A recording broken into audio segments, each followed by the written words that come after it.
Armenia and the Islamic Republic of Iran. So the medals really were equally divided, and there were two historic medals yesterday.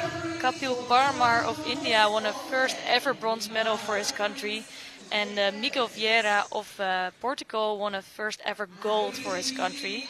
And in the end it was Uzbekistan that ended on top of the medal podium, as you can see here. And Kazakhstan took a second place. Those are also really the big judo nations for para-judo. Ukraine, Turkey are followed up by that. And I'm thinking we can expect a lot more from them today. But also there are some other countries like Great Britain. They have a good team here present today. France have a good team. Of course, they're the host of the Paralympic Games next year. And also, I think who we're missing in this overview is Brazil. They have the biggest team present here, these World Championships, with 19 athletes. And normally they always do well in the World Championships. And I think we can really expect something of them in the heavier weight categories. And then, of course, I think Azerbaijan and Ukraine are top nations that we can expect great things from. So it's the last day of the individual competition today, and we have 5 more weight categories to bring to you. 3 women's, the under 57, under 70 and over 70 kilogram category, and 2 men's, the under 90 and over 90 kilogram category. And also for those categories we have 2 classification categories, the J1 for the blind and almost blind, and the J2 for the partially sighted athletes. I will be your commentator for mat number 2 today. And these have the categories J2 over 90 kilo for men, J2 over 70 kilogram for women, J1 and J2 for under 70 kilogram for women. And of course, if you want to watch one of the other matches, you can simply click on that channel. And if you want to learn anything more about these World Championships or para-judo in general, you can either go to ibsajudo.sport or ijf.org, and you can read all about it. And of course today I will try to show you and tell you more about para-judo. And we have a really good, strong category right now on the mat. It's the J2 over 90 kilogram category. And on there is Jordani Fernandez Sastre of Cuba, here white judogi, and he's facing Li Peng of People's Republic of China. So in this category we have both a Paralympic champion and a world champion of last year competing. So the Paralympic champion was the one of the under 100 kilogram from Tokyo, Christopher Skelly. He's the #1 seed here today. And then we have Wahid Nuri of Islamic Republic of Iran, who took the world title last year. Actually beating his teammate in the final last year, but we're not seeing Kirolazadeh here on the schedule. So he won't be competing today, but there's enough quality here in this weight category.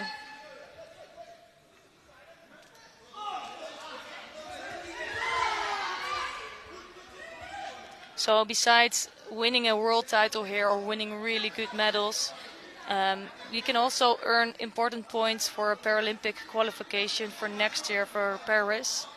And that's why probably you have a big competitor field present here. There are in total of 236 athletes from 42 countries present.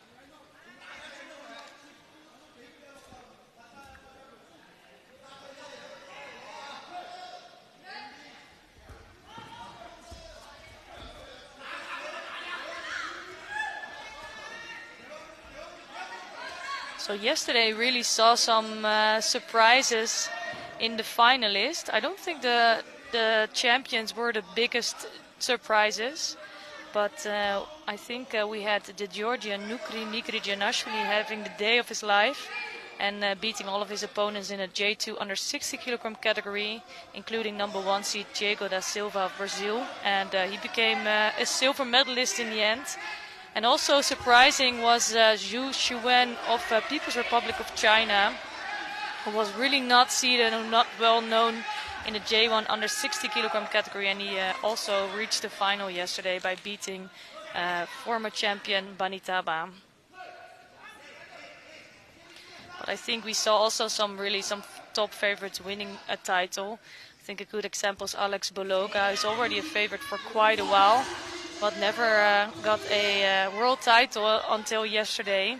And then we have 4 athletes that actually defended their title. And I'm saying that while Fernandez Sastre is holding down his opponent here.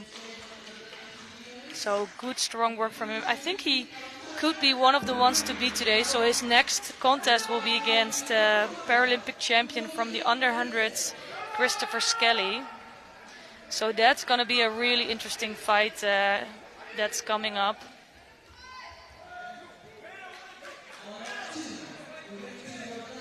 And I'm curious to see how the world champion, who we're going to see in the next contest, is going to do today.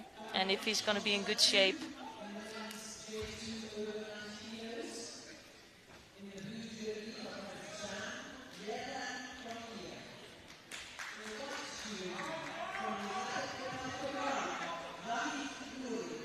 So I think this 2 days, most of the top athletes are present. There is a few people missing.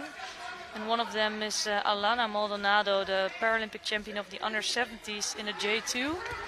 She unfortunately has some injuries, so she couldn't compete here.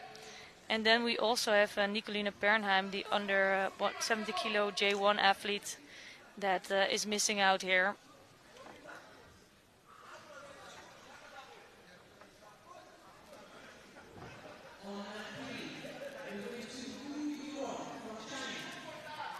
So on the mat now, it's current world champion Wahid Nuri of Islamic Republic of Iran, and he's facing Yerlan Konkiev of Kazakhstan in blue judo gi. And you can see straight away how strong Nuri is. And he's actually coming from a lighter category, but decided to move up when the 100s disappeared. The under 100, so he's now in the plus 100 kilogram, but doing really well, and he got champion last year.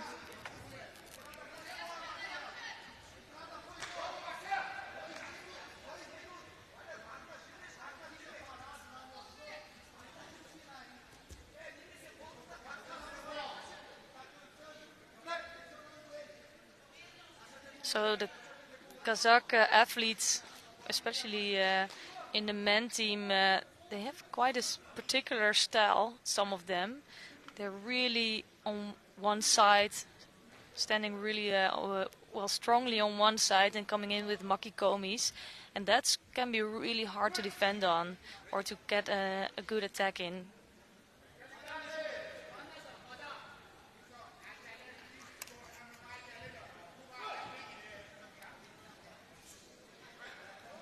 So Konkiev here is really pushing down the arm of Nuri. And here he scores a wazari, really nicely done. I think Nuri was disturbed and wanted to try to change the grip. And it was a perfect moment for Konkiev to come in with that attack. So that's giving some trouble to the current world champion.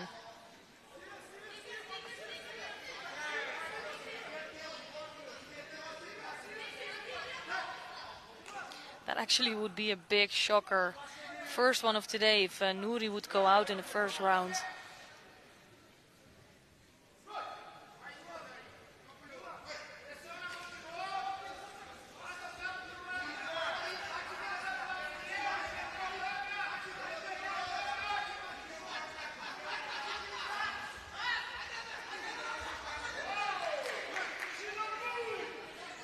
And Nuri straight away put so much pressure on Konkiev.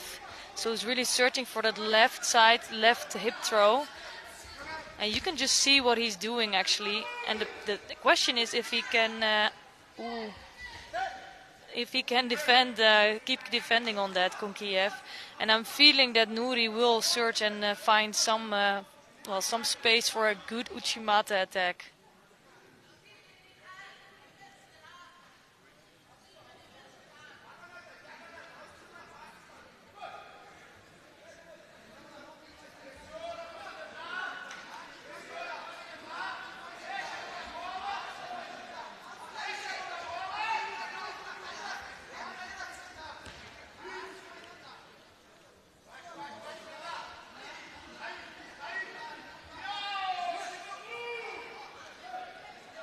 So right away, that strong left grip from Nuri. I think Konkiev is doing a good thing, but for sure he will get penalized for that at some point.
All right, we missed out on some action there between Wahid Nuri and Yerlan Konkiev. Nuri just beat his opponent in the end with 2 times the Rosari. And I'm joined in the meantime by Jemima Yeats-Brown and Lucy Renschel. Welcome. Thank you. Hello. Thank you. It's really nice to see you this morning, and hopefully you can help me a little bit to tell what's going on in the fights. Yeah, We'll do our best. And yeah, for sure we'll work out. So you were both still active Yes. and competing a lot. We've just come back from Croatia, just fighting last week. So Yeah. still active. And how did that go? It was good for me. Yeah. Yeah, it was good. I got the medal, so I'm happy with Croatia. Oh, here you took that was on in the big for meantime.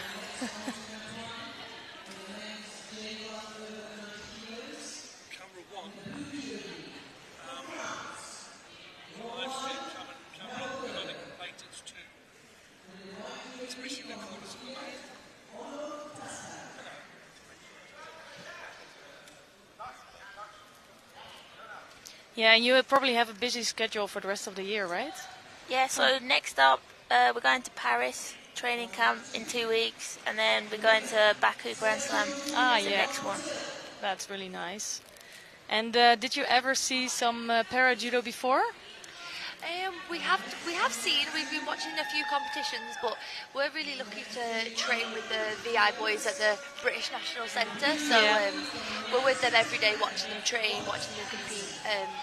So it's really nice to be here live watching the event and commentating on it also. Yeah, I'm hoping that you're going to see some British athletes do well today. We have some good ones. Yeah, I think we should be in with a few medal chances, definitely. The heavyweight boys. Yeah. So Jack Hodgson, he just came back from a big injury, right? Yeah, 2 weeks sure. ago. So yeah, he fought for the first time 2 weeks ago, and I think it was a good event for him to get back into it. And now for sure, we've seen him training in the gym, and he's super ready for this event. So hopefully he gets his medal this time round. yeah, and we of course we have Christopher Skelly, #1 seed here today. Paralympic champion. Yeah, he's got most medals. Yeah, he should be good today. He's definitely one to watch for sure. Yeah, I must say he does have a really tough draw because the next one up is the Cuban, and I know he will have some difficulties with that. And then we have current world champion Wahid Nuri waiting for him. So it's strong weight. It's and also this top half I think is quite a strong field here. But let's see how that goes. For sure, it's always, even though people say sometimes it's not about luck in judo, it's definitely a look at the draw because that can help you stem you through your day. So, but if he gets out of that draw, I'm sure he'll have no doubt to get a medal today. Yeah, and I think sometimes when you have a hard draw, you just take it fight by fight. You don't really think, oh, I'm going to have him in the semis or. I think that's really the worst thing you can do, right? For sure. When you try and plan the draw, it never ends up like that anyway. No, and you never have to beat the whole field. I was sometimes looking at the field when I was an athlete, and I thought, holy, how am I gonna do this? But then you were by the time you get there, most have gone out anyway. Yeah, exactly. Yeah. And hopefully you didn't go out then, right? Do you miss competing? Sometimes, like you miss the feeling of being on the mat, but I'm really good that I could finish and I could do it a lot. So I'm quite happy with how everything went. Of course, you always look at the others and see, I want to get so much more out of my career. But I think you have to be happy with what you could do, and I gave everything, so it feels good. Satisfied. Yeah. But both you still are ready to go, right? Yeah, sometimes you wake up, your body's a bit rough, but no, I really appreciate it because we both had quite a few injuries. I think when you're on the mat, you really appreciate the time and you don't take it for granted. Yeah, I agree with that. And you switched some categories, right? Yeah, I can't decide. I just wake up, see what I weigh, and then. No, I think I'm in 70 kilo now, which was your that's category a good weight, as well, right? wasn't it? Yeah, I think it's a tough weight, but I think for me, I'm not very tall. I had a go at 78, it was good. Oh, actually, you did pretty good there. Yeah, it was good, but I think really for long term for judo, I couldn't hold the weight up high enough. So, yeah, definitely 70 kilos suits me better now. Yeah, that's good. And for you, Lucy, 63 is good, right? Yes, I'm happy there. Yeah. I won't be moving, so. No. Yeah, I'm quite comfortable. I don't have to make weight as such. I'm quite comfortable in the weight, so it's all good for me. Yeah, that's really good. And here, I think, is it Jack? Jack coming on now? Yeah, Jack Hodgson in white. Oh, that's a good atmosphere for Jack. Yeah, I think it can give you some extra pressure to fight at home, but it can also do you really well. And he has a really tough opponent, Revas Chikowicz of Georgia. So he's the silver medalist of the last Paralympic Games, and he also became a European champion just 2 weeks ago. So this will be a really tough battle for him, but I'm hoping he got some experience from the 2 weeks ago. They also fought. Very, very tough, hard first fight. I think sometimes when you have a hard first fight, you just go for it. No pressure, and you just go for it. So sometimes it can actually help. Yeah, and the good thing in the para judo is that you can have a rep charge if you lose the first one. So you're not in the stance straight away. IGF, that can be so rough if you have a tough draw and you lose out. You see them go all the way to the final and you think, oh, that could have been me. Yeah, exactly. That's the worst thing, right? And did you have some opportunities to compete at home? Not often. We've never had an event as big as this or an international event. We've competed in Glasgow before at a European Open, and our families came over there to watch. But other than that, only like the British Nationals and little domestic events. And even though they're so small, every time I compete in England, like I've got like 20 of my family here watching. They always think it's as big as the Olympic Games, so it's really nice that they come and watch. Yeah, I think that's a really good feeling, especially if you do well, right? Yeah, of course. Yeah, we one time had the team, the European Club Championships at home, like at our club. Yeah, that's amazing because you have the whole club present. You have people cheering for you the whole day. I think the men and the women team, they both got medals, so it was really an amazing day. Yeah, just special. Yeah, hoping that there will be some big tournament in Great Britain. We did. Yeah, we have asked. We always really would. We would really get behind it, I think, all the athletes. Even the Junior Birmingham European Cup, we went and commentated the other month, and we said straight away, like, we would love this to be an event for us, maybe a Senior World Cup or just anything, because I think it's just really nice, and we can have our friends and family that always support us on the live stream. They can be watching us in person, and it's really nice for them as well. Yeah, and I also think it's important for the younger athletes. That was a good attack, actually. Dangerous. Yeah, I think it's really important for the younger athletes to get a chance to go out there and feel what is the competition like on this level. Yeah, even if you get smashed sometimes, it can help you to get the atmosphere. Yeah, it sort of wakes you up a bit sometimes. Yeah, as well, yeah. I've got to train this hard. Yeah. Okay. This is where I should go. Yeah. I always wonder when I watch this judo what it would feel like to start gripped up, because when we compete, it's a massive thing is the gripping and starting off the gripping. So I bet their forearms must be tired by the end. For sure. Oh, big attack. That was a Rosari score, and now he's in trouble. Yeah. Oh, he got out that well. Oh, that's good. Yeah, can you imagine? Because I think if you look at the fights, I know there are some statistics that just maybe 1.5 minutes or something is pure gripping, right? Yeah. So there's not so much tension on the arms, and in obviously in para judo there's 4 minutes of pure strength. Yeah. Yeah, it's really rough. We do see the boys at the centre training, like doing really strong arm, forearm circuits, stuff like that, because they have to get used to this. Yeah, and the pressure is right away it's on. For sure. Yeah, but still, it's the kumikata is quite important because you see some of the athletes right away change. That was really close, actually. Yeah. Scored. Just couldn't hold it in the end. He's had 2 hard events to come back into. There's no like easy ones to get back into it and get warmed up. Like not really a lower level to feel it out. I think for Jack as well, it was quite difficult because obviously he's in the same weight as Chris now, and he had to come back and compete to try and qualify for the Olympics. So in and out, the ideal world and situation, he would have probably left it a little bit longer, done more rehab, done more randori, but hats off to him because he's just got straight in the big events, and especially after such a long time out. Like we know it's not easy to get straight in and try and be at that level. Injuries like the?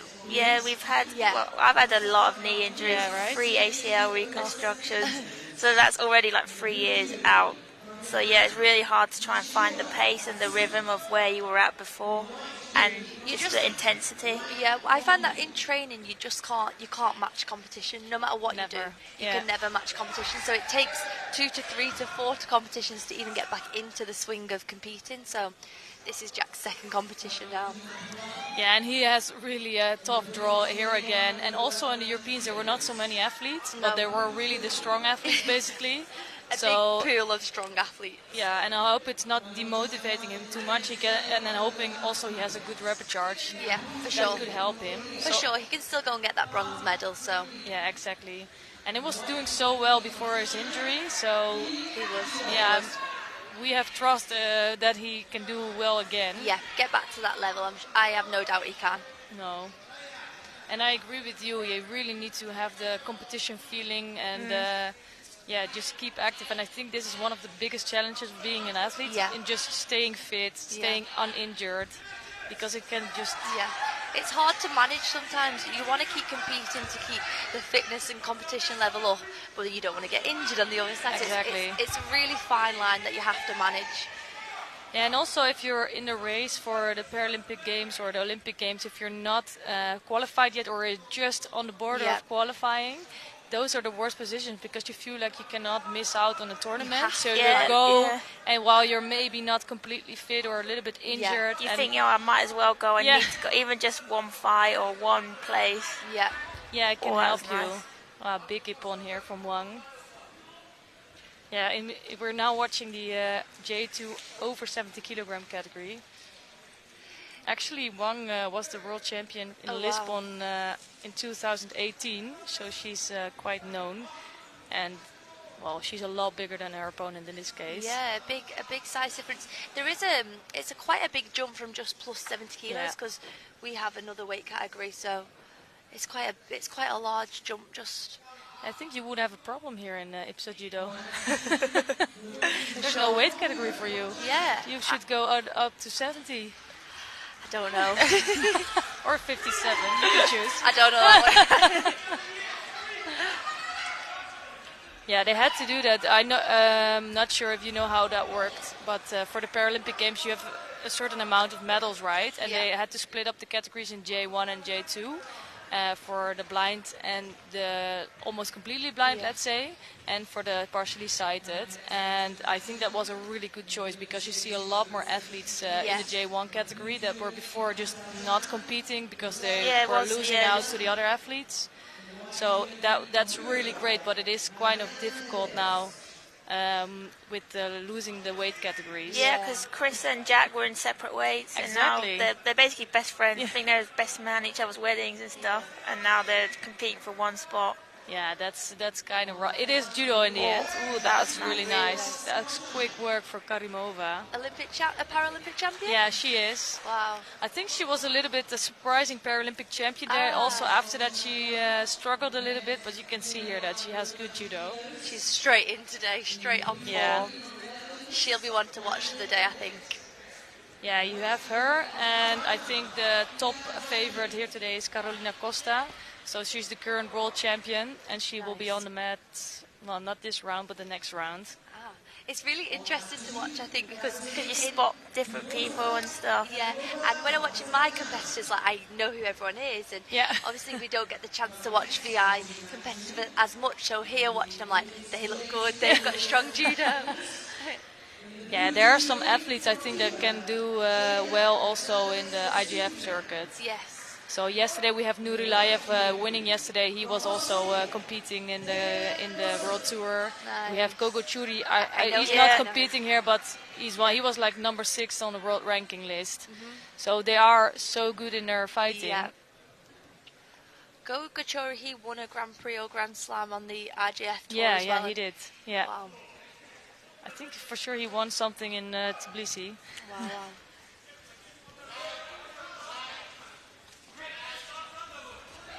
We have Australia versus Cuba here.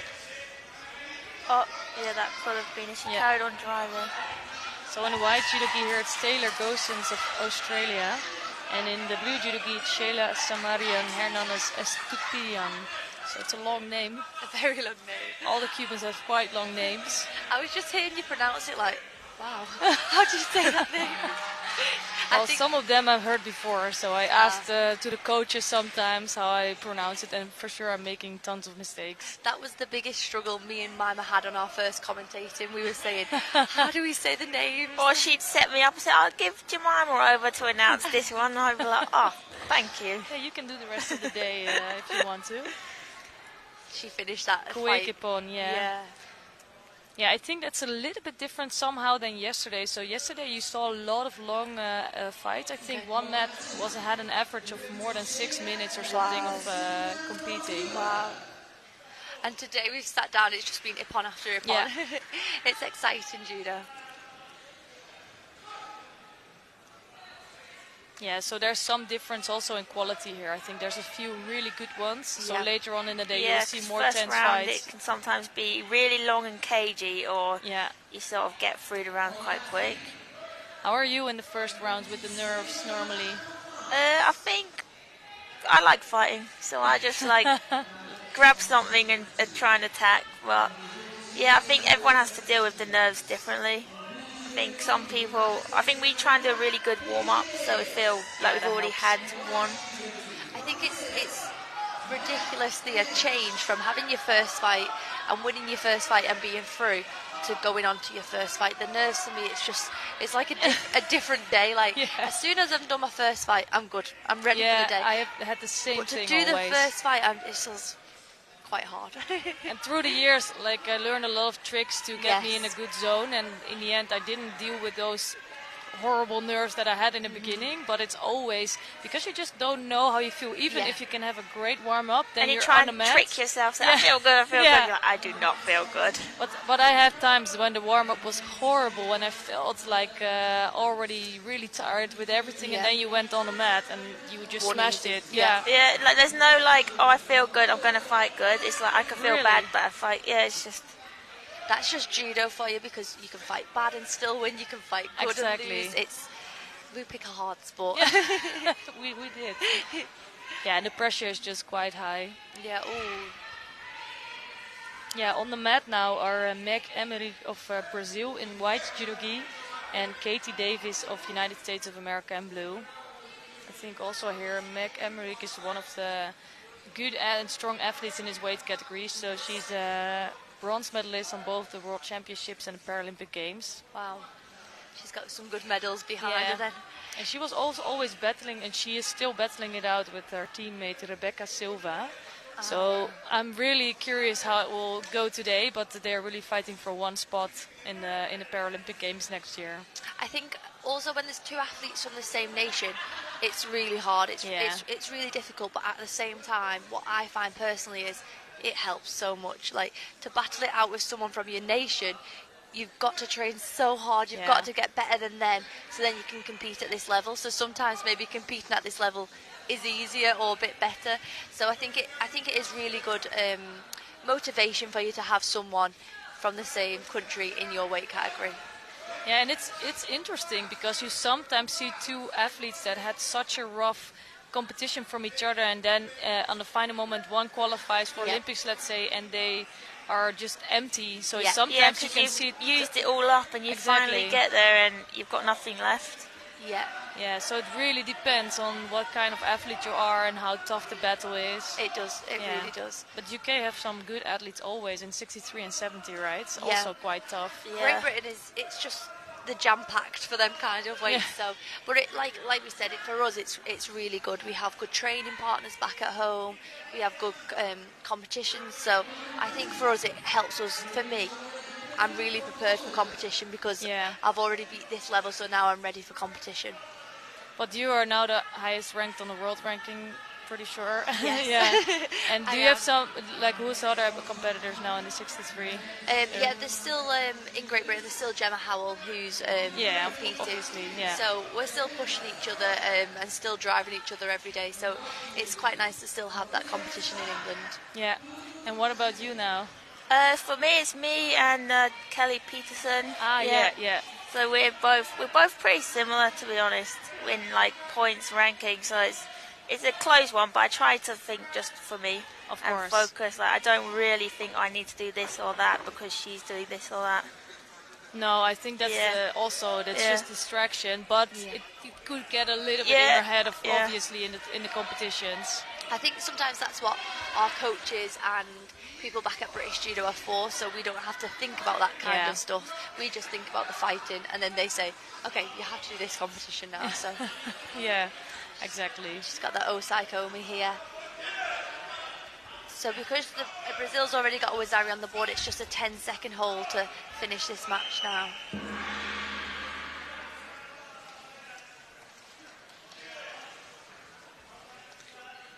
Yeah, I think we are gonna have some under 70 kilogram contests coming up, so that will be nice. Good. Yeah. I don't know, is the Brazilian in? Is there a Brazilian? So in the under 17 J2, there's normally Alana Maldonado. She's a really good athlete, but she's injured. Oh yeah, because I think she came before the Paralympics and trained with us. Really? She was really good. Yeah, she's a strong athlete. Yeah, right? I was like, wow, she's gonna win. I think she did end up winning. Yeah. She won the Paralympic Games. She won the World Championship. Yeah, so she's really the top one to beat, actually. So it's a shame that she's out for an injury. But we have some other good ones in here, and we have another Paralympic champion in here, but she's won the 63s. She had to move up, so she's a big thrower as well. That must have been a hard decision for some of the athletes to wonder if they should lose the weight to go down or put the weight on to go up a weight. Yeah, and there's a few athletes that coming from the 60 are quite small, and then now fighting in the 73, for example. Yeah. They're still doing quite well, but I'm sure that must be rough. Because every weight category you have to adjust Exactly. Even at training, if I fight 57s, 63s and 70s, it's all different, so you do have to adjust. Yeah, it's really completely different. And here we have looks like they're just trying to grip up, start fighting. I think we're in the J1 category. Yeah, J1 under 70 kilos. Yeah. So we're gonna have two contests in this category now, and first one up here is Nadia Agostina Bodiano of Argentina, and she's facing Liu Li of People's Republic of China.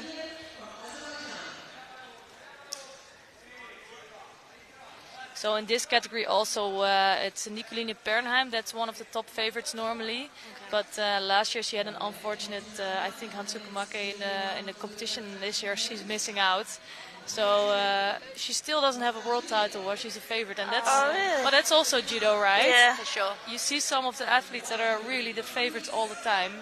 And yesterday we had Alex Bologa of Romania. He's been around for around 10 years, winning so many medals, even before when the categories were not split yet, and he's a J1 athlete.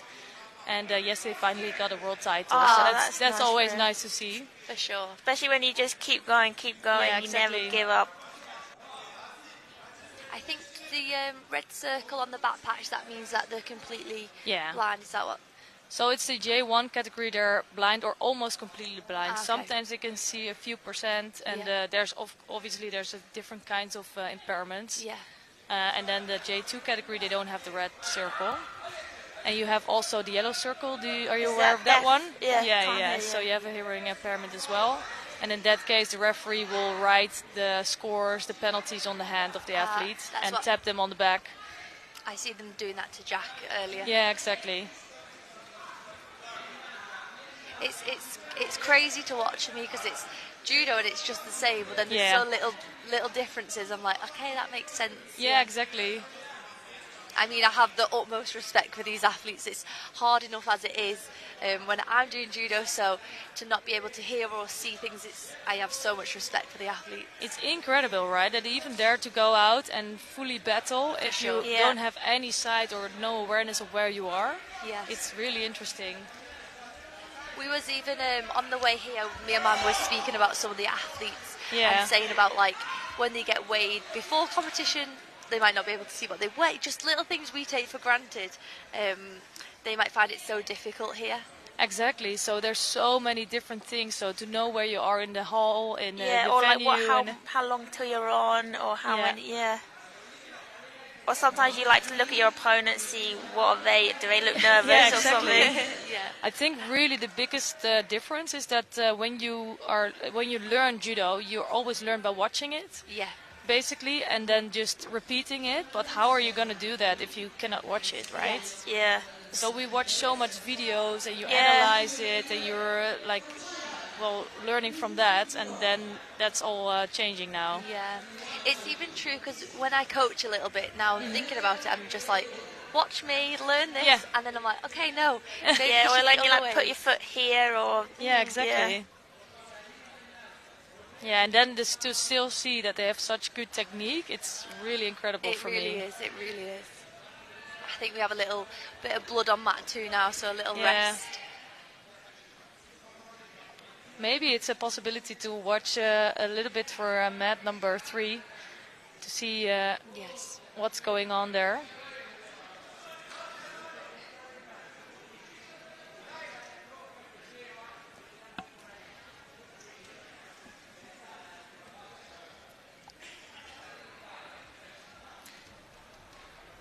So we can just watch mat number 3 here and commentate on that a little bit before we go back to mat number 2 for the athletes is back.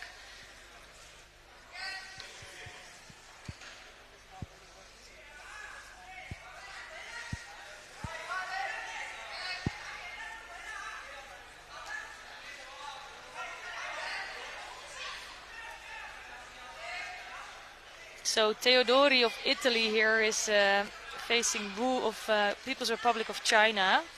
So it's nice to take a look at the under 90 kilogram category here for J1 athletes.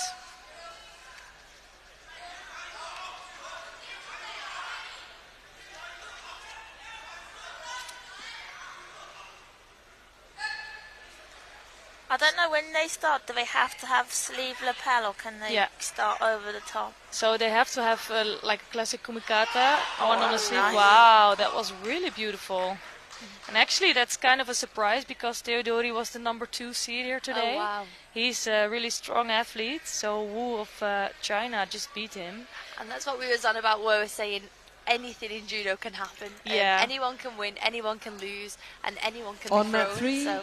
the win Yeah, and to in Wu Paralympic Yurong Judo from there's China. only top 4 seeds that are ranked. Okay. Or that are seeded, let's say. And so there's some other ones missing out that are really good. And in this case of Coming China, next they three, always bring a big team, but in they the don't go men's to J1 many under competitions. 90 kilos. So they're not very many times In the they're blue seeded. judogi from Japan, Matsumoto Yoshikazu. In the white judogi from Hungary, So I think we're Norbert ready almost to go Forris. back to mat number 2.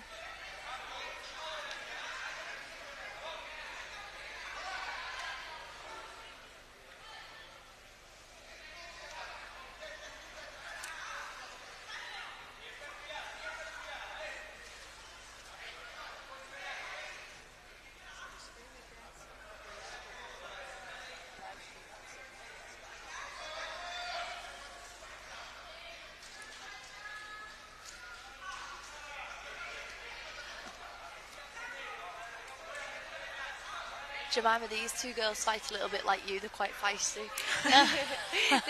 They're going from it from the get-go. I do really like that style. Yes, for sure. It's very entertaining. Yeah. I think sometimes my coach disagrees. He's always like, just settle in, 2 minutes, take a Shido, and next minute I've gone for a Urinagi.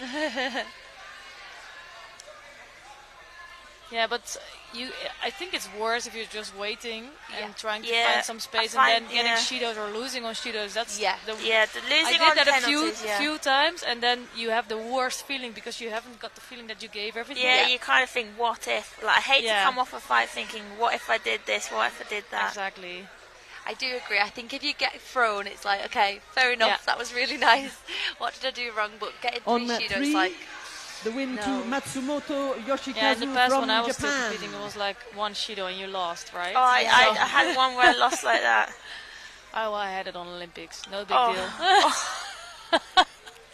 just the worst. Yeah. And it can be for something so silly like On that stepping one. out Exactly, or yeah. like The win one to grip or Abderrahman anything like a Chetouane I pistol think from with grip. me it was something Algeria. like that, right? Yeah, and Doing you're like, Sonage in the wrong timing or something it was, and then okay, you're out. It's Yeah. okay, like you could still gave Coming next everything, on to but Yeah, it's right, a it's- frustrating in loss. the men's J1 agree. under I 90 actually, kilos. I think it's really good that they are not in the deciding blue the judogi contest from on the that Islamic anymore. Republic of Yeah, Iran, It's Definitely. really Musa much better. You Gholami. really have to be super In the white passive for judogi making many from mistakes if you want to go Kazakhstan. out. It's just that it is more Beozan focused on throwing and Arslanbekov. scoring in Niwazi, so I think Yeah. it makes judo look more positive now. And So coming let's on see to what mat Liu 1 can do here at against the start of Poggiano. the She's leading quarterfinals with the of Wazzari the score. women's J1 And she's over got no 70 Shido, so she can kilos. defend a little bit Yeah. now. She doesn't have to In the blue turn in for judogi something from too India, big. Mukesh Rani. In the white judogi Yeah, but the rules from here Ukraine, are exactly the same as in Anastasia IJF Judo. So if you defend really a lot, you will get penalized Yeah. for it. If you walk offside the mat area, you will get penalized. They're maybe a little bit less strict with the last one because obviously they cannot always know where they are. Yeah. But the referee in the middle will always give a sign to them so they can hear where they are on the Yeah. mat. What is it with the gripping? Are they allowed to snap off, or do they need to keep a hand on? What is the rules? So basically they need to keep 2 hands on, but they can re-grip, so they can break the grip and then re-grip. Okay. But if it's just to breaking the grip, and then they will get penalized, I think earlier than in sighted judo. Yeah. So this is a left versus right here, but they're both fighting for the inside. The win to Anastasia Harnik from Ukraine. So in some cases they really cannot figure it out before they start the hajime. Then first the white can choose and then blue can choose. Oh, really? Yeah, because sometimes they're just really left against right and they don't get the grip they want. In the blue judo gi from the United States of America. Exactly. If you can feel it, like if you can already feel the thread in a certain grip, it must be really difficult. Yeah. And that's why it's so difficult, because I find when I have a grip in judo and it's a strong grip, then that's when I can go for a throw. But they start with this strong grip, so you can literally get caught within the first 2-3 seconds. Yeah, it happens. On mat 3. Yeah, you don't see that really in IBSA judos, but sometimes here you can see the first 2-3 seconds. You can see a nip on. Wow.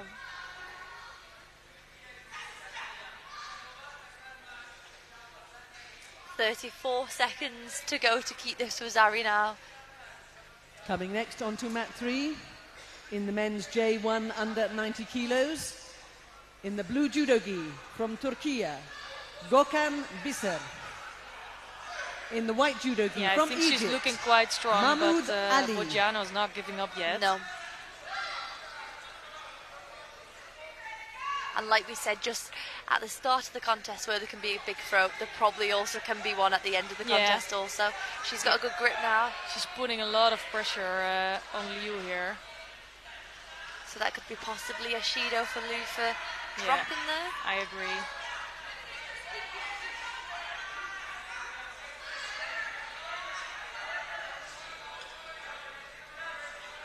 So do you recognize some of the referees here?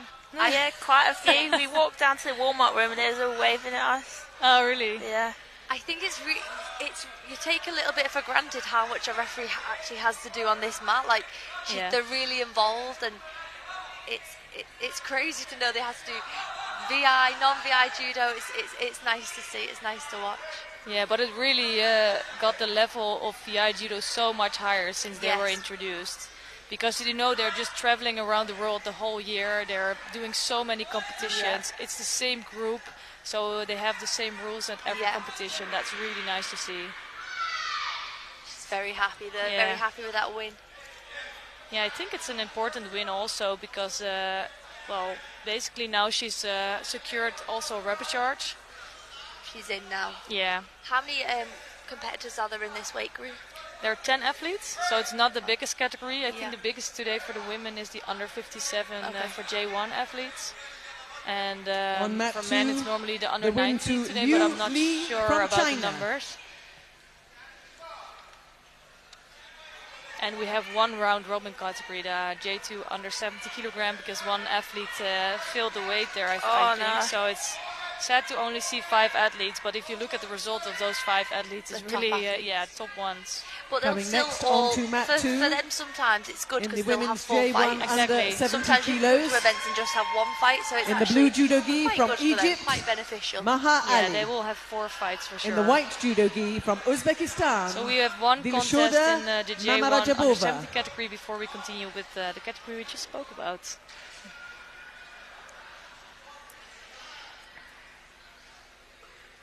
And actually these are 2 athletes that I haven't seen so many times before. Dilshoda Mamaraya Bova, whole name, of Uzbekistan in white judo gi, and she's facing Maha Ali of Egypt. I always really like to see some new and younger athletes coming up because you never know what you can expect. The win to Skelly from the United States of America.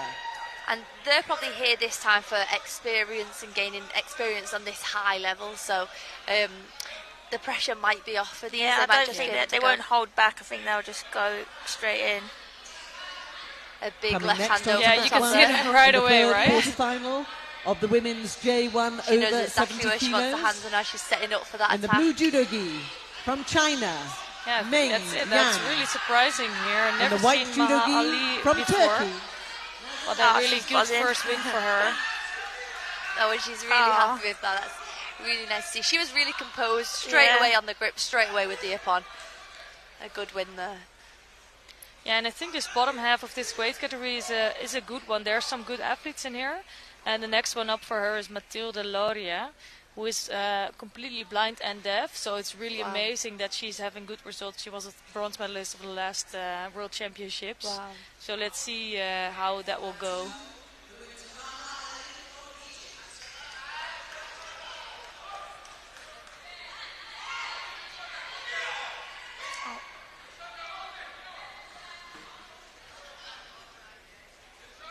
The girls have a lot of respect for each other. It's really nice to see that. From Turkey.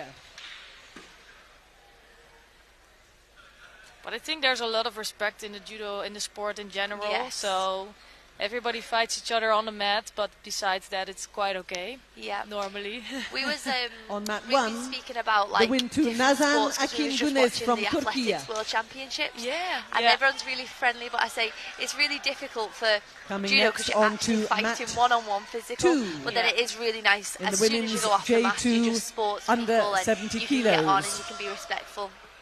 In the blue Now, judo I gi was from just gonna say, I Azerbaijan. do know this Kanim lady from Azerbaijan. Husseinova. I think she was also at the National In the Training white Centre. judo gi Ah, from really? Japan. You come over to train with Ogawa us, Kazusa. So in white judogi here, Ogawa Kazusa of Japan, and in blue judogi, Kanim Husseinova of Azerbaijan. Coming next on to mat I three. think actually At the Husseinova start was of the already a second long time round of ago, the but she women's did J1 compete under some 57 competitions kilos inside in the the blue judo. judo gi from And Kazakhstan. she's also Paralympic Alfia champion. Yeah, Kelkadis. she's Yeah, the she one looks that strong. from the In the 63 white kilogram judo gi category. from She's a Ukraine. big thrower. She can Anzela take quite big risks, Havlisiuk. so she can also go over sometimes, but it's always fun to So watch. exciting judo. Yeah, and the Japanese team have some good athletes here, but they are not as dominant as inside the judo or in Olympic judo. And coming now I'm on to interested to mat see one if they put in more. the They fourth do have attention quarterfinal for sure, but of the women's J1 yeah, over 70 if you kilos see how in the blue much they are judo gi dominating from sometimes Uzbekistan. Olympic Peruza judo, then you would expect some more quality in the white judo in the gi Japanese from team in these Brazil, competitions as Erika well. Zoaga. It's really crazy to see that she's moved up from 63, but she is the tallest and biggest. Yeah, I was on going to this say mat. she looks like she might struggle to make And 70. on mat three, that was a win. I must to say Ogawa is a Anzela really small athlete. Havlisiuk Maybe you're not Yeah. noticing from it here, but if Ukraine. you see her against the other ones, she's really one of the smallest athletes. So I think that makes a difference. Yeah. But for sure, Husseinova now is just a 70 kilogram athlete.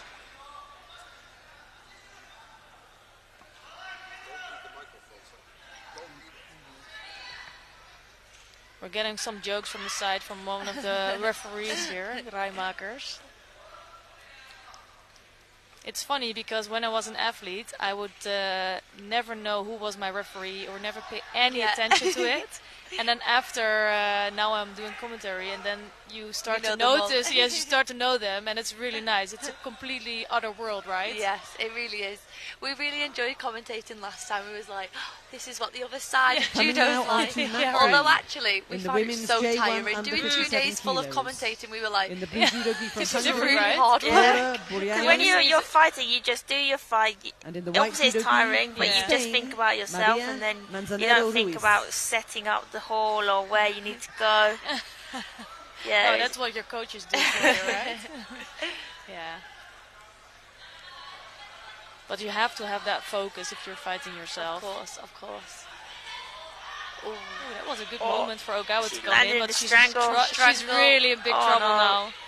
Let's see if Husseinova She can can hold finish it on. off there. Oh, yeah. That was really fast transition there. I agree, that was such a quick response from Husseinova.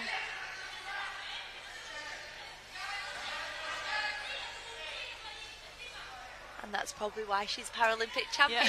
And now through to the next round.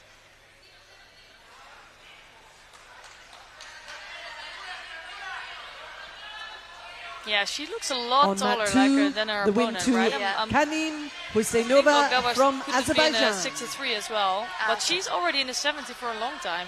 Oh, really? Yeah, so she just... well, apparently she is this weight. but she's a small athlete. Yeah. Sometimes in judo, that's just what you see. Like, there's athletes in the same weight category, but some are so tall, some are small. That everyone's just totally different. Yeah, and I think it's really about how you use your body type. Yeah, so for sure. it doesn't matter if you're tall or small. If you're tall, you need to use your long legs and arms, and other way around. Yeah, I agree.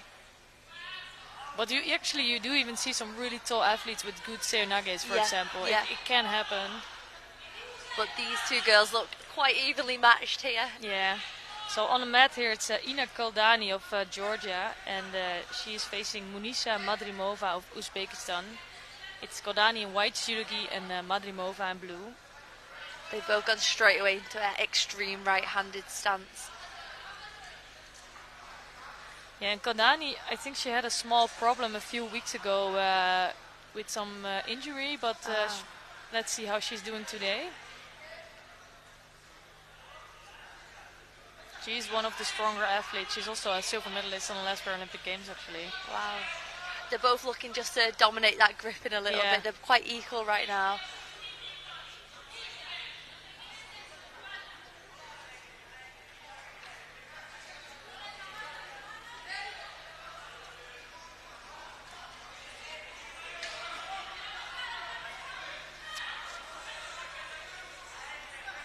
Yeah, I think the next contest is going to be quite interesting one, right? We just spotted that one. Yeah.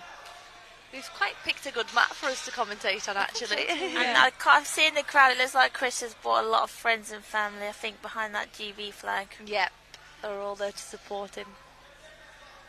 Yeah, I think if you have an opportunity like this one, you should really take it. Yeah, for sure.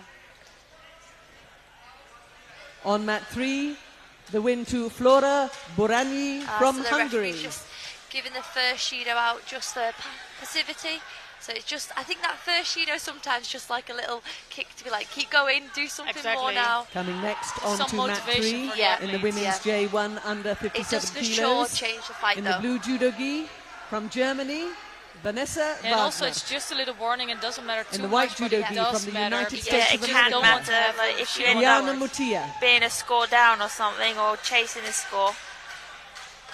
you basically just never want to get a penalty. Yeah. Actually. No penalty, no scores Yeah. against me. Oh, good Ashiwaza there.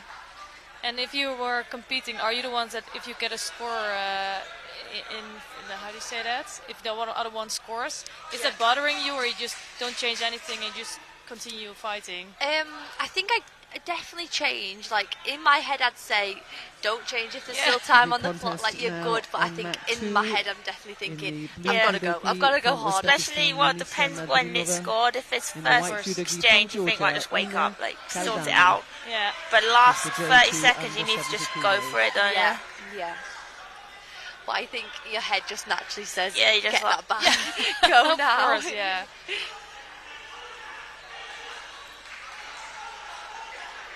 So really strong gripping from Koldani. Let's see if she can do something with that and On throw mat in her 3, hips. the win to Liana Mutia from the United States of America.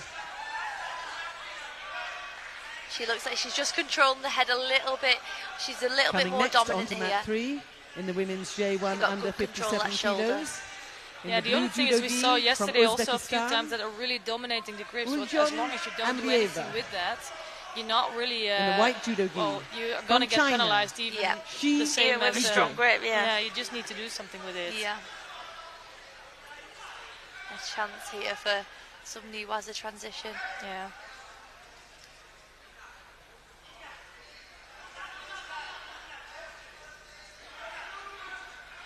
Yeah, and the problem also sometimes with a strong grip like that is that your opponent really knows what's coming. Yep. So they will fully defend on that Uchimata, let's say. Yeah. Or, The contest weight on for mat it, 1 now yeah. moves into golden score.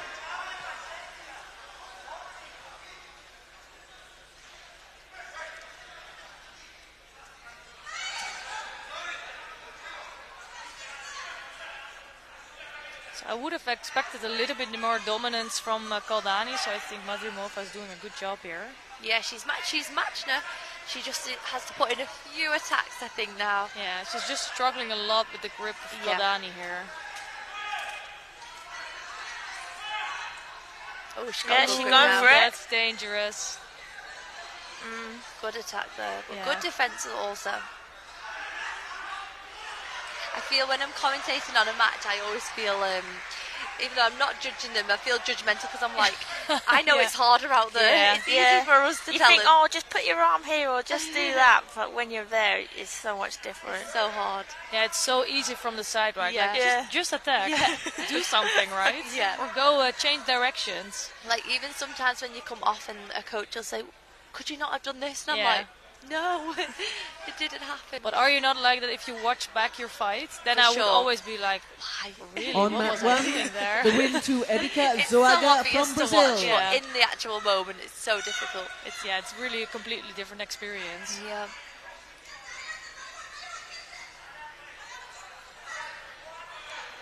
Coming next on to mat 1 at the start of the second round of the men's J2 under 90 kilos.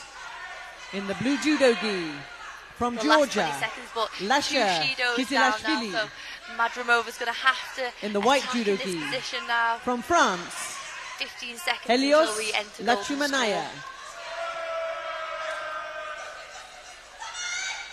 Yeah, Madrimova already on 2 penalties, so I'm hoping that she can manage to not get a third one, Yeah. at least to finish this off with a score. For sure. I think good attack. I Yeah. was just going to say, I That was a think nice for effort. Madridova now, she knows she has to step it up a little bit. She has to put some attacks in, but that was a really good attack. And I think we're going to be heading to golden Yeah. score. On mat 3, the win to Shi So there's such Yijie nice from video. We can China. obviously only show mat number 2, but you can click on other mat easily by clicking on the channel. And but there's a lot of Coming nice next judo onto going mat on 3. the other mats as well. We have the under 90 In the kilogram, women's the under J1 57 under kilogram. 57 kilos So it's always a little bit unfortunate In that the you blue cannot judo show gi. everything. Yeah. from Australia, Ooh, was that? Mesa Did that Abduzey. count or was There's it a little after bit of a the pull. On bell? the white judo gi from Turkey, There could have been a little She'll bit be of unlucky pause. there if that's Yes, not a is you. score. Yeah. But even still, going into golden score, that'll give us some confidence to think I can definitely throw, I can definitely catch her here.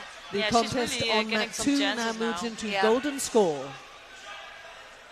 So yeah, no score, and it's gone into. I think sometimes if there's a bit of a pause, it's classed as 2 movements. So Yeah, that's true. Look, Oh, she's going for it yeah. again. Yeah, that's Yeah, it. that's it. She's got the Was score. there a Yeah. score? That's a really good win for her. And a good comeback from down 2 Shidos. And Yeah, like we she said kept before, her head cool. yeah, I think the 2 Shidos pushed her into doing some more attacking, and that's where she got the Wazari from. Yeah, I agree. And I must say, I've seen Ina Kaldani in better shape, so I'm not sure what's going on, if she's troubled by something, or it was just the work of Madrimova. We'll see that in the next rounds. Yeah.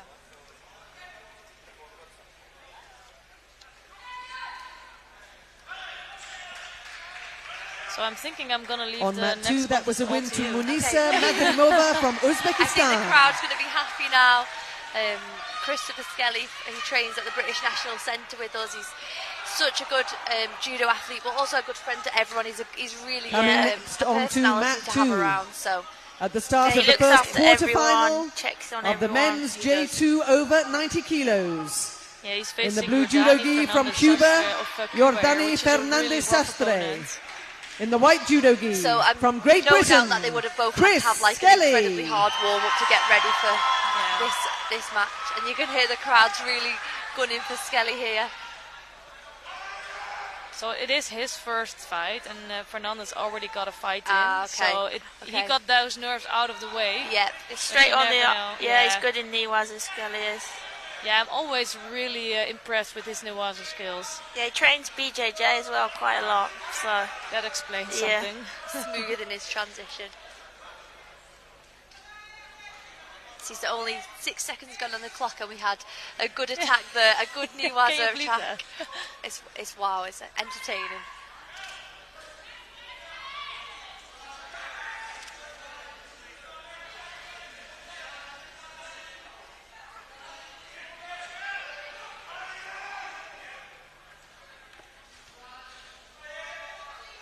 Skelly's just looking for the outside grip for that Tominagi attack. Oh, I think the Cuban is physically one of the strongest athletes in this Oh, that's category. a nice attack. Yeah. Are the coaches allowed to coach only in mate or during the whole I think contest? during the whole contest, because it's a little bit different, Yeah. right? I was thinking that. The rules, the rest is the same, so they just have to do positive coaching. They cannot ask for scores or shidos or whatever, and they have to keep it a little bit in a normal way. Ian Johns will be reining it in now then.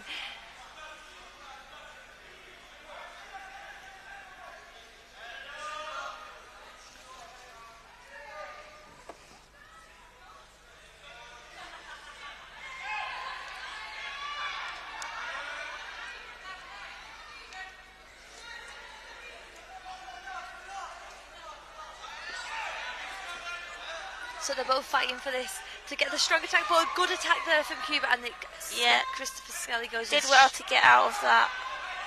Yeah, he goes with He was down. a position. But there's still a lot of time left on the clock. 3 minutes, anything can happen in 3 minutes. Skelly will know what he has to do here to get that score back. He'll be prepared for this.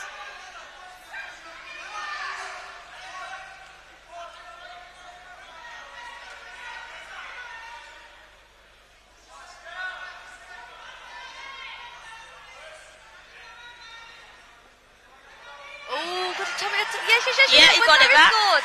Straight back into Niwas. He just needs to get the leg out now. So we're back equal on the scoreboard now with Zari each. And still, nearly 3 minutes still left to go. Skelly's going to try and work here, but... Yeah, I reckon he can get that leg out. For sure.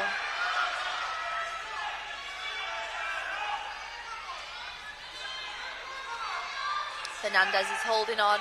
He's been really strong underneath there, but Skelly's still working to get that leg out. Yeah, referee's giving him good time. And I think it's he's out. Got it. He's got it. Osai Komi for Christopher Skelly, and that's just 10 second seconds. hold. He's got him. I think he's secured here, Jemima. Yeah. On mat 3, the win to That's a Dongri win for Yesilyurt from Skelly, Turkey. and he'll move into the The next semi-final. round. Wow. A really good fight there from both. It's so entertaining. Only 2 minutes went on the clock, but a lot of big throws. Good Niwaza. A good win for Christopher Skelly and Great Britain. On mat 2, the win to Chris Skelly from Great Britain. It must help him with the crowd. Like Coming the next atmosphere on to that mat 3. is In the going on women's for J1 Chris, under 57 Definitely, kilos. especially when In the he blue got the judo score gi back. from I think Italy. he was like, I'm getting this leg Asia out now. Giordano. A really good In the white win there. judo gi from Brazil, Larissa Silva. Coming next on to mat 2. In the second quarterfinal of the So up men's next will J2 be, over 90 kilos. The one who wins the next In the blue fight will judo be gi Skelly's from Brazil, semi-final fight. Sergio Junior. In the white judo gi from the Islamic Republic of Iran, So coming Vaid onto the map, Nuri. Turkey and Kazakhstan in the plus 90 kilo J2 quarterfinals. No, my apologies. That is the next fight that's coming on.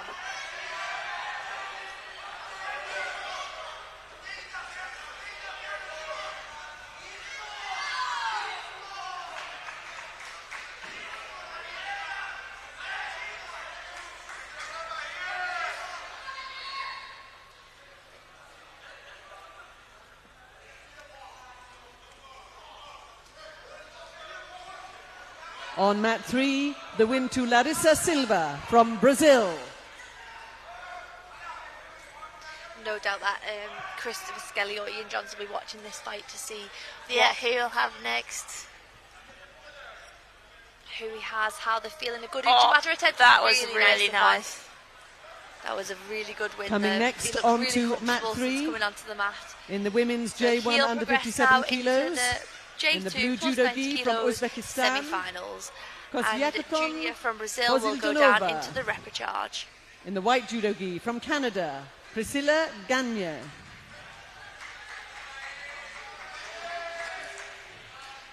On mat 2, the win to Vahid Nuri from the Islamic Republic of Iran.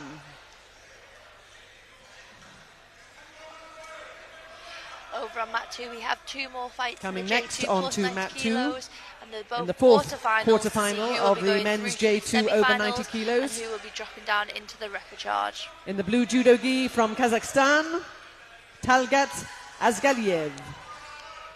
In the white judo gi from Turkey, Ibrahim Boluksbasi.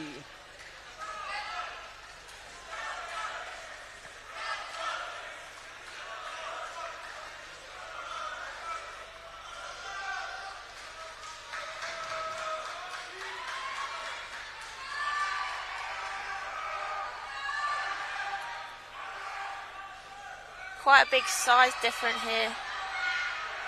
And that's, I suppose, what you can get when it's a plus 90. Yeah. No doubt if there was an under 90 kilos, some of these boys would actually be in that weight category, but Definitely. straight away On mat big 3, attack there. the win to But I Priscilla think sometimes Gagne you can from use it to your Canada. advantage. If you're the smaller athlete, you can use your speed and your agility to get in for Coming quick next throws. onto mat 3, Yeah, for sure. in the women's J1 under 57 kilos. In the blue judo gi from Moldova, Ina Cernei. Big In the white judo over-the-top gi grip here from from Argentina, Azgaliev. Paula Gomez Martinez. Dominating with that grip. Yeah. Got a good drop attack there as well.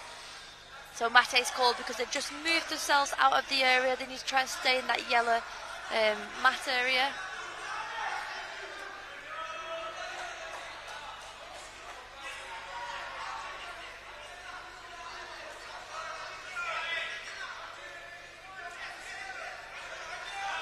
And again, he's working that big left hand over, breaking the posture. I think he's going to look for Yeah, that big he's throw got here. a really strong grip there. He He's just got needs to to- use it though. Yeah, Like we said earlier, sometimes you can have a great grip, but if you're not using it or attacking, you can end up with a penalty. for sure. So, Boluksbasi from Turkey has just received the first penalty. I think. Yeah, is it a he's for penalty? stepping out, yeah. And that's just for, I think he's stepped out the area now twice. So the first penalty on the board. And as Galiev's trying to get that big hand over the top again, trying to break the posture of Boluksbasi.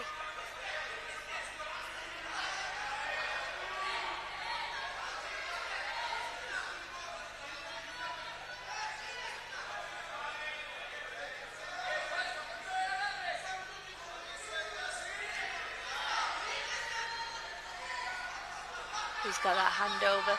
This time his right hand's over the top. And a That's good a nice drop. drop. Yes. That score. A really good attack there. That was like the perfect timing. Yeah, because he was walking onto him as well. He just dropped straight under. So Boluksbasi is now with Zari up, and he knows exactly what to do to win here. Still 2.5 minutes to go.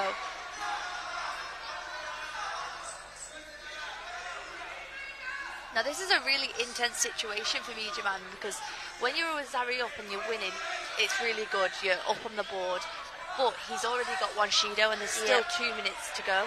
So 2.5, yeah, so it's like you kind of need to stay safe, but as well you need to keep working and show the referee that you're not just shutting down completely. yeah, for sure. And as Galiev here, you can just try and go straight forward. Yeah, you keep can the just attacks up. really pile the pressure on, try and force some more Shidos because he hasn't got many spare now. Yeah, Boluksbasi is going to try and work on the ground. But Mate called.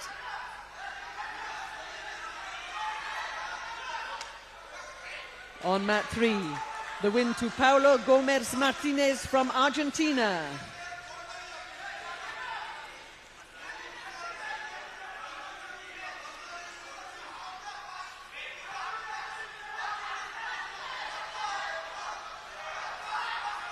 Coming next onto mat 3 at the start be of the careful of the edge again. quarterfinals of the He's men's got a good J1 grip under now. 90 kilos. Oh, he's switched from right to left. In the blue judo gi from France, Cyril Jonard. In the white judo He's gi doing good from just to Brazil, defend that score. And another Arthur big attack Cavalcante there. da Silva. And Baloo Bazzi's going to try and waste some time, I think, in the Wazirana. Yeah, definitely. That's what I'd be doing. The contest on Trying to mat look 1 really is now busy, in just to golden wind score. the clock down a bit. So what did I miss out on? Quite an interesting fight, actually. Yeah? Yeah, I think Asgaliev's had some big attacks, really, really dominant in the gripping, but the Baloo Bazzi was able to just drop under him for that Wazari, so now he's holding on a little bit here, trying not to the bigger grips that I was talking about. Yeah, but he needs to watch for that drop. It's really quite an interesting fight.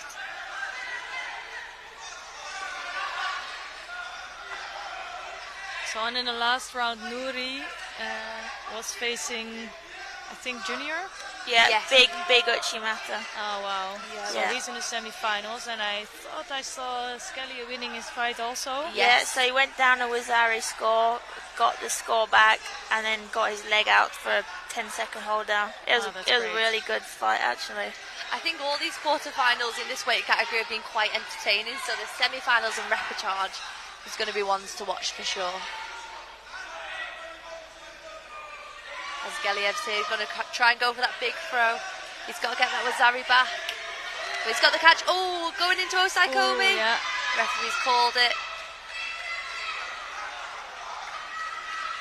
So Boluk Bassi, I'm not sure if that happened in this contest also. He can look a little bit passive. Yeah, for and sure. He always looks at that, but then suddenly he comes up with a great action and some great technique, and he throws over his Yeah, opponent. he was very patient, just waits for the right time. Yeah, and he can get a penalty or two in some competitions. It's exactly what happened here. He was under a bit of pressure and then just turned it for a really strong drop attack and got On right mat under his 2, opponent the there. win to Ibrahim Bolukbasi from Turkey. So I think we have one more quarter-final in the plus 90 kilo J2 category coming up now. Yeah, and this is an important one for Jack Hoxton, because if Chikuitsu wins this one, he still has a chance of a repechage, and he would have to face actually Yurakulov. So again, okay. it's going to be tough because Yurakulov is also a really good athlete. But let's see what happens On here. mat 1, It's a the really win strong to category. Helios it is. Lachumanaya It from is. France.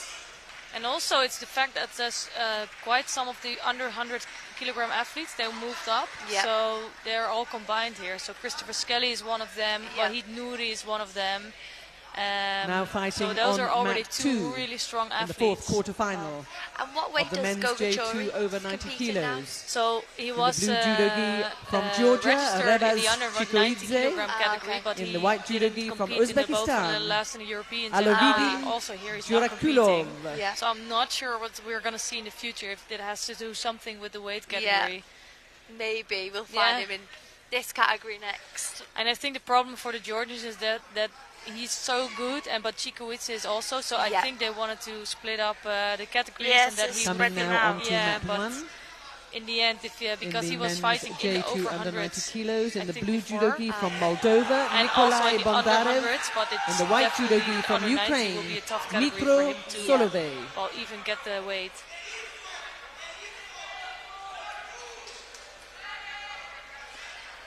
I'm not sure I put some food on the table if that fits your diet requirements. We're on a week off this Yeah. week, so we're good to go. So are you normally quite strict in what you are eating? Yeah, like I said earlier, me and Jaman, we don't make weight as such. We don't have to lose too much weight. Oh, a big Oh, attack that was there. nice. A Uranage good Wazari. from Chikoitze. Yeah, so we don't have to make weight, but still we work with a nutritionist to just keep Yeah, a really obviously. balanced but quite healthy diet. But yeah, in our week off, that's Yeah, for week sure. off, we don't need to tell the coaches. So there's only bananas, On mat 3, mandarins, there's the only win fruit on to the table Arthur here. Cavalcante da Silva from Brazil. So that's good for Jack Hodgson then. On Yeah, mat he will have 1, a repechage the win here. to Dmytro Solovey from Ukraine. So I think the semi-finalists are the top 4 seeds actually here. Okay. So no big surprises yet, but they should go for a really good semi-finals. Going to be 4 strong competitors. On mat 2, the Winturebas Chikoidze from Georgia. Coming next on to mat 1. In the men's J2 under 90 kilos. I think we're going to go to the in the J2 blue judogi from the United States of category. America, Benjamin Goodrich. In the white judogi from Great Britain, Evan Malloy. The crowd's cheering over there on mat 1 because we have Evan Malloy fighting in the under 90 kilo category. Coming on to mat 2 now. We can keep them a little bit updated at the start about of the quarterfinals of the I know women's Evan was one that J2 struggled over with the 70 weight kilos. changes. I think he In the used blue to be judogi 73 from China, he moved Wang up to 81, Hongyu. then he had to move up to 90. In the white judogi from Brazil, right? He's done Rebecca well so Silva. far, I think. He won a medal last week, 2 weeks ago. Yeah, he's one of the ones that you see grow slowly, but also he's, I think, in one of the toughest categories of IBSA Judo. So it's really coming top next level. onto mat 3 in the second that we cannot quarterfinal comment of the on, men's on that J1 category, under but for 90 sure we see kilos. final block and we'll see who In is the gonna blue be there. judogi from Will the final Uzbekistan, block be based on just one Turgun match? Abdiev. It will be 2 bronze In the white medals on 2 judogi mats from and then the Moldova, final on 1 mat. Oleg Okay, nice. Kretul. So it's another quarter-final on mat 2 as Silva and Wang in the plus 90 kilo category. I think we was watching Wang, we watched her previous match. She had a good win here. She was very dominant, wasn't she? Yeah, and she's just so tall, and I think she has some advantage there for sure. Yeah. And she's a former world champion, so you know that she can really win big medals. Yeah. I was going to say she looks on the mat really calm and cool and collective, so, but being a former world champion, I suppose you have to be.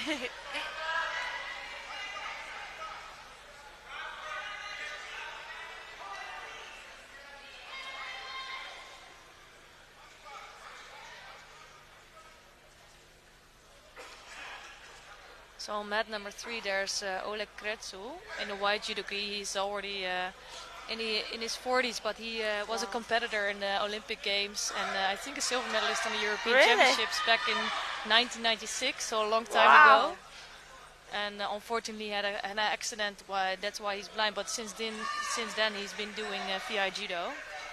It's good that in an unfortunate accident that you can still come out and come into judo and still keep competing.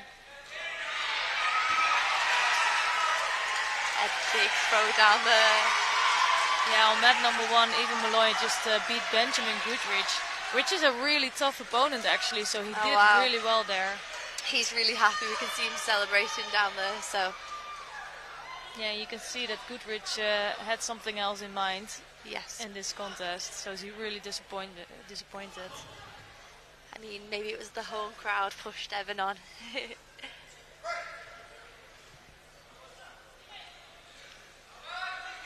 On mat 1, the win to Evan Malloy from Great Britain.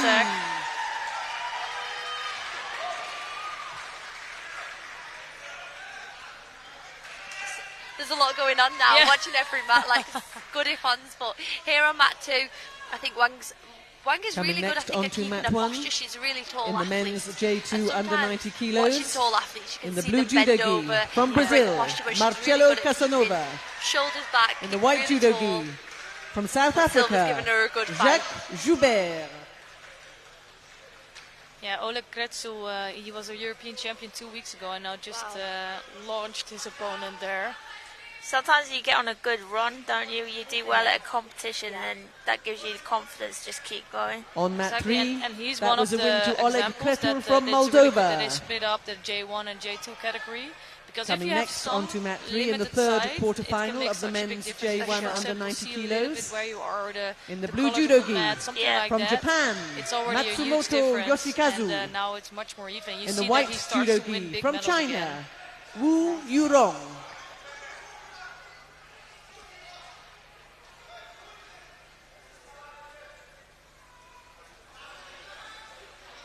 Yeah, they're really struggling, both athletes here, to really come to a good attack. And as soon as they attack, they are losing the grip. I suppose with less participants in each weight, they must know each other. Everyone must know each other very Yeah, well. even for training camps. Yeah. Yeah, there's a lot of athletes. They also have been around, so they continue quite a little bit longer. So inside the judo, sometimes, well, when most of them are a little bit in their 30s, they at some point stop. Yeah. But there's really some athletes that continue for a long time, and they've been around for like 20 years. So for sure that everyone knows each other really well.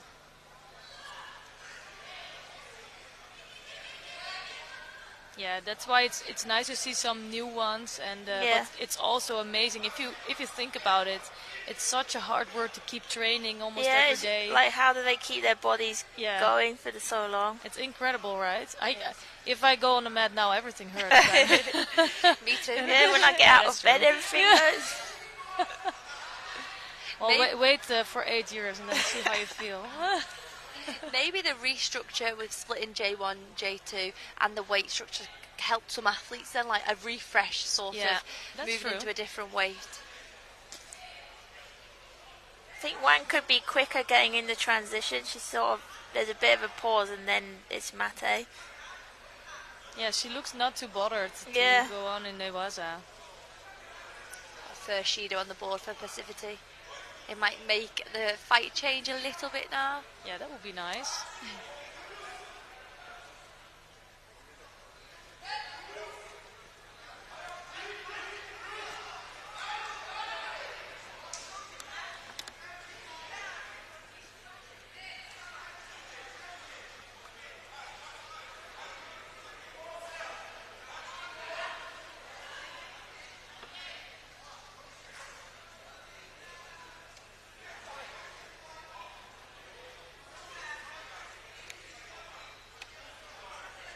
Yeah, you have some of these athletes that just block each other out.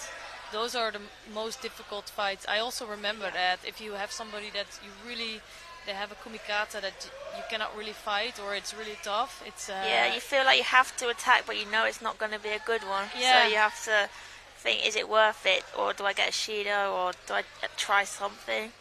Yeah, it's really difficult.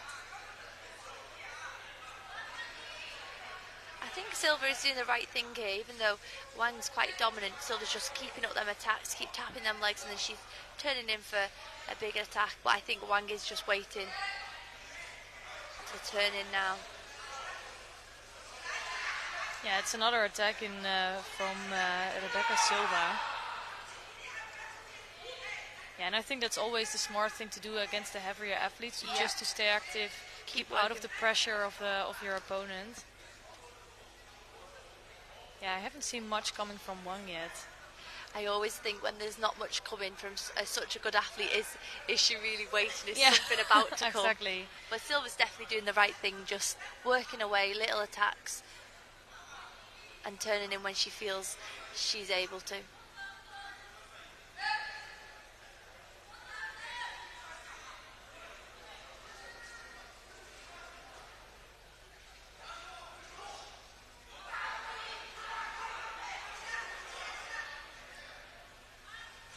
It's really hard to break that posture down from Wang. She's really tall. Yeah. But again, another drop attack there from Silva. Not as strong this time, but she did bring Wang down with her. Yeah, I wouldn't be surprised if Wang is penalized again at some point. For sure.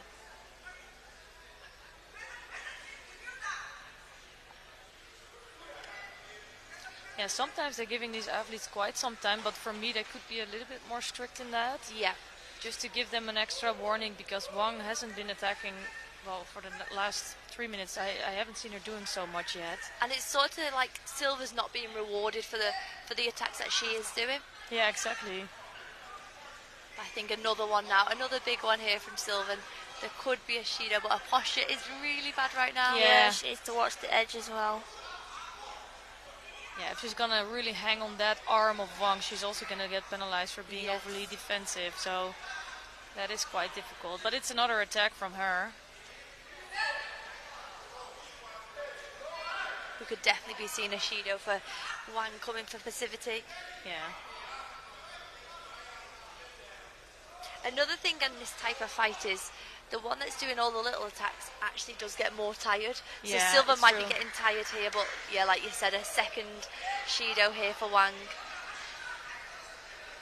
Yeah, but sometimes that's frustrating to watch, right? And also the athlete that's attacking more On sometimes mat one, that was a gets win really to tired and Marcelo starts to Casanova make false from attacks, Brazil. and then it can quickly, they can pile up 2 Shidos in no time, and then it's an even score again, or penalties on the board. Yeah, for sure. Well, Wang's under pressure now because she has got 2 Shidos, so a third one would finish the contest.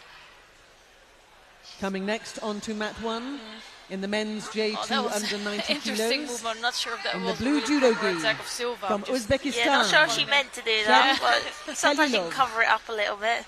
I think this will be covered In the up. white judo gi Good from transition Kazakhstan, attempt here. Zanbota Amanzol. Really good defense from Silva down there on the floor. I think this is Wang's game, right? To really push over opponents because she has the weight advantage. Yes. But she really needs to start doing something.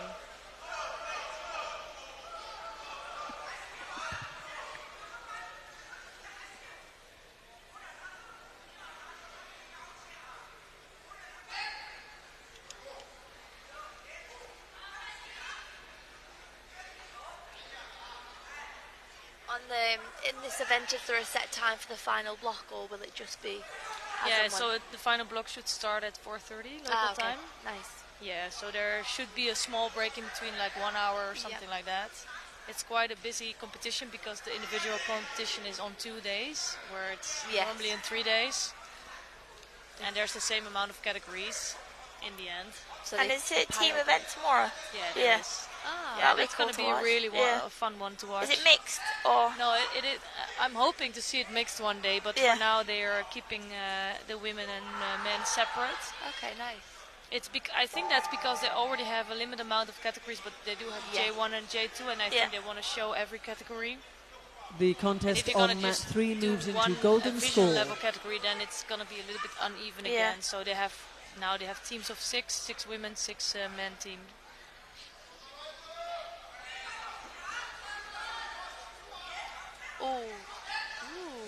So last 7 seconds now before we go into golden score. I think we could sense this fight going into golden score. Unless the referees are a little bit fed up and are going to give a penalty to Wang, but they won't do it in the last few seconds.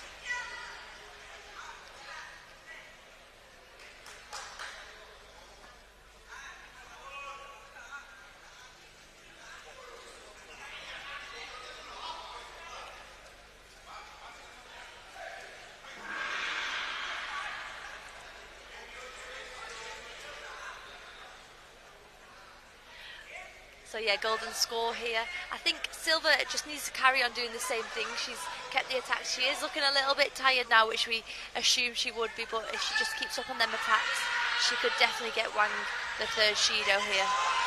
Yeah, I always still think it's quite interesting in how much the contest on mat 2 now moves into golden score. 70, and then here you sometimes have differences of 20 or more kilos. It's so and difficult. I have no idea how they do that. So difficult for the athletes. That was a really proper attack from Wang there. I think that was the first big attack we've seen from her, but we know when she turns in like that, she can definitely throw, so maybe that will give her the confidence to turn in a little bit more and turn this contest around.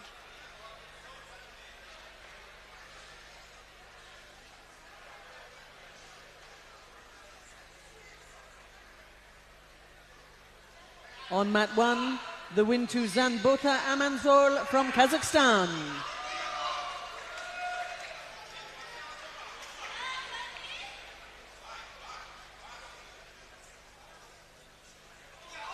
So Wang became a little bit more active now. Yeah, she's woken up a bit now in golden score. I think you have to when there's the 2 Shidos on the board. Yeah, you haven't really got much to lose, have you? Coming next on to mat 1 in the men's J2 under 90 kilos. But this is the interesting thing in the here blue judo gi from Germany, it's a little bit rough. Daniel I Goral. think it's correct because Silva didn't in the white judo gi from Korea, look at the first Lee 4 minutes, Jung-min. Wang didn't attack at all, and she has only the 2 Shidos on the board. That Shido came a lot quicker here for Silva than it did for Wang throughout the contest, but 2-1 now. Silva knows she'll have to pick it back up. And there we have it. That's a good effort. Yeah, it's so hard to throw over Wang, I guess. But the other way around, it's also not easy. Silva's doing good here. She's doing the right thing, I think. As long as she can keep not too tired and keep turning like that, Wang will pick up the third Shido.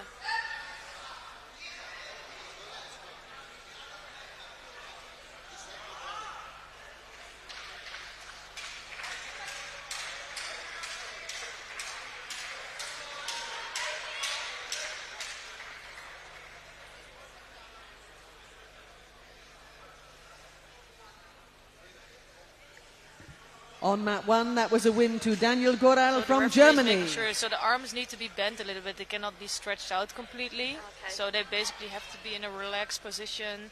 One hand on the lapel, the other one on the sleeve. Yeah. That was another good attack. Yeah. I wonder how relaxed the athletes actually are, though. Yeah, exactly. They're probably like holding Yeah. on for dear life. Okay, let's say they're not. They need to be bended, Yeah, right? yeah. Relax is not really totally Yeah. possible.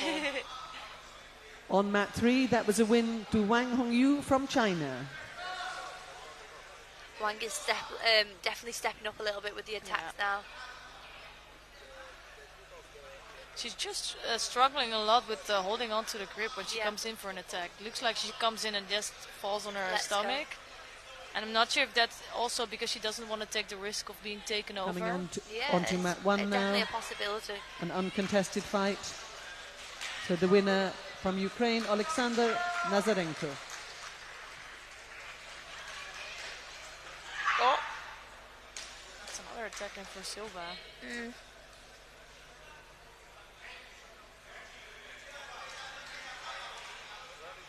So I really don't miss this feeling, being in a No. golden score, Coming being now onto mat completely 3. exhausted. And she's kind of thinking, The what fourth have I got to quarterfinal do of the to get men's you J1 over? under 90 kilos. In the blue judo gi. Yeah, it can from be really heavy Turkey, that you have trouble to Gökhan stand up Biser. or tidy up In your the white belt or judo anything, gi and from then the Islamic still, Republic of Iran, Yeah, well, thinking Musa of a way to Golani. throw over your opponent.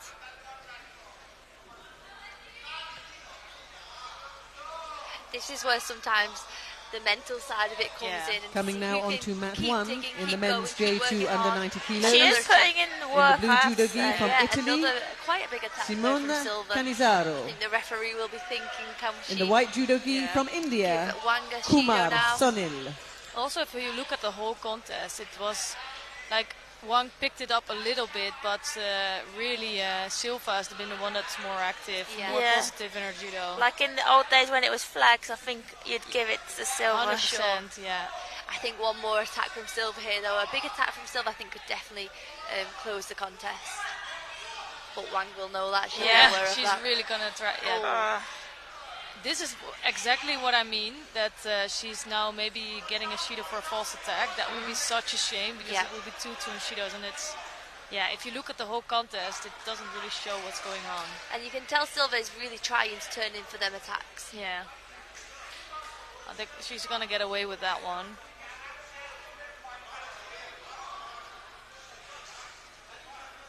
So she knows again. This is where Silva knows she can, if she keeps the attacks up, she can definitely get the third Shido for passivity there. But they have still got to be quite positive attacks. Yeah, exactly.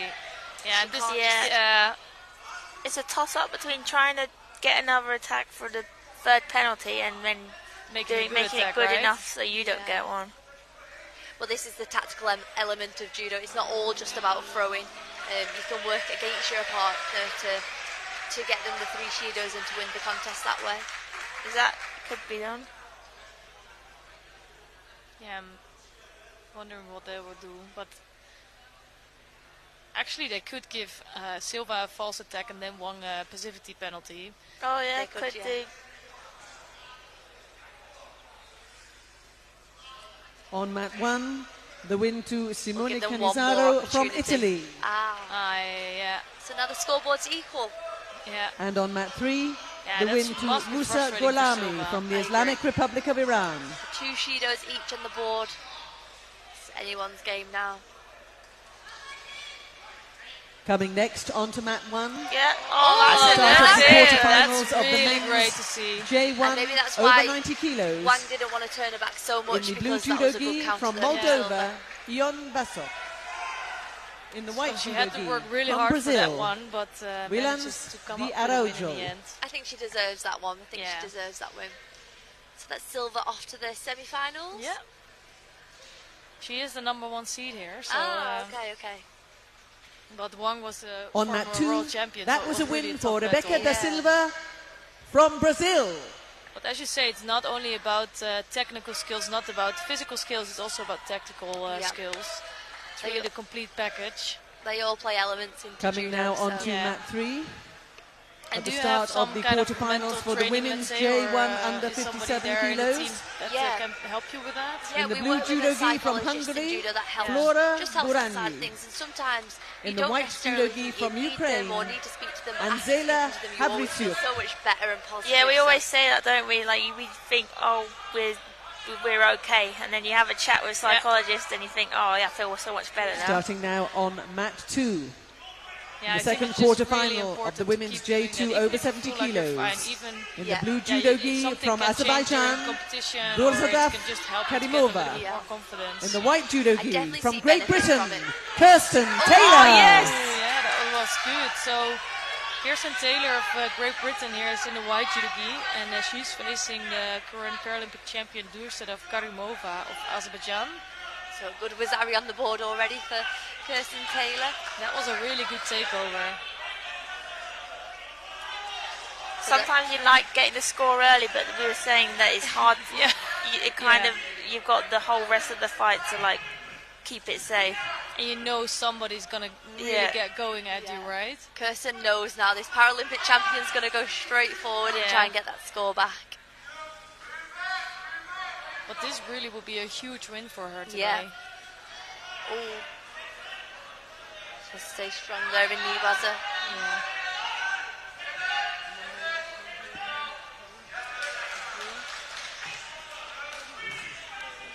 I think this is also the side where you have to be mentally strong for Kirsten here. She's got Wazari up.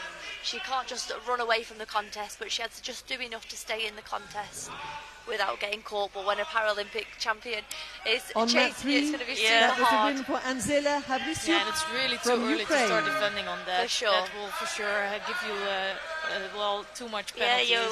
you'll have too much time left. Yeah. Another drop attack there. She's doing well to kill that. Ooh.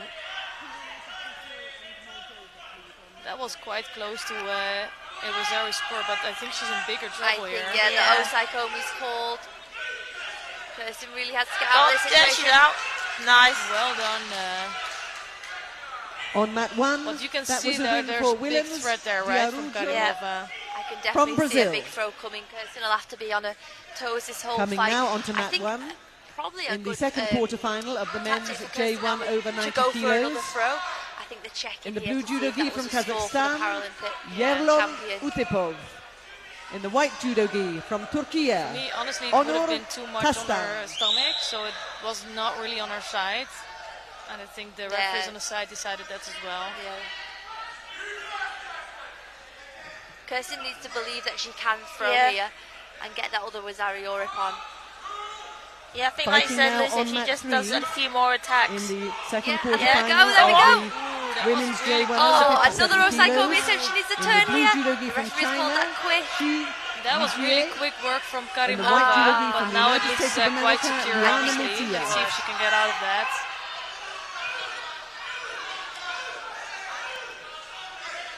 Yeah, that's really unfortunate, actually. Yeah, a little mistake. I think that's where the experience of the elite athletes come into it. I think Kirsten, she definitely she got the score initially, and she definitely could have got another score there, but Karimova just took it, stole it there on the ground, and I think that's the I think maturity level. going forward for Kirsten, though, she knows she can obviously throw and beat the very best in the world, so I think that's still a big positive for her. On mat definitely 2, not a disappointing the win fight, to and I think she's got a Durzadaf lot of benefits from that fight. Karimova from Azerbaijan. But yeah, the experience there, Karimova just won her that contest.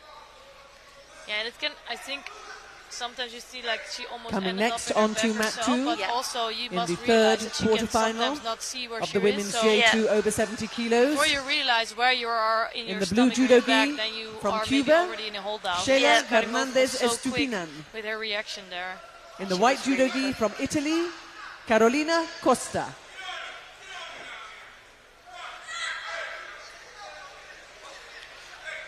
Do the current world champions not have the red back patch? No. They do have it, but not everybody has it. Oh, okay. So maybe some forgot to ask for it or something. I definitely wouldn't be No. forgetting to ask. I'd be ordering doubles. Me neither. Oh yeah, I will be ordering a bunch of them. Really. Every kid. So we have 2 more quarterfinals of the plus 70 kilo category in the J2. And look at the back patch here. Not sure if you're seeing that. Yeah, I literally just seen that. Yeah, so it's Carolina Costa of Italy. She's been quite unbeatable for the last few years. So she's also the current world champion. And she's facing Sheila Samaria Hernandez Estupinan of Cuba here. Oh, nice left-sided Uchimata.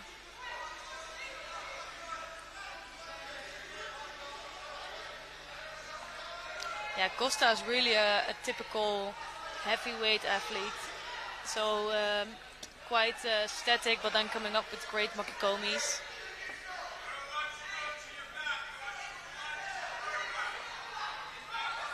So here you see they're really struggling with getting their own grip right. So in this case, Costa can choose first because she has the white judo gi on. Oh, really? And in the next encounter, Hernandez will have the choice. But she's doing really well here. I think that's really the way to go, to start really aggressive against Costa because she's much slower and taking her time to you can sort of like rag her up a bit just to sort of get your grips, get your movement in first. Yeah, exactly. On mat 1, the win to Onur Tastan from Turkey.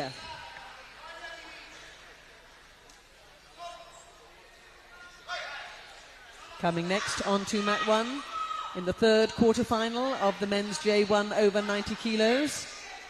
In the blue judo gi really from China, it, but here you can see a little bit Jilong. the power of Costa. Yeah. In the It's white just they're quite judo good gi attacks, from but because France, she can't lift her or Jason move her too Grandry. much. Yeah, I think I'm guessing there's quite a weight difference in here. I could consider Hernandez maybe as a 78 kilogram Yeah, athlete. I'd say she looks 78 kilos. But she's really pushing forward and coming in with good techniques.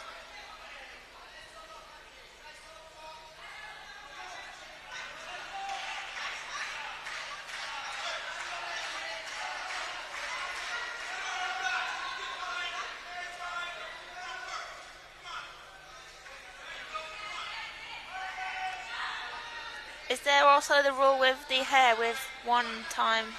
I think they're also a sometimes little bit lenient. more flexible with it, but they are starting to be more strict with that as well, because I think it's, you can take care of your hair. Yeah, especially if you need a little rest, you could just pull your hair out. Exactly.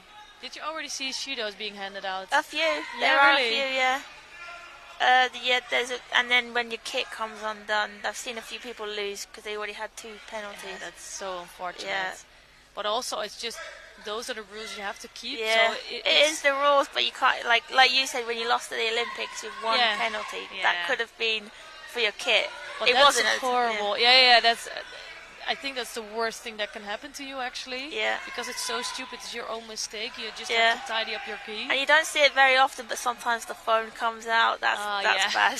Yeah, we have some examples of a necklace on, phone coming out. Yeah. And that's just a straight out. Yeah, I'm really happy that never happened to me. Yeah, I before I go out, I always check everything to make sure. I would never put my phone in there, honestly. On mat 3, I don't even put it in, but I always get the paranoid win that to something Xi is going to come. Yijie from China.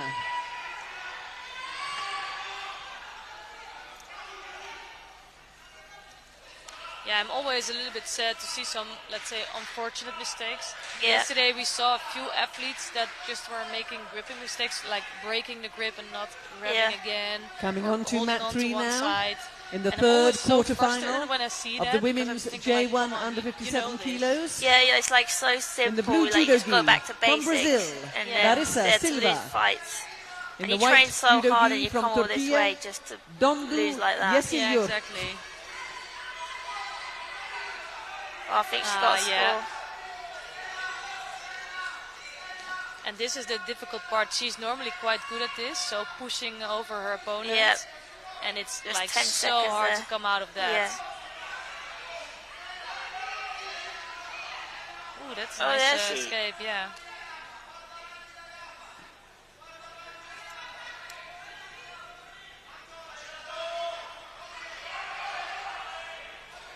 But the first Rosario is on the board now. Now you're going to maybe see a little bit of a change here, because Hernandez... Yeah, she's going to have to chase. Yeah. She was doing that, but she was Yeah. also being so active to maybe put Costa on Shiros. But now Costa doesn't have any Shido yet, so it's going to be hard to really So you're put her going to into force Shiros. 3 Shidos. Well, 2 minutes, halfway, but yeah, it's going to be tough. Yeah, and I don't think Costa's really going to defend, actually.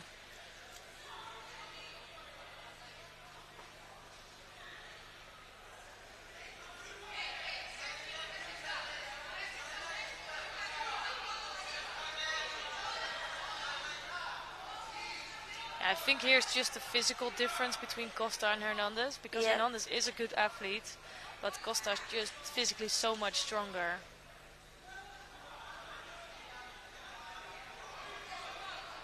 Yeah, even if the attacks are quite good, it's hard to get any sort of movement or reaction when she's so strong. Yeah.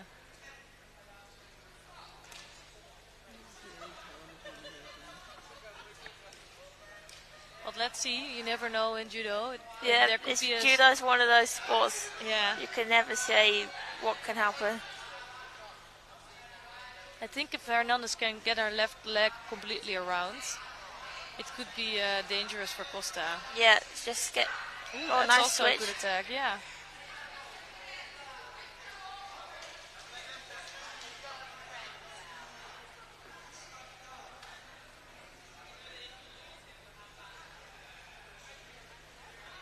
So do you always start a fight with a really clear assignment, or you're more like just go, right? The coach has the assignment, whether I stick to it. Yeah. No, I think I'm getting better.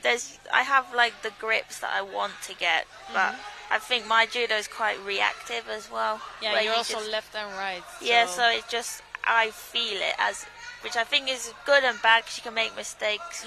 But yeah, Lucy, who was here, she's really good at a clear plan. Yeah. Well, she's world number 1 probably. But you have to On have mat a 1, different... the win to So everybody has a different Geelong type of from judo. China. Yeah. For you, it's a big advantage that you can throw either left or right. Yeah, I think it's good. I think it's good to have a plan, but then also be able to go off the plan. Yeah. Because you don't want to be stumped where you can't get your grip and you don't have anything else. So yeah, I think that's the best thing with judo. Everyone has their On mat style, 3, and the you win can to kind of Dondu get Yesiyor through from Turkey. as you, rather than you have to be like this or like this. Yeah, if you had to have one assignment the whole time, you would lose a lot of your... Yeah, definitely. Like, how do you say that? Coming next on to variation mat in 1, judo, right? it in would the all be fourth very quarterfinal same of the yeah. men's Attacks, J1 over etc. 90 kilos. In the blue judo What about gi you? Did you have from Algeria, Well, I Abderrahmane think a little bit the same Chetouane. as you. Yeah.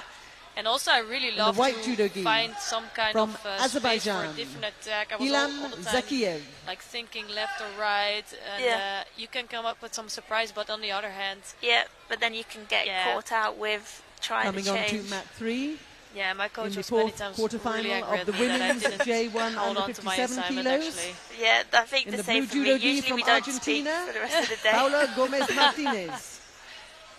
In the white judo gi from Canada, Yeah, but I love the most Priscilla if I didn't have an Gagne. assign- obviously for the competition you need it, but for me, if I could just play around in the training, Yeah, and Randori, where you yeah. could just do what you want. that's those, and then come up with some new technique. For me, Yeah. that was amazing. And sometimes you throw and you have no idea how you did it, and you want to do Yeah. it again, but you don't know. Yeah, and later on in the competition didn't have that anymore. But in the earlier competition, I would find out like new techniques that would work for me during the competition. Yeah, literally. Yeah. Which is a bit strange. Yeah, because usually you train and then you do the competition, whereas I do the competition throws and then have to go and work out how I did it. Well, that's pretty amazing. So she's got 1 minute left now to get the score. Yeah, it is gonna be hard for her, but it's not an easy. Ooh, that was a good one. Yeah, definitely. Ooh. She carried on driving a little bit more. Yeah. She just lost the arm in the end, but it was a really good attack.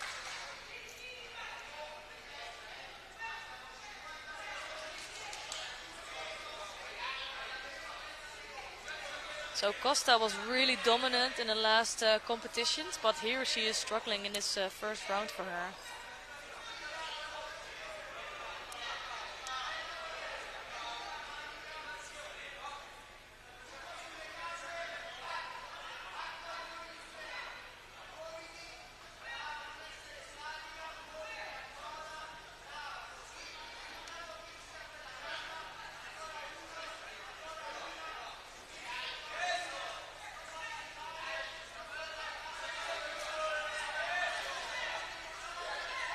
So Hernandez has a really strong grip here. Yeah.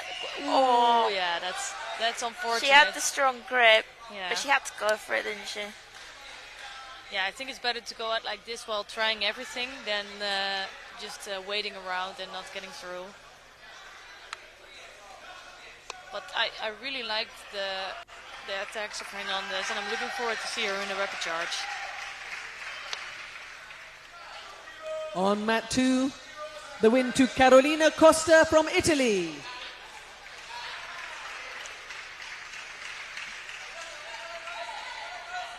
Coming next onto mat 2 in the fourth quarterfinal of the women's J2 over 70 kilos. Yeah, we have one more contest in the blue judo gi from Brazil, Meg Emmerich. In the white judo gi from France, Priscilla Leze.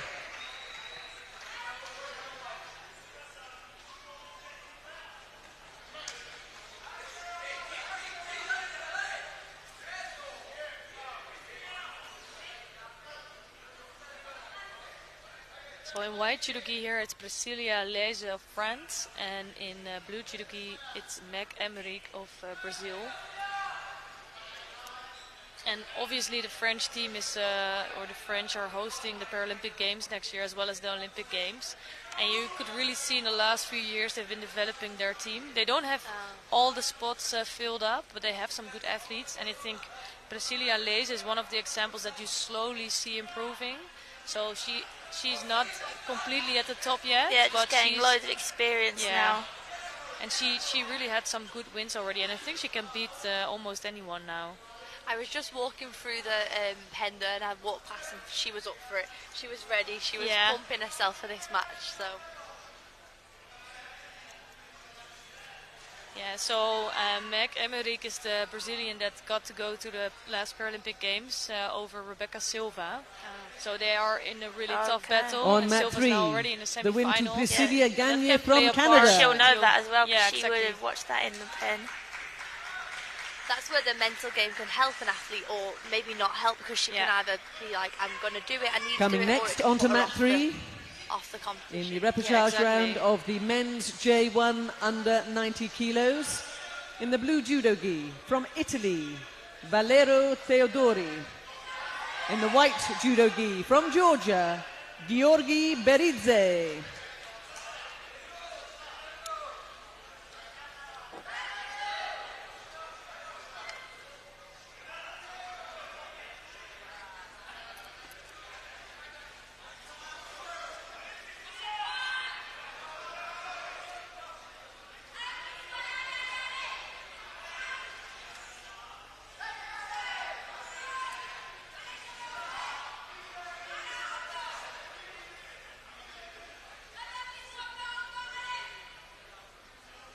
A strong left versus right grip in here.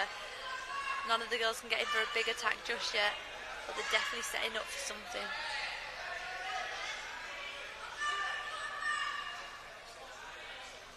Yeah, it's difficult for both of them to get through because it's really a left against right stance. Oh, wow. Oh, it's just that was the commentator's curse. Yeah, really it is. That's not nice. the first time that happens. Well, really nice upon there for Emmerich of Brazil. So she'll be heading to the semi-finals. Yeah, she will be facing Carolina Costa in the next one. So they'll be hoping to have an all-Brazilian final in this way. For sure. And yesterday they didn't pick up a gold, and they have on mat 2, the win to make Emmerich from Brazil. And they normally have good chances for gold. Yesterday that didn't happen, but today for sure they will have some people in the mix, and this is one of the examples in the next round. The rank number 1. Coming on to mat 2 now, so Brenda Souza at the start of the quarterfinals of the women's J1 under 70 kilos. She is facing Renuka in the blue judo gi from India. Renuka So the Indian team Salave. is also, you see them slowly progressing. In the white judo gi from Brazil. For a while now. Brenda yesterday Souza they picked up their Freitas. first ever world medal with Kapil Parmar, so that was really good to see. I would be interested to know what countries on mat 3, together the win with to the VI Valerio and non-VI, Teodori from separate. Italy. Because like our ours VI is team like train. fully integrated, like we train as one team. Yeah, I think that's really important for these athletes to I have think enough so. partners there. Coming next on to mat 3 in the repechage of the men's J1 under 90 Very kilos. nice throw. In the blue judo She gi knew from exactly what she was Kazakhstan, doing there. Bayorzan Arslanbekov. In the white judo she's gi won from quite Sweden, some competitions now, but last year in the World Oscar Championships Widegren. she lost out, and she was also one of the favorites. So she'll be definitely coming for it today. Yeah, really, I think she is very motivated to get a gold medal here today. On mat 2, the win to Brenda Souza Freitas from Brazil. Yeah, I know, like in the Netherlands, they do train in their club, so they do train also with the sighted judokas, but they also have separate trainings. Yes. Coming And next I think on in to quite mat some 2, countries they don't the have a choice second because there's just not so quarterfinal many, of the yeah, men's J1 under VI 70 athletes. kilos. In the blue judo gi That from was China, nice. On mat number 3, we're right in front of that mat. in the white judo gi from Japan, Tsuchiya Minako.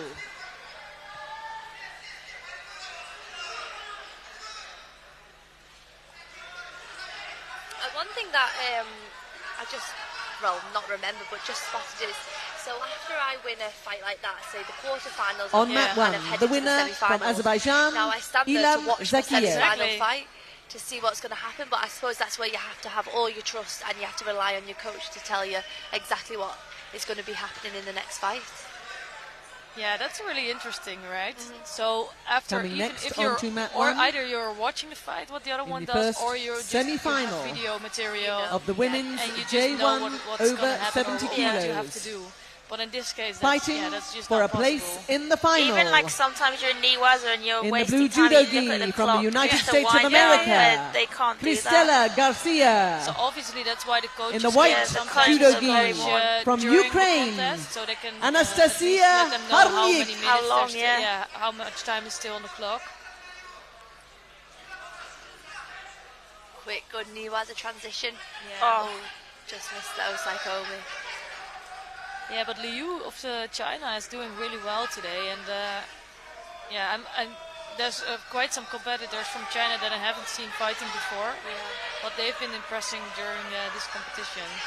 They're coming out for the world medals on this event.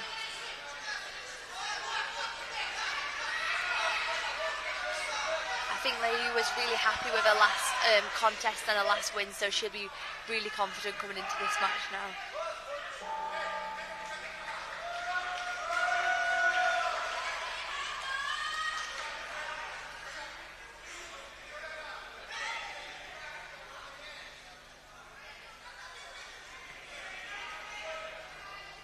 And again, she's trying that step over the leg. She's good on the Newaza work. This time I think she might have it, but Just catches that leg done.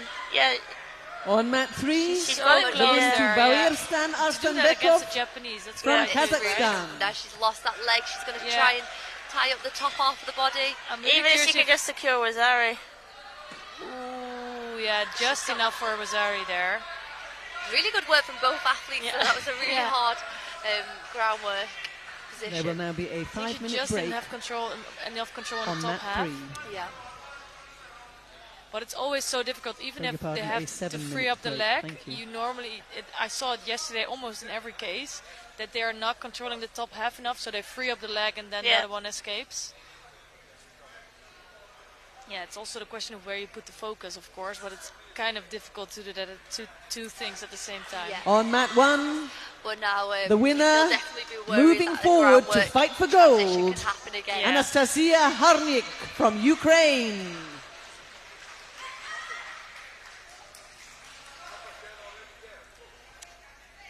And coming next onto mat 1, the second semi-final I think definitely Niwaza. of the women's J1 over 70 And what about you kilos. when you was competing? Fighting for a What do place you mean, in the like, final. Which do you prefer to Yeah. do? In the blue judo gi from Brazil, Like, Erika honestly, I didn't care how Zoaga. I won. Oh yeah, no In the one white cares. judo gi from Turkey, But I do like Tachiwama. Nazan a lot. Akin Like, Gunis. What about you, Lucy? I think definitely I win more Niwaza, but Yeah. when you get that perfect throw, it's really satisfying, isn't it? Yeah, I think that if you win with a big ippon, that's one of the best. And because you feelings, know there's right? no doubt you've actually won. There's Yeah. the referees might look at it, you think, yeah, that's definitely a pon. Yeah. Well, yeah, like you said, a win's a win. Any win. But honestly, the feeling that you are, if you're in a really rough fight, and let's say if you're in a final or bronze medal match, and then you, in the end, you get the hold down, and Yeah, you you are know waiting it, for yeah. 26, and you know you're gonna win. That's also pretty great. It's Yeah, satisfying. you're kind of watching the clock like 10 more seconds and I'm done now. And if you really feel like it's secure and then there's no way the other one is coming out, and then you can just really enjoy those last seconds. Or like the feeling when you've suddenly got an arm lock and you know it, you just grab it. It is funny in Niwas because when I'm doing, on a hold down, Yeah. you know, don't you? You know if it's either secure or there's a chance they're probably going to get out. You can just feel it straight away. Yeah, that's true. But still, if you have the arm, you never know until the other one taps out, right? So sometimes Like you don't tap. Exactly, I'm not On sure. mat 2, Yeah. I always to have to Yu tap quite Li quickly because from my China. joints are not that Yeah. great. Yeah. But Jemima can hold But on. the feeling when you've missed the arm lock and you think, yeah, that's not good either. For sure. So Liu just threw over coming Chia next onto mat for the 2 second in the time, third so really, quarterfinal well, of the no, the women's second time was J1 actually under the first time 70 was a hold kilos. down. But she got the In second the blue was already judo on board. gi from Turkey, She was really happy with that Merve win. And Uslu. of course, now she's heading to the in semi-final. the white where judo she'll gi face from Brazil. Greece, Yeah, the Susa de Freitas. Theodora Pachalidou. And actually, that's going to be a good Yeah, contest yeah. there. It's one to watch for sure. Yeah, that's going to be fireworks.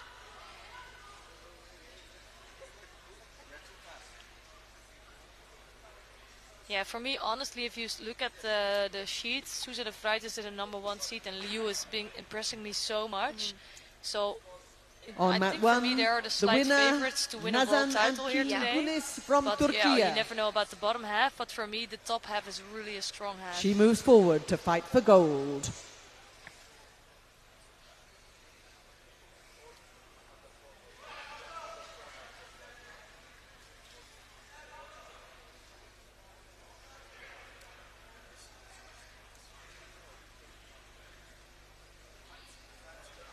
Coming next onto mat 1 at the start of the quarterfinals of the men's J2 So under here 90 two, kilos. new In the athletes blue on the judo mat, gi Theodora Pascalidou from of Ukraine, Greece, and she will Dmitro be facing Merve Solovey. Uslu of Turkey. In the white judo gi from France, Elios Lachumanaya.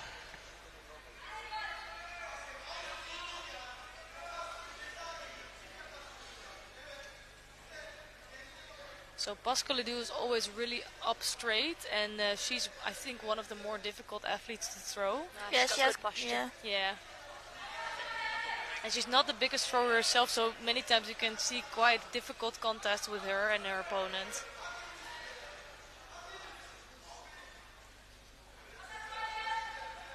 She's just looking for them feet, the ouchi, the kouchi there. Yeah.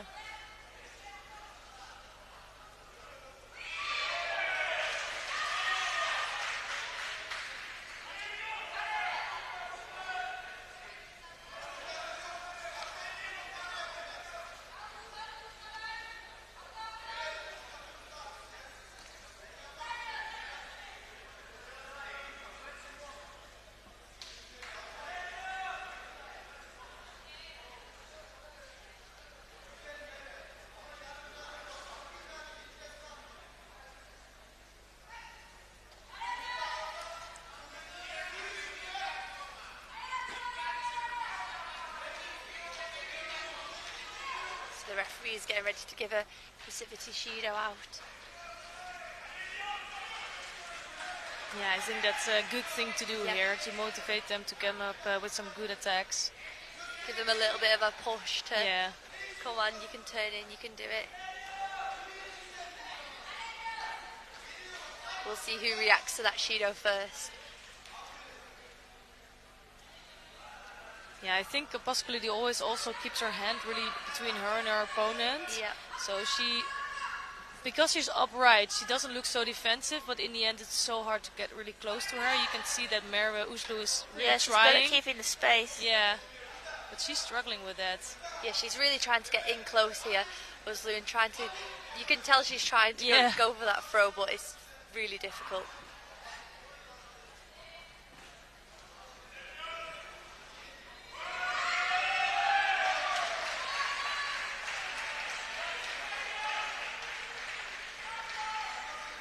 So mat number 1, Elios Latsumania just won his quarterfinal against Dimitro Solovey.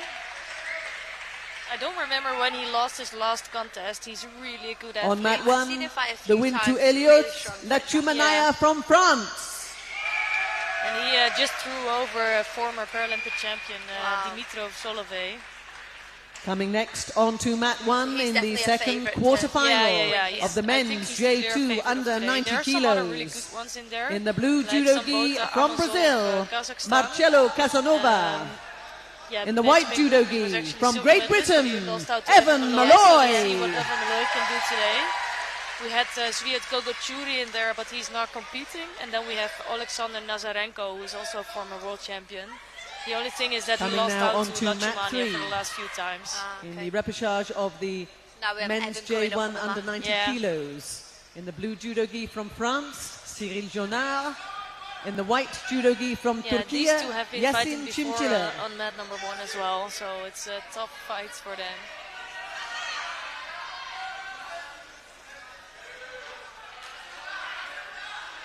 And here it's exactly half the contest time gone. Still just the one penalty for each on the board.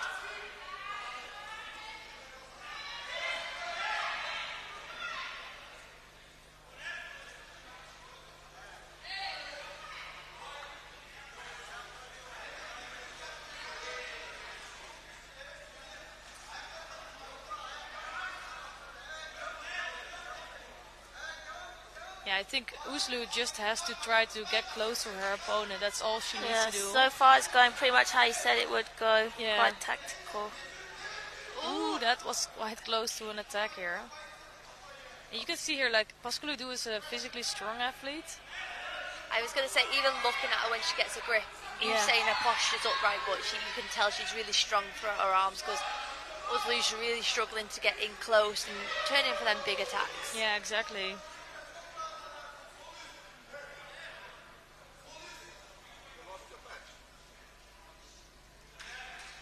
Yeah, and it can look that she is passive, or also her opponent is quite passive, and that's a complicated thing, because if you see Uslu against some other opponents, she's quite active and coming in with big techniques. Yeah. But she's just being blocked by Pascalidou here.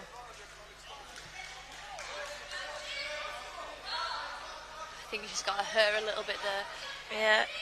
She's struggling to get that grip, but she is working to get over that top. Yeah, but as soon as she comes close, also Pascalidou has some opportunities for an attack. For sure.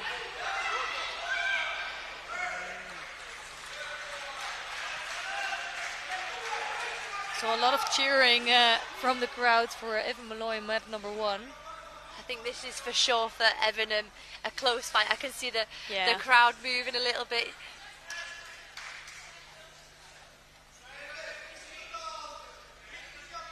Yeah, I think beating his opponent here would get him really a long way, because then he's in the semi-finals.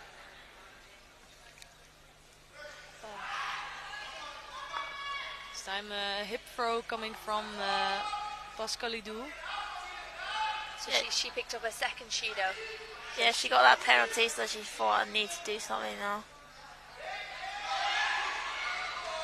Yeah, I think that's good, and also these referees, they have been active also in the para judo for longer, so they start to know the athletes as well. That's the same as inside the judo, so they know some of the athletes are more positive, some are a little bit more negative, and they will on mat 3. That was a win to Yasin Chinchilla from Turkey.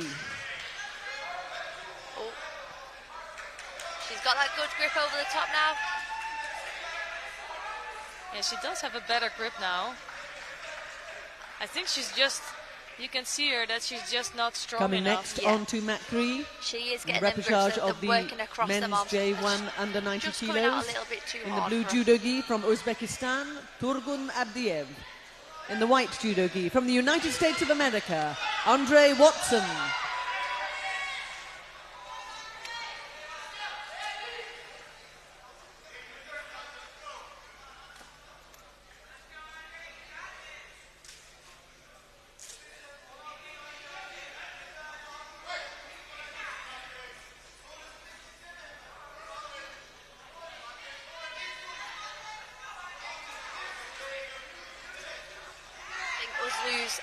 Changed grip here. She's going for a left hand over the top this time. I think that's a good move.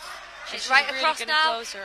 But yeah, she tried to go for the take back but ended up on her own back. But a really good decision there from Uzlu to switch up her stance, get that left hand over the top, and I think it just tricked her opponent into going backwards. Yeah, I think she deserved the win here. Also, if you look at her judo in the last minute, they will check the replay just to make sure that it's a good decision from the referees. I definitely think it's the right call. Yeah. That's a good win there. She deserved that win. On mat 2, yeah, and here you see the win to Merve Usulu kind of waiting for the other one from Turkey to take over. Yeah. But you cannot just rely on that. And I think that is the reason why in this contest she lost, because she was just waiting. Yeah. Coming next on to mat 2 in the fourth quarter-final of the women's J1 under 70 kilos. In the blue judo gi from Egypt, Maha Ali.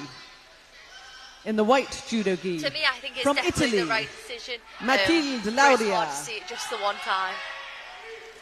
So they must check if there was enough control for I think there Uslu was. to go She to kind the of ground. moved out the way. Yeah, me too. I have definitely done it before though, where I said, yeah, 100%, and I've watched the video back and been like, oh no. Yeah. Actually. Yeah, fair enough. So they're gonna just, I'm not sure what happened there. Bit of a confusion, but yeah, a good win there for Uzlu of Turkey. But sometimes the different camera angles can tell you a completely different story. For sure. And sometimes like slow motion can look like one thing, and then in normal time it looks like something else. It's so crazy how much it can change.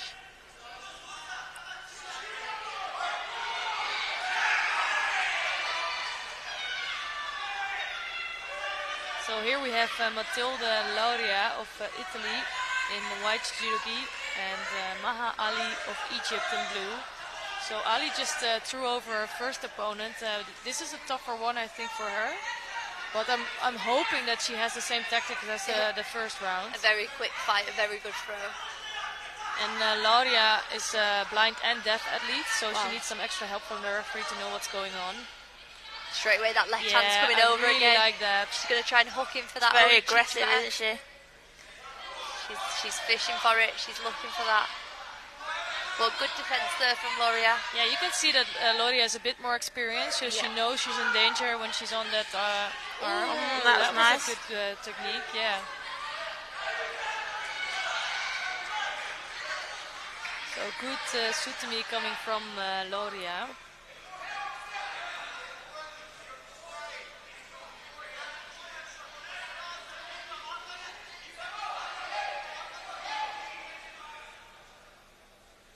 So I think the one that loses out here has to face Pascalidou. And here they've been both really active, so I'm curious to see how they will do against Pascalidou. So that's with Zari on the board. It should be full up. Have they got that on the wrong side? Yeah, I think for sure that's on the right side. Yeah. On the wrong side, yeah. I'm really happy that there's like a supervisor always on the side, because I can imagine as a referee that you can miss something if there's so much happening. Sometimes you're not in the perfect position. Yeah, for sure. It's hard to. They're only at one angle as well. It's hard for them to see all the angles, so it's definitely the right thing to do. But these referees are traveling all around. They are on the road all the time. Yeah. Yesterday they had a day that started at 10 and finished at 8, I think. Wow. So it was really a long day. And I think they don't make many mistakes, but in some cases it's nice that there's just some backup from the side. This fight's really interesting. I definitely think someone's going to go big shortly. Yeah, me too. They're fighting for them big hands over the top.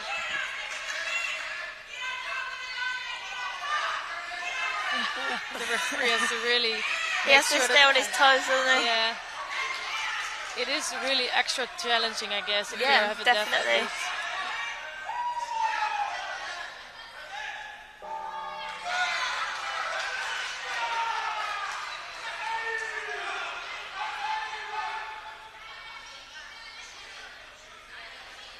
So they'll both be looking for that big arm over the top. Gloria's got it there, but it's just slipped the head. On mat 3, the win to Andre Watson from the United States of America.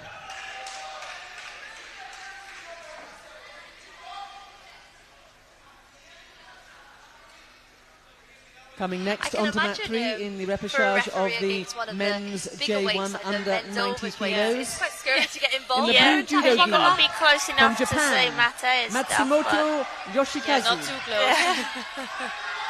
In the white judo gi that was from a great, Italy, movement Valerio from Gloria. Teodori. A very nice attack there to score that upon.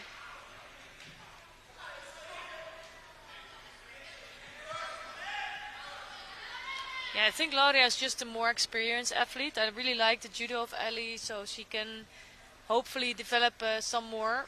We'll see her in the repechage fight, so no doubt she'll be going forward for that.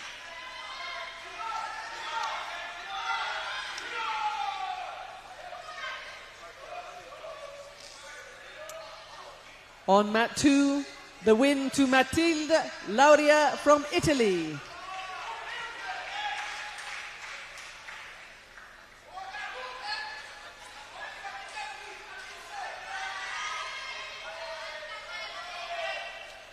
I think it's a Coming close next fight onto down mat there 2. on mat 1. The crowd's going a little bit In crazy. the women's J2 under 70 kilos round robin. Versus 1. In the blue judo gi from China, Wang Yu. Good attack there. In the white judo gi from He's really Japan, good with his shoulders Ogawa and, Kazusa. Just sometimes losing one arm, so he has a really good first arm to push up the arm of the opponent, and then the other arm is missing out a little bit to really get some pulling there.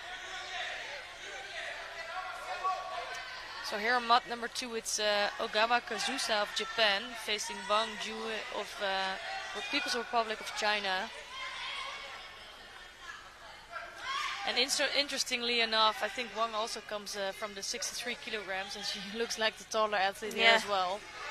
So it shows a little bit how small Ogawa is in the weight category.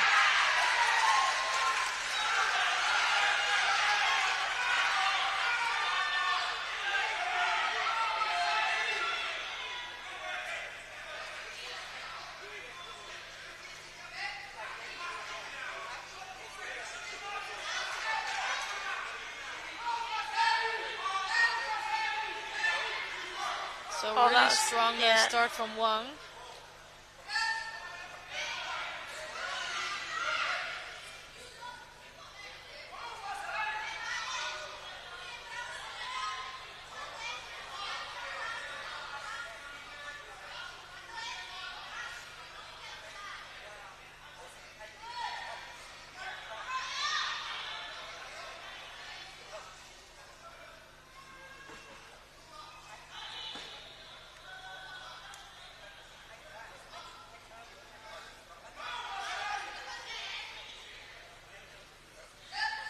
Wang's looking really dominant with that left hand. She's so strong on that left hand side. You can tell she's just fishing for that perfect opportunity to attack.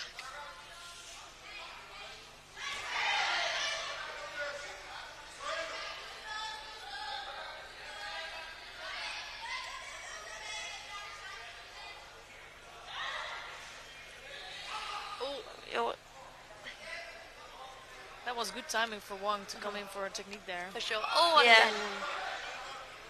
I think she's got the technique, she's just letting go of the hands. She's losing a bit of control of the arms, but when she gets that all together. I do think when it comes together, it'll be big. Yeah, the only thing is that Ogawa is super hard to throw. We've seen it in other competitions as well. So that's going to be the battle here. And we just saw that Ogawa has a good serenage. So that will be the danger, I think, for Wang. But she's super dominant in his first minute. Yeah, and Wang for sure will be aware of the dangers that are there. So he'll be a bit hesitant. But again, another turn in there on the left-hand side.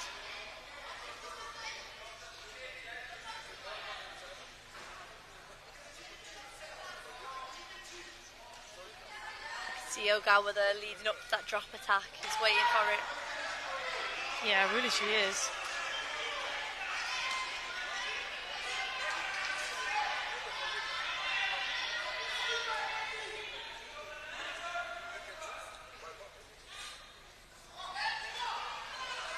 This is a really close contest, I think. On mat number 1, you mean? Or both. This one? Yeah. We're semi-watching mat 2, mat 1, mat 2.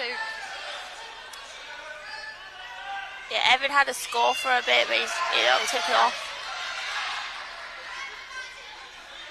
Yeah, and here Wang is really dominant with her grips. She just doesn't, she's not able to get a score yet. Yeah. But here, for me, it's also interesting because Wang is so dominant, but Ogawa doesn't get a Shido on the board because she does attack at some points. She's just putting them perfect attacks in just at the right time. On mat 3, the win to Valerio Teodori from Italy.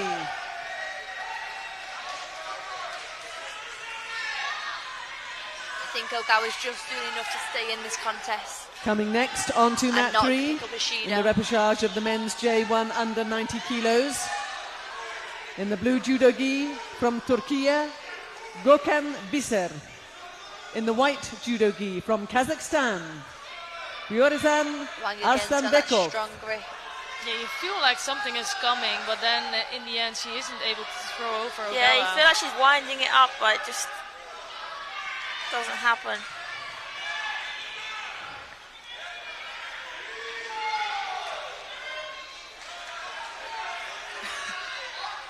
Yeah, on mat number 1 there's a super tense contest between Canizaro and Molloy, and Canizaro is now leading with a Rosario with just 14 seconds left.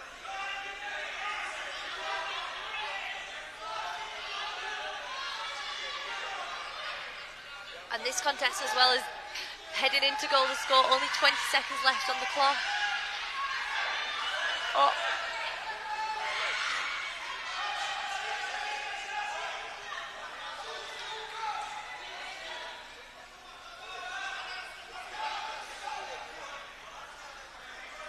Yeah, it's interesting that there's no penalties yet on the board. I think for me, Wang's doing all the big attacks, but Ogawa's just getting in there with them little drop attacks. Heading into golden score with no score, no Shidos, nothing. A clean board. The contest on mat 2 moves into golden Ogawa score. Could really steal this contest. Sure. Some smart attack. Yeah.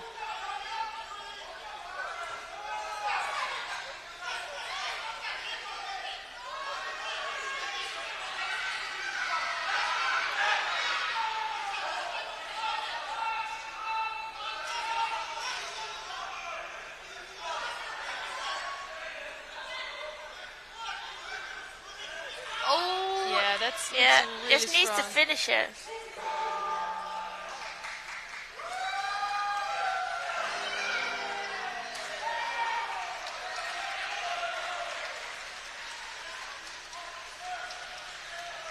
So I think many of the athletes can get quite frustrated against Ogawa. Yeah, especially when you fight someone that you just can't throw. You feel like you're better then, but you can't get any sort on mat 1, lift or throw. The win to Marcelo Casanova from Brazil. First Shido on the board, and Ogawa will know she has to put a few more attacks in, and that's maybe where then Wang will get her score from. Yeah, she will get some opportunity. On mat 3, then for sure, Ogawa the win to Bjorizan Arslanbekov from Kazakhstan. But for me, Ogawa was able to get a penalty a little bit earlier in this competition. Coming next on to mat 1. In the third quarterfinal of the men's J2 under Wang 90 again trying to kilos. pull in on that left In side. the blue judo And a gi good from counterattack, Germany, yes. Daniel Goral. I think Wang was In really the white stronger judo athlete gi of the two, from but Kazakhstan, still she needed 5 minutes Zanbota to throw Amanzol. Awa.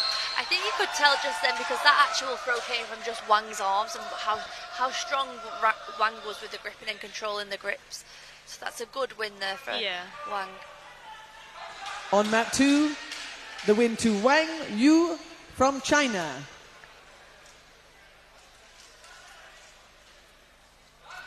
Coming next on to mat 3.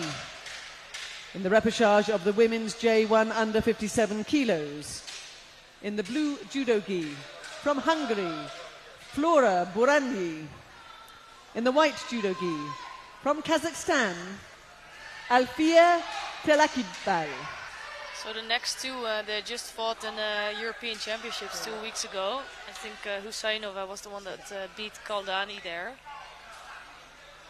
Now it's coming together for me, all the athletes. I'm realising how strong this category really is. Yeah, I think they pulled some people from the 63 and the 70. Yeah. Throw them all in one category, right? Yeah, fight it out for who's best.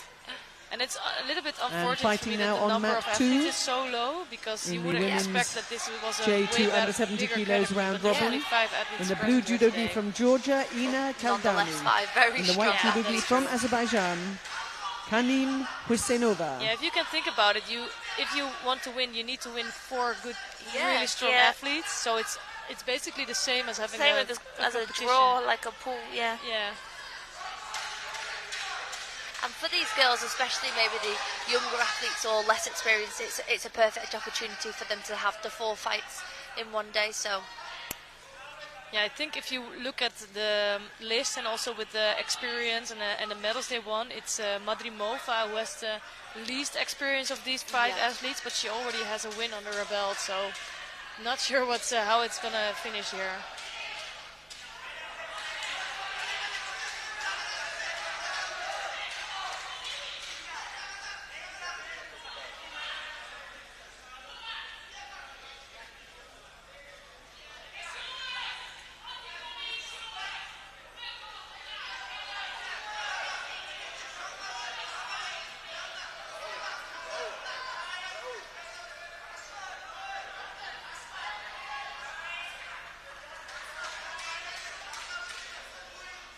I think that was not the best entrance there. Really, she didn't try to get a reaction from her opponent at all. It was really static. she's just feeling for them attacks, I think. Just the wrong timing a little bit, but it's, again, a really hard left versus right, and then they're trying to get in where maybe it's not set up right. No, but both can throw big, so I'm hoping to see some of that in the next few minutes. Yeah. Good grip now around the waist there. Yeah, there you go. That, She got that good grip, she was confident, she went for it, and she got the up-on out. Sometimes I think that's a thing in judo, is the confidence to go for the big attack, because sometimes, of course, there's counters, and your opponent being strong can take you back. So having the confidence to go for that big attack, that's where you can score the big impact. On If you're not fully the win 100% to committed, Kanim that's where you will get counted. from so Azerbaijan. Definitely have to commit fully. And on mat Well, 1, such a the win tough to balance, Zanbota right? To get fully Amanzol committed, but also from Kazakhstan. Especially against a Georgian in this Yeah, I was case, gonna say you know they Georgian, can take yeah. over. Coming next on to mat 1 in the fourth quarterfinal of the men's J2 under 90 kilos. In the blue judo gi from Italy, Simona Canizaro. In the white judo gi from Ukraine, Alexander Nazarenko.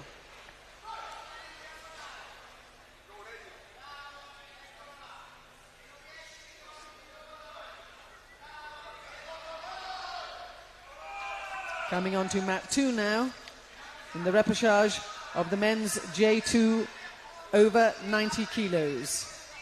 In the blue judo gi from Brazil, So I'm gonna Sergio go back to Junior. the over 90 kilogram In the white category. judo gi Rapid from charge contests are Kazakhstan, coming up. Yerlan So we have a few Tonkiev. rapid charge contests before we also are going to show some semi-finals, which I'm looking forward to. Exciting. Yeah.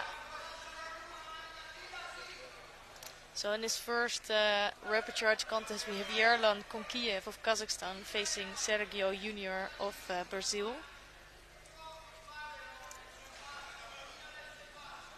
So they both lost out to Wahid Nuri, who is the current world champion. So that doesn't say a lot about their it's quality, a fair right? fight to lose to. But now both fighters will be eager to get into that medal contest later on today. Yeah, if you lose your first fight and you get pulled back, it's kind of like you've got another chance, so it sort of wakes you up a bit to go again.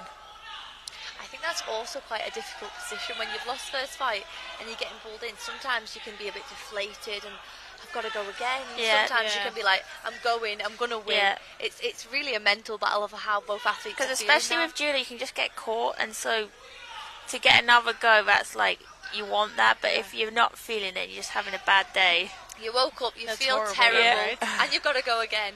Yeah, it's sometimes hard.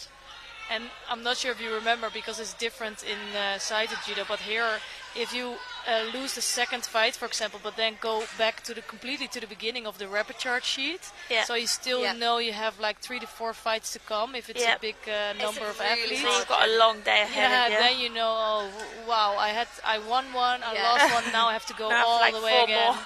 Yeah. I think we used to say when we was, because it changed, but when we was younger, we used to have that method. I think we used to say it's actually harder to get a bronze medal than it is a gold. Yeah. Like getting through to the semi-finals, that's the best one actually. So then you avoid having a lot of extra fights, and it does count in the end. Yeah. Konkiev just countered Junior here. And now he's going straight in Osai Kome. So just a 10-second hold to finish this contest, and he's got that.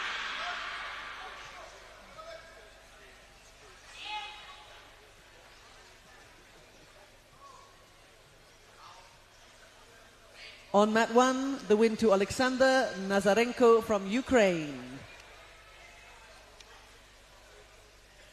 On mat 3, the win to Flora Burani from Hungary. So and on mat 2, the win to Yerlan Tonkiev from Kazakhstan.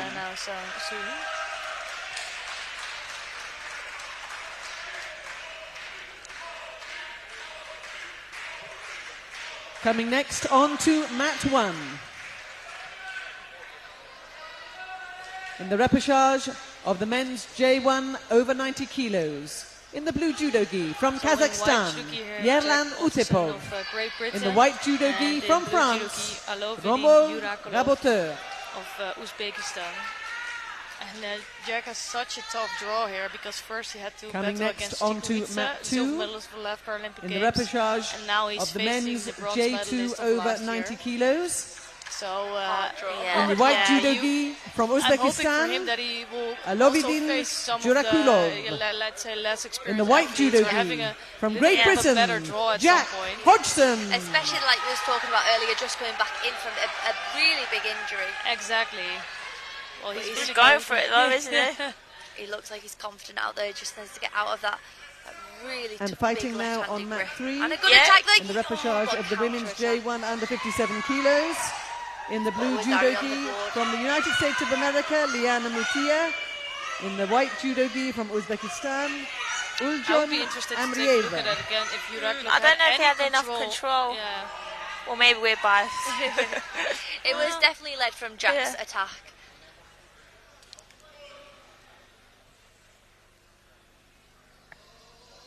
The referee's just looking at that.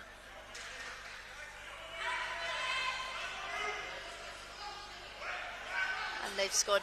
There must have been On enough mat 3, control the win there. to Liana That's Mutia really from the United frustrating States of for America. He went for it. He come out and he Yeah. went for it. And unfortunately, sometimes that's what happens when you go into a fight like that. I'm hoping that it doesn't demotivate him too much, because he has two Because he competitions hasn't in 2 really weeks in had a row. chance to get into competing again, really. Exactly. I think Jack knows deep down, like, if it wasn't going into the Paralympic Games, he probably wouldn't be back competing now. Yeah. So what he's doing is amazing as it is. So On he mat should still two, be super proud of the himself win for even getting to back onto the Alovidin mat. But Jurakulov that is a from difficult thing, Uzbekistan. right? When you come back, if you're really fit or if you just want to get in some experience. Yeah. But in that case, in his first case, what he's doing right here, he should not take too much care of that he's losing out here. Yeah. But in the end, But that just doesn't build matter. on it for the Yeah. next events. Yeah. But even do you realize if you're an athlete Coming and you next go on and, mat two and compete, in you're the gonna feel repechage shit. of the Sorry, women's you're gonna feel J2 bad. over Yeah. 70 You kilos. want to win, no matter In the what blue situation judogi you're from in, Great Britain, you want to win, Kirsten and that's the bottom Taylor. line. Yeah. In the So white yes, Jack won't be judogi feeling from too good right now, Uruguay, but I'm sure Mariana reflecting back on it, Medeiros. He knows that he's come a long way from his injury. And fighting now on mat 3 in the repechage of the women's J1 under 57 So now kilos. we're back to the women of the In the plus blue 70 judogi kilos from Brazil, J2. Larissa In blue Silva. we have In the Kirsten white Taylor, and judogi in from white we Australia, have Medeiros. Mesa Abzuaid. So we've seen Kirsten come out really Yeah, strong she in the got last that contest. good score, didn't she, against the Paralympic champion? Yeah, so no doubt she'll have some confidence coming into this match now.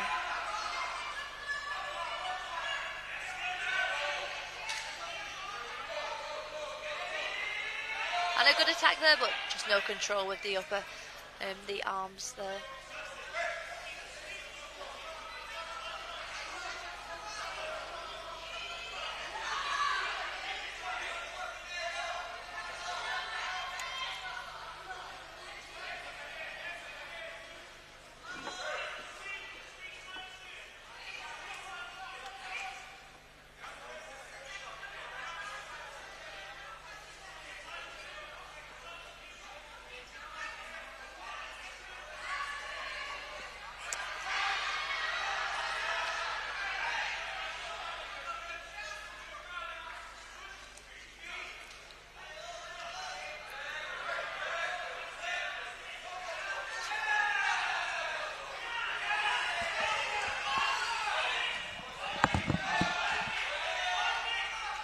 And Kirsten's got into the hold down there. She just needs a 10-second hold because she's already got Wazari on the board. Yes, a nice win there from Kirsten Taylor of Great Britain, who will move into the bronze medal fight of the plus 70 kilo category in the J2.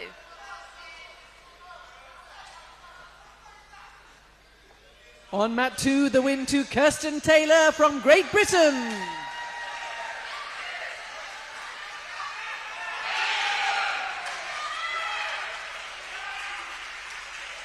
On mat 3, the win to Larissa Silva from Brazil.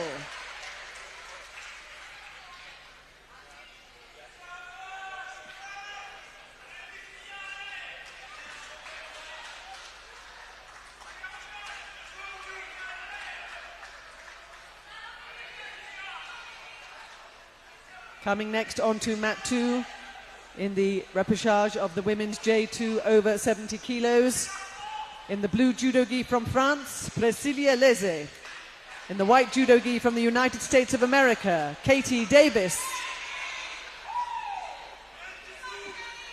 On mat 1, the winner So now on from mat 2 in the France, plus 70 kilo category, Romuald we have Raboteur. from USA Katie Davis, and from France Priscilla Lees.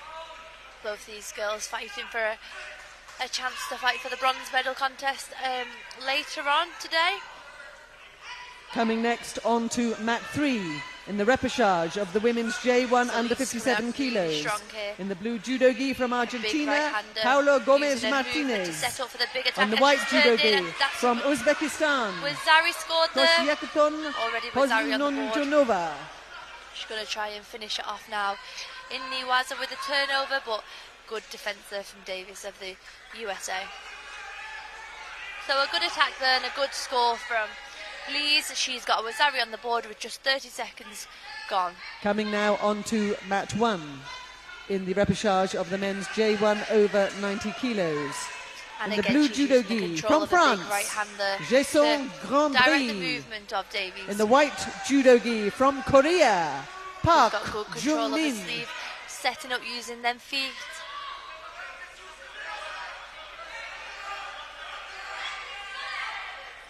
And another big attack there, but Good defence this time from Davis.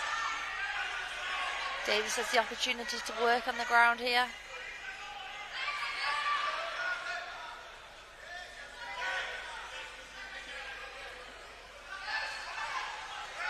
So on all three mats now, we're working with the repechage fights, but coming up soon, we're going to go into the semi-finals.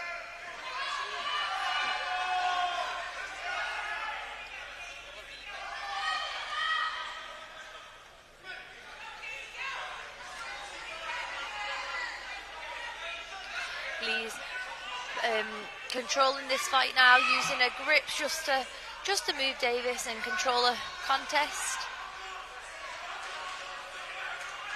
She's working her way up on that lapel to get a strong grip, but this time she's going around the back, and another Wazari scored there. She progresses into the next round to fight for bronze.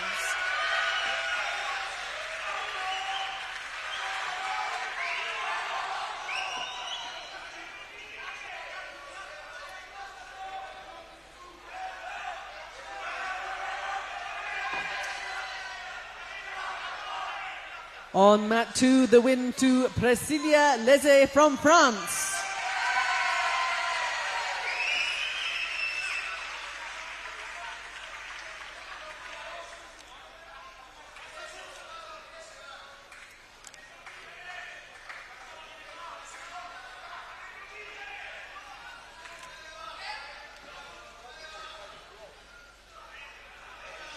Coming next onto mat 2. In the repechage of the women's J1 under 70 kilos. In the blue judo gi from Japan, Tushia Minako.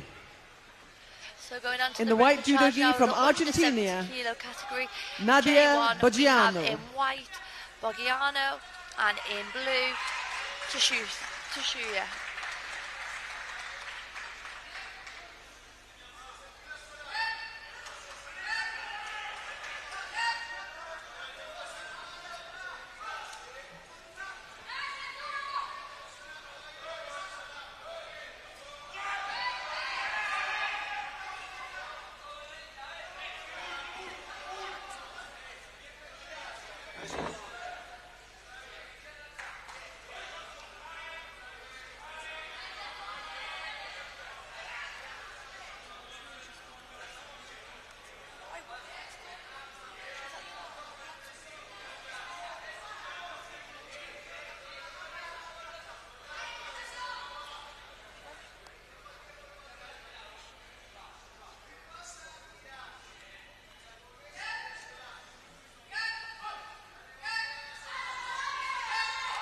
So opportunity here to work on the ground.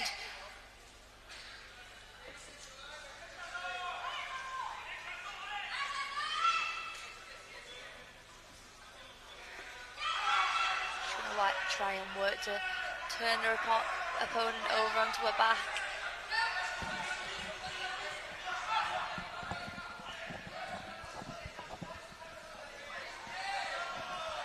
She's got the turn now, but she just needs the control. The referee is shouting at Osai Komi. She has to hold her down there now for 20 seconds.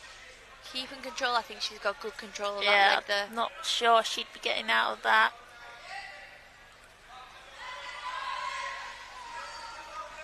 Five seconds to go.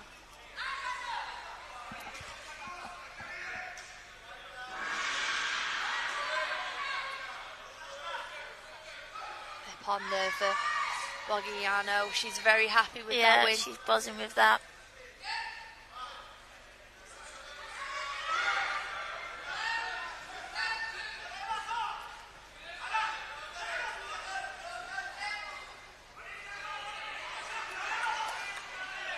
On mat 2, the win to Nadia Boggiano from Argentina.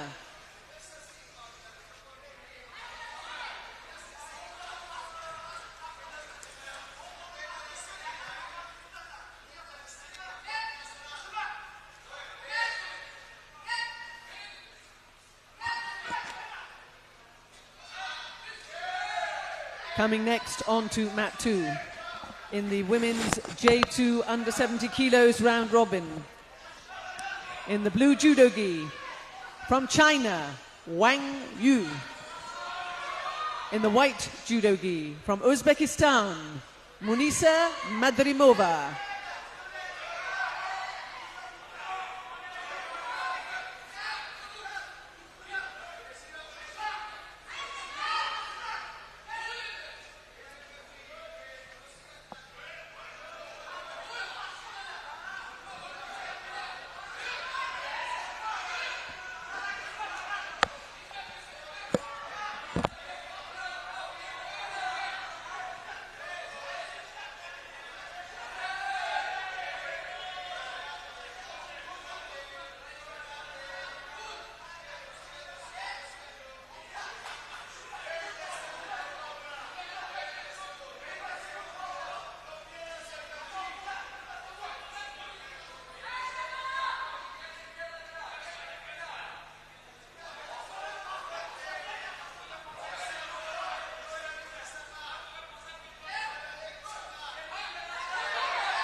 So over on mat 2 in the under 70 kilo category, we have another round of Madrimova from Uzbekistan in white and Wang from China in blue. Now we know we've seen both these athletes today. They're both fighting really well. Wang's really good with that left uchimata, which she'll be looking for. But Madrirova's had a good day. Wang's looking for this big hit throw. They've both got a good grip. One of them's going to go for it, and another hit throw. Nice, good work from both girls. They're trying to score big now. Wang's going to take this opportunity on the ground. She's got to secure that hold down. And Madrirova's got that leg. She's going to look to get it out now. Wang's going to look to control that upper part of the body and try and get that leg out. On mat 3, the win to Paula Gomez Martinez from Argentina. Coming next on to mat 3, the first semi-final of the men's J1 under 90 kilos. In the blue judo gi, we've got a really from exciting Moldova, fight here on mat 2. Both girls Oleg that big attack, big hip on score. In the white judo gi, from Brazil, Arthur Cavalcante da Silva, fighting for a place in the final. Madirova's seen that coming. She knew what was coming. She was ready for it. But a good attack there from Wang, and she's going to try and work again on the ground. She's got the turn. She's going to have to she's good on the floor, isn't she? She's been working a lot. She's going to try and tie that head off and get the leg out there.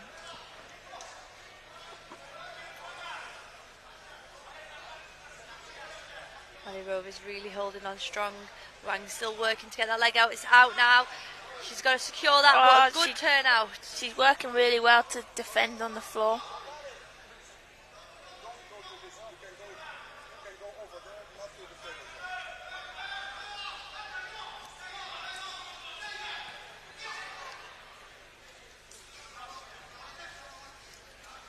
Good knee wazard exchange there from both girls. Just not enough to get that score, so referee shouts mate and they're back up on their feet. They've both got big hits now. They're both going for that big hit throw, but Madirova's aware that Wang will go straight from the get-go.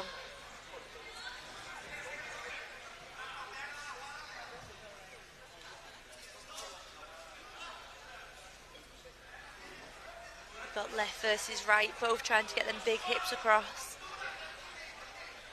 And again, not as much feel a control bit rushed though. I think that was a bit rushed. Oh, and a good turnover.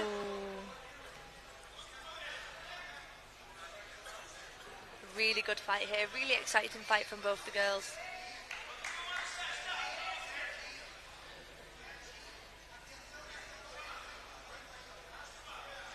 Sometimes you see some athletes really dominant in knee waza, some really in attach waza, but both these girls are working both on the ground and both standing.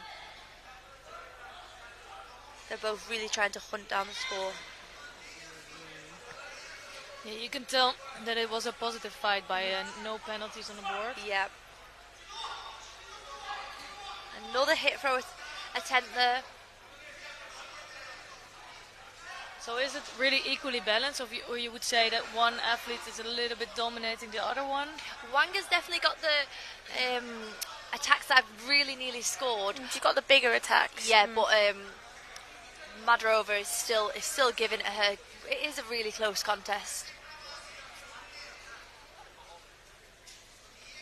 Wang is really powerful. From as soon as the referee says to Jimmy, she's straight in there with the attack. She's such a nice body posture for that Uchimata. If she can handle if she the grip could just in the do right the way, extra step in. Yeah, she could throw massively with that. I think both girls definitely getting a little bit tired here. When you're working to throw and really hunting down that throw, it can be a really tiring contest, and both girls are really trying to get that hip on.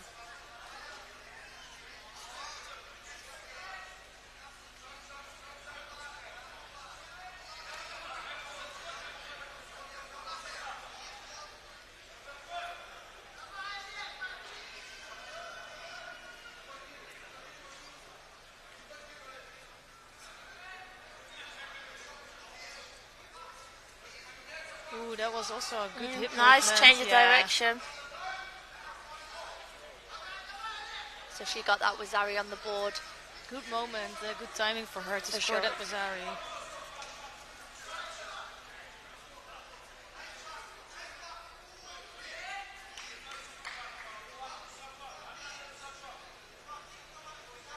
So now it's in a good position here for Wang because she's got no Shidos on the board. She can hold on to this score, but Madrovers will definitely be going for that big attack now. Yes, 15 seconds left. Yeah, that's going to be tough for Madrimova to now come up with something good and really score. Oh, that was not a bad movement, no.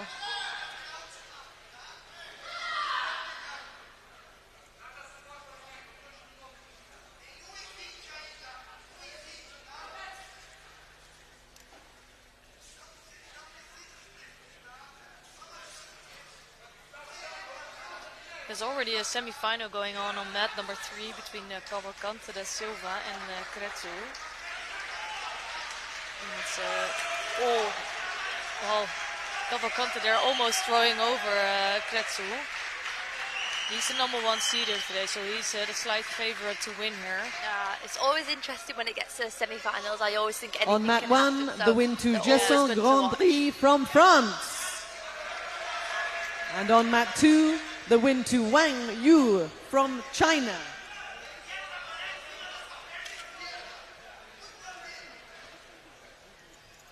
Yeah, we have one more round in the Coming next on to mat 1 in the repechage of the men's J1 over 90 kilos. In the white judo gi, in the blue judo gi from Algeria, Abderrahman Chetouan. In the white judo gi from the Netherlands, Daniel Necht. Could this be the final round of this category? Because it's a round robin. Could it be completed after this? No, there's still 4 more contests coming up. Yeah, they all have 4 contests, so it's a total of 10 contests in this category. And coming now on to mat 2 in the J2 under 70 kilos round robin. In the blue judo gi from Georgia, Ina Kaldani. In the white judo gi from Japan, because the last contest in this one Ogawa is Husainova against Kazusa. Wang. So in case they both win all their contests, so then it could end up being the count as a final. So here on the mat now is Ogawa Kazusa of Japan and Ina Kaldani of Georgia. I'm really thinking that Kaldani is struggling with some injury or with something, because she was really strong in the past, going in with big throws and big techniques, and I haven't seen so much coming from her today, but also not 2 weeks ago. Yeah, she was training at the national centre, the Georgian team, for the last 2 weeks, but she didn't go on the mat for that time. So there must be something, And again, this is so interesting, because why would you compete if you're not able to train, right? But in some cases they maybe can it's for choose ranking that. points or there's a lot of factors that can make her compete. She might just want to. It might not be an injury. She might just. There could be a lot of factors, but she's made the decision to come onto the mat.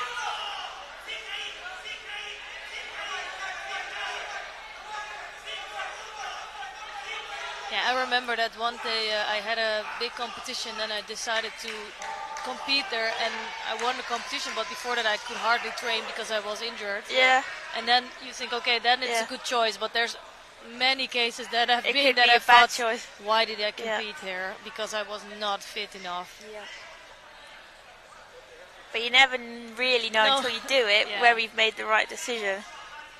Yeah, but when I look back, I think that in many cases you should really try to get your body really fit. Yeah. And that's the right choice, because if it's fit On and you mat can 3, stay fit, and otherwise the win you can to sometimes... Arthur Otherwise you have a bit of a doubt beforehand. Then Exactly. He moves forward I think now, though, to we fight have for an advantage gold. of having the help of a team behind us, so we don't have to make the decision necessarily on our own. It's more with our coach, our physio, our doctors. So especially us at British Judo, like I know we have next a on to really mat strong 3, team of the second professionals around us semi-final. that can, and they In the can help men's you make J1 the under decision, 90 because kilos. you're always going to be thinking fight, In the fight, blue fight. judo do gi it, from right? the They Islamic can be Republic of smart Iran, for you. I Musa think sometimes Gholami. that it's hard to make In the the white decision judo on your gi own as well. from because China, you can tell yourself Wu one thing Yurong. and think the other, so I think it's hard. Yeah, it is. It will stay hard. It will not change. Yeah, but Caldini's Fighting got the for a score on the place board on in this the final. contest. I think it was a Mokikomi from Kodani. And interestingly enough, because it was Husainova that had... No, not Husainova. Somebody had a lot of trouble with throwing over Ogawa. It was Wang, wasn't it? Yeah, no, I think it was Azerbaijan. Yeah. She's got this score on the board now, so she'll keep fishing to see if she can finish off this contest.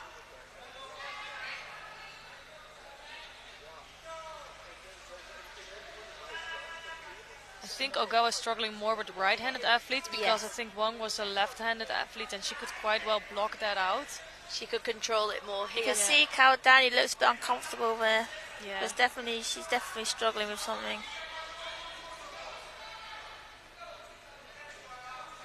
Yeah, but I can imagine that she's competing here because the World Championships obviously give you the most points for the world ranking Yeah. and for qualification for the Paralympic Games.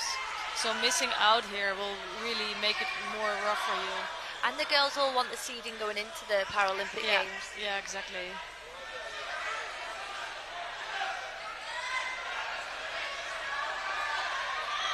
She's got a minute to keep hold of that score.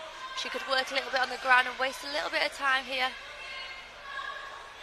Ogawa knew what she was doing and stood up straight away. I was gonna say normally the judges are not too interested in Yeah. Newaza, but that's changing a little bit. They have some good Newaza skills. Yeah.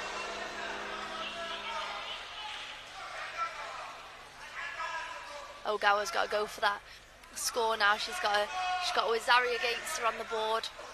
She'll need a fight for that score. Yeah, Ogawa and Kaldani actually both have lost both of their matches before this. So this is quite an important one in order to still make a chance of a world medal. Yeah, definitely. You don't want to start having to be losing few on the trot. Yeah.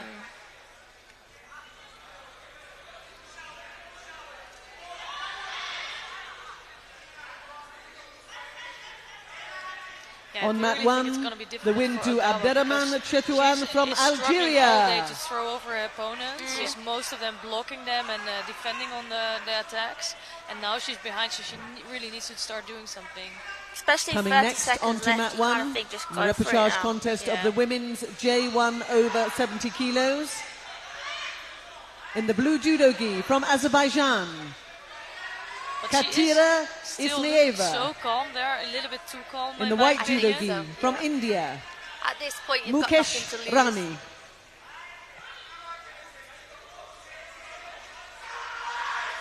Yeah, I think Kaldani is just going to do this. Put her right arm in between, just stretch that out and block Ogawa. She can still get 2 Shidos on the board. Yeah, she's going to play with that time. There's Yeah. She going doesn't into the need to last 5 seconds.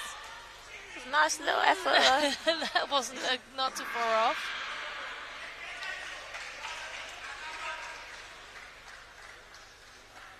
I think she'll be happy with that win. Like as you said, she looks like she's not her usual self, so she'll be happy and satisfied to win in that contest. Yeah, she still has to face Wang though, so it's a On rough mat next 2, contest for the win her. to Ina Kaldani from Georgia.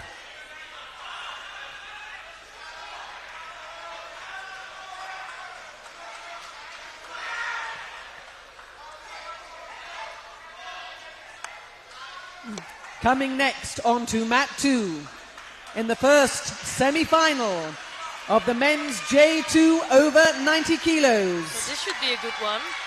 Fighting for a place in the final. Really excited. In the blue judo gi from the Islamic Republic of Iran, Vaid Nuri.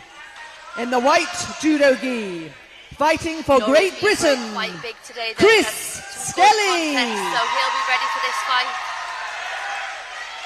Yeah, this might be the top fight in this category, although we have two more athletes more lined up. So Christopher Skelly of Great Britain here, white judo gi, and Vaid Nuri of Islamic Republic of Iran. On mat 1, that was a win for So actually this Kachira is the current Ismailova Paralympic from champion against Azerbaijan. the current world champion. Wow. The only small difference is that Coming Skelly next did that onto in the mat under 1 100 kilo in the category. repechage of the women's J1 over 70 Straight away he was kilos. aware of In the blue judo Chris gi Skelly's from Tominagi attack that Uzbekistan, he has. Did that in his first fight as well. I think Ergasheva. he likes to get an attack in first. In the white judo gi But Nuri from did well to China, defend that. He was Meng ready for Yan. it. I think I've seen him with a really beautiful left Uchimata today, so Skelly will be aware of that too. You can tell he's strong as well, can't you?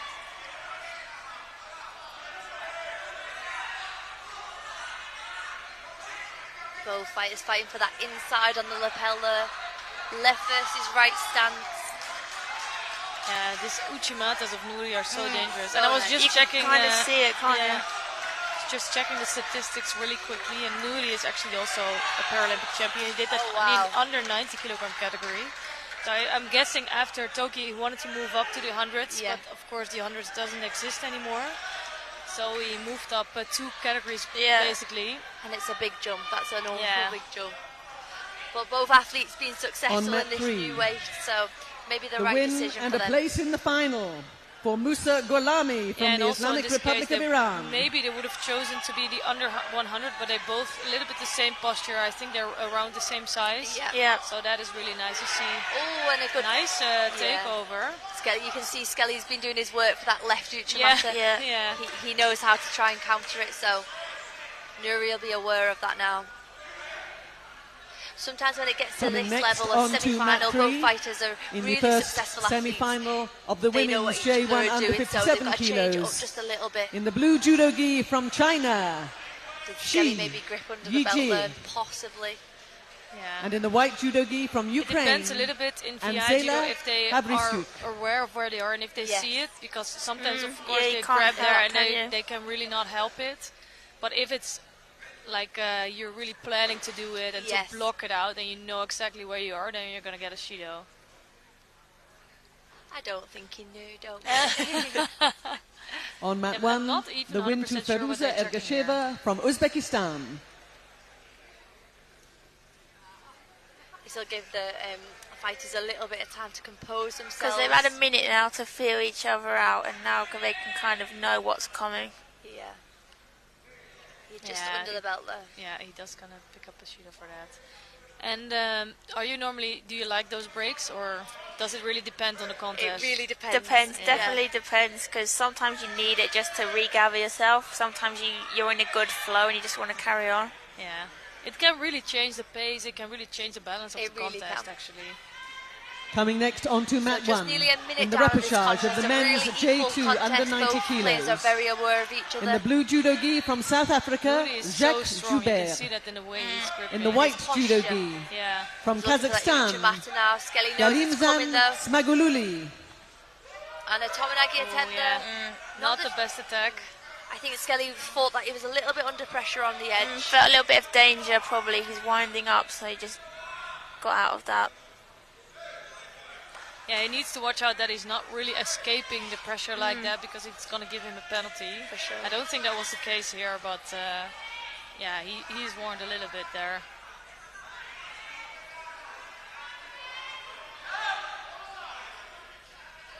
Another Yeah, Uchimata that's attempt. so dangerous. And did well to get off that. Really nicely but done. Skelly's good in Niwaza here. He's going to try and Yeah. catch him on the floor. I think this is will give him a chance, but also, of course, Nuri knows Skelly, Yeah. knows his strength. He's working on that I strangle. don't know, I think he might I have. think he is doing a good job. A really exciting Yeah. semi-final here for these. I think this you could say this as a battle between Tachi and Newaza because Nuri is dominating For sure. on the Tachiwaza. But Skelly's very comfortable on the floor, isn't he? Yeah, and he still has good Tachiwaza as well, but here you can see Nuri is so strong with his grip and with the left Uchimata.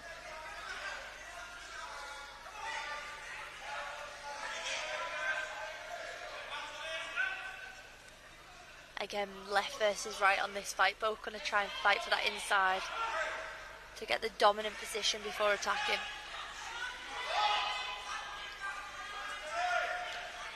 A weak attack there from Skelly. Yeah, you know what he's thinking there, so he wants to change Change the direction Yeah. a bit, doesn't he? No Shido awarded though, so No, I think that's okay because it was really his It intention to looked do like that. he slipped a little bit as Yeah. well. yeah.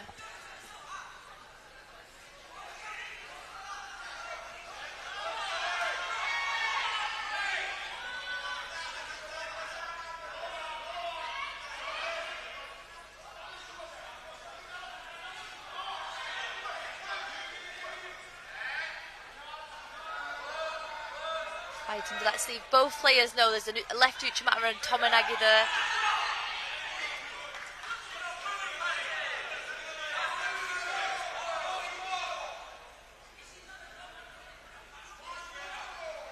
Yeah, they do need to watch out with that Kumikata, so that if they are blocking each other's grip, they will both pick up Shido, but that's not in the benefit of Skelly there. Yeah, definitely. Good Tomonagi attempt. That was a better attempt there, getting him moving a little bit. Skelly's up on attacks now.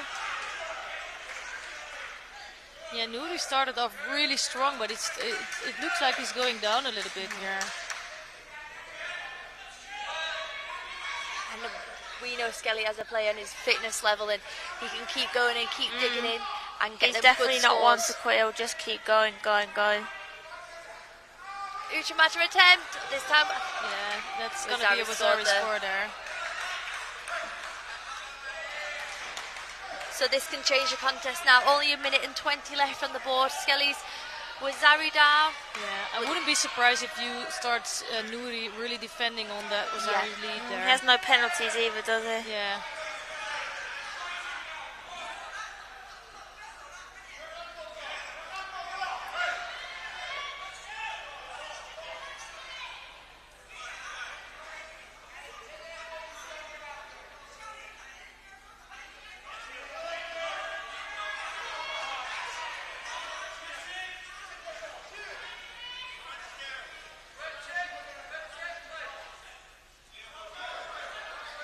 He's going to have to find that attack now, Skelly, to get this contest back in his favour.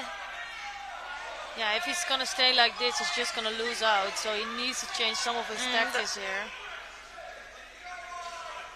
And that's easier said than done because I think Nuri is so strong, he's just going to block out anything that Skelly does.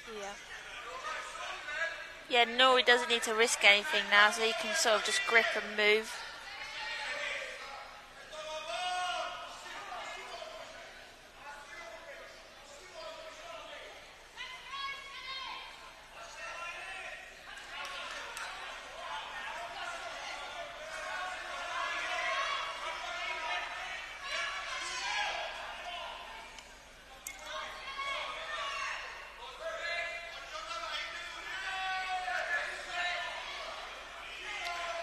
Going into the last 40 seconds now of this contest. Christopher Skelly's going to have to go for it to get that score back. Shido on the First board. penalty now for Nuri. It's just 37 seconds. It's probably not going to be enough to give him two more Shidos. Yeah, Chris is going to definitely have to go for that score now. But Nuri has such a strong or a left-sided grip. You can tell that Skelly is really struggling with that. And Skelly's strong as well, so that tells you how strong Nuri is. Yeah. He's working to get close there, though, Skelly is.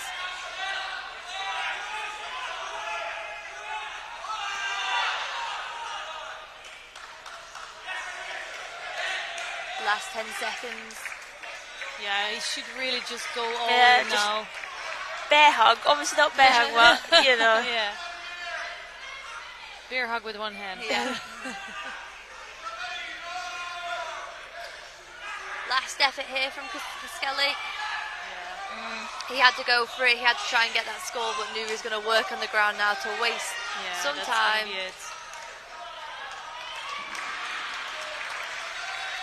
That's Nuri going into the final, and Christopher Skelly from Great Britain will go for bronze. A really good fight from both players. Really, really entertaining fight to watch. But Christopher Skelly just couldn't get past that left Uchimata of Nuri. On mat 2, the win and a place in the final to Vahid Nuri from the Islamic Republic of Iran. Yeah, 2 Paralympic champions there had a go, and this time Nuri won. But it was a tight contest, so if he wouldn't have scored that Wazari, it could have been really a different outcome. Yeah, for sure. I think they'll get used to fighting each other now. On mat 3, a different day the could be a win different to outcome Shi for sure. Yiji from China. She moves forward to fight for gold. So one more semi-final coming up here in the over 90 kilogram category before we continue with the semi-finals. Coming next on to mat 2, the second semi-final of the men's J2 over 90 kilos. In the blue judo gi from Georgia, Rebaz Chikozide. And in the white judo gi from Turkey, Ibrahim Bolukspasi. Beat Bolek Bassi of fighting Turkey for a place in the and, final. Let's see what will happen now. It's a new day. It's quite tough having 2 quite major competitions back to back. Yeah, really within close 2 weeks together. of each And other. fighting I now think that's on really mat 3 unfortunate, actually, in the because second they're both semi-final games, of the so, women's J1 under otherwise, 57 of course, kilos. if it was the own organization, In the it blue would have been judo gi from different. Canada, Yeah, I mean, sometimes Priscilla you can't Gagne. choose the calendar, can you? Yeah. In the white judo gi from Turkey, So, but you saw Dondu that also Yesilyurt. 2 weeks ago, some of the top athletes were missing out. I think they just chose preparation for this event. Fighting for a place in the final.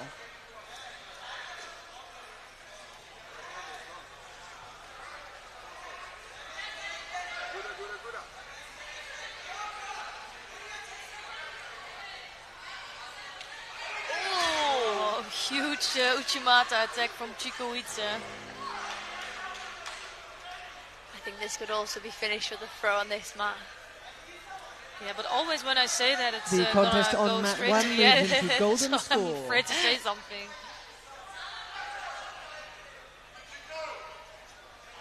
So who was the winner 2 weeks ago?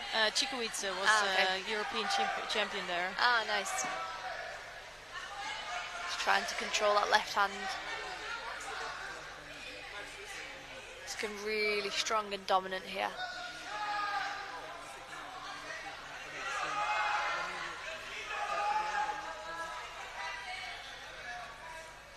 I think he's looking for that Uchimata again.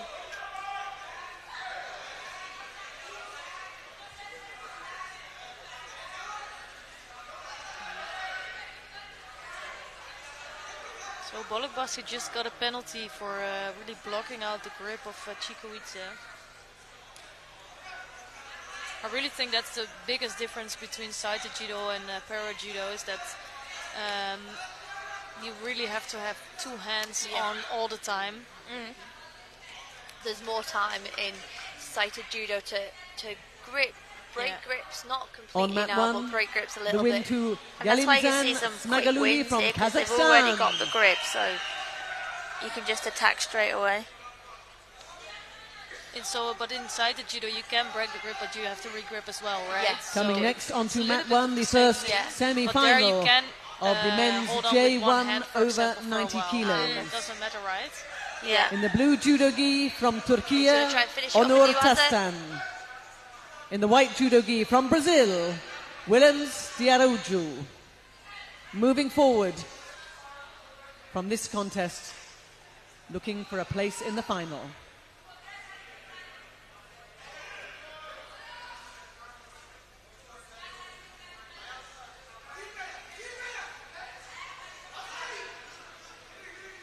So on mat number 3, there's also a semi-final going on in the J1 under 57 kilogram category. And that actually is a rematch of the last year's final in this semi-final. So the both girls all know each other really, really well. Oh, big pick up there. Oh, he's and a good counter-attack. Oh, yeah, he does. Wow. Boluk Bassi just beat Chikowice. He wants to stay in the hold down in case, doesn't he? He was just confirming that he was in that hold, that he could have stayed there.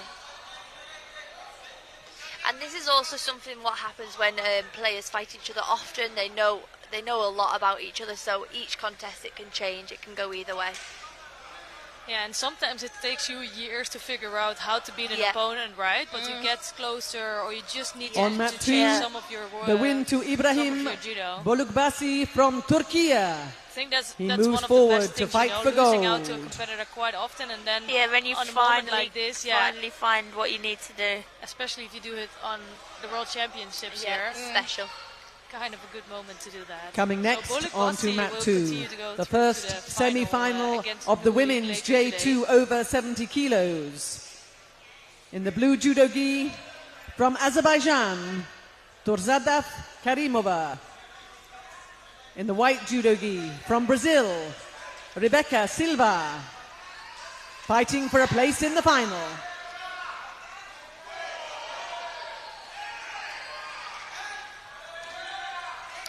So in the white judo gi here is Rebecca Silva of Brazil. She's the #1 seeder today and the bronze medalist of last year.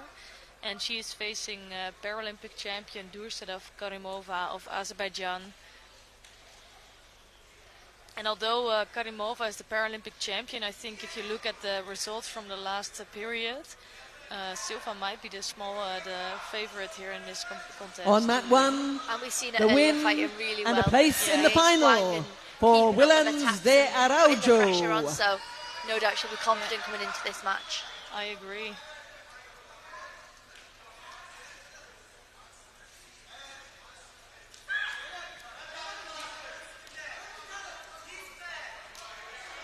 Coming next Brazil's onto looking mat for 1 an all plus in the 70 second kilo semi-final final here, so of the men's the pressure's J1 over 90 kilos.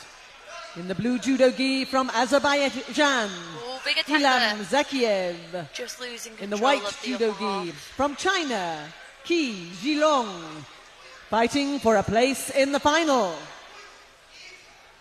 Just caught the arm.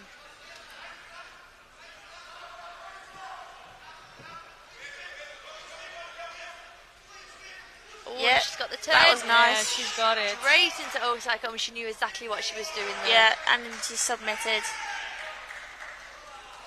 So a quick semi-final here, and Silva, the #1 seed, is through to the finals.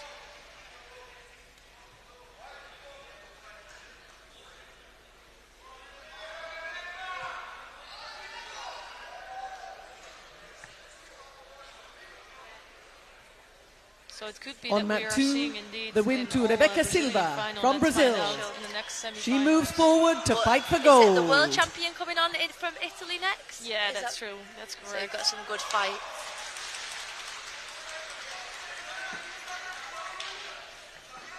Coming next onto mat 2 in the second semi-final of the women's J2 over 70 kilos.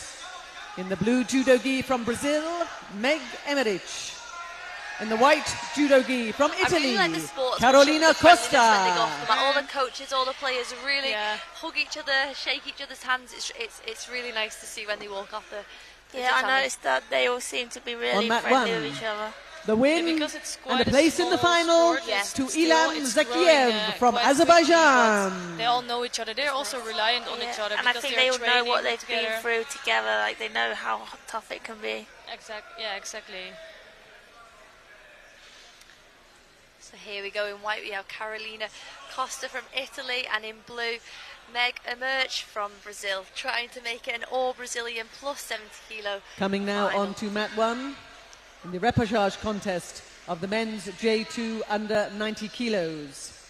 Yeah, In that's the going blue to be judo rough gi against from the Ukraine, current world champion. Dmytro for sure. Skoliev. And we've seen it In the earlier, white fighting judo gi really from good and Georgia, really strong, so this will be Lasha a difficult Kizilashvili. match.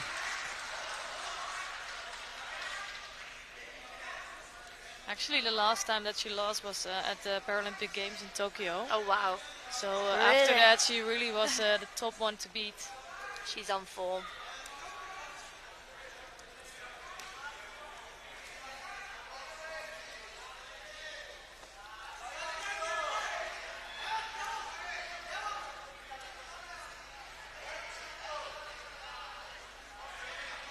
So both girls a little bit cagey here. It's like they know each other very well.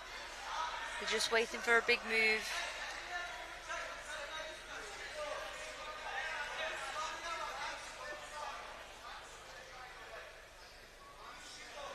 Yeah, Shido each him. Just the referee giving them both a warning just to say, keep up on attacks. None of them were doing too much, a little bit too cagey there.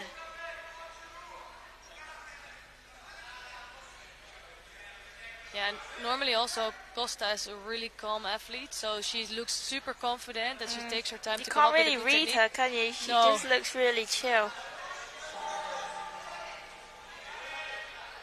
I think she's also super confident in her own judo. The contest on mat 3 now moves into golden score.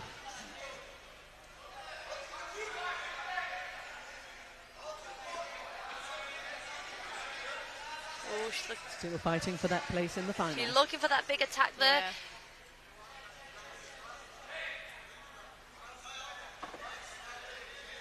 Actually, that's what she does a lot. So she is good with her makikomis, but even if she throws the other one on her stomach, she just keeps pushing through and ends up having a hold down. To finish it in Nuaza. Looks like Costa's sleeves are quite short. I don't know what you think. They have kit check as normal here. Yeah, Yeah. they She's do. past kit check, so Yeah, she got through kick check, but Not sure how Maybe, she managed yeah. to do that.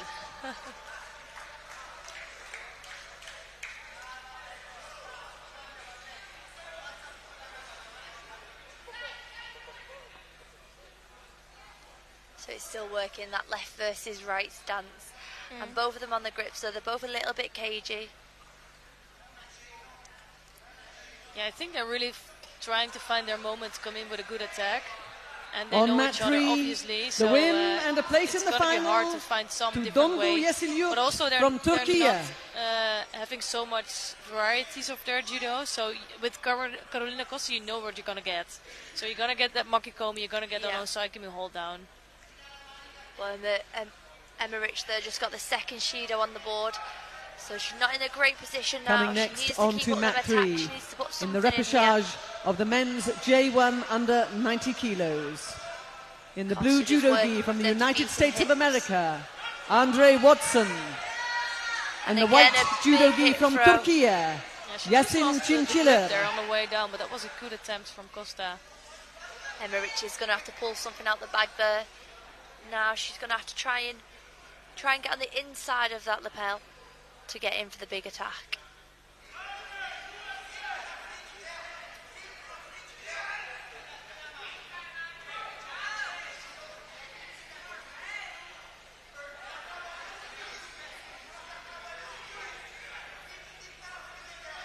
Costa's really comfortable and strong in this position.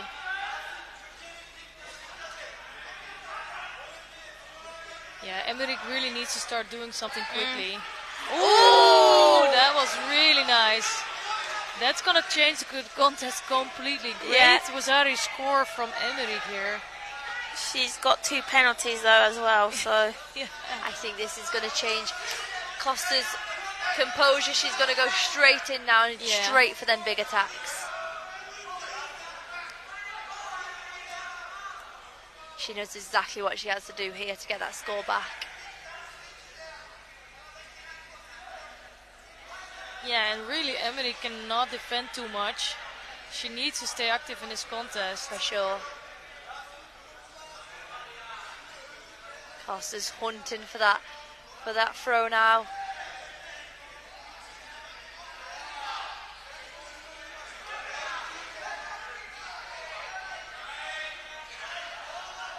I think Emmerich is doing the right thing. She sure is. She's doing just enough. Sticking her leg in, just enough.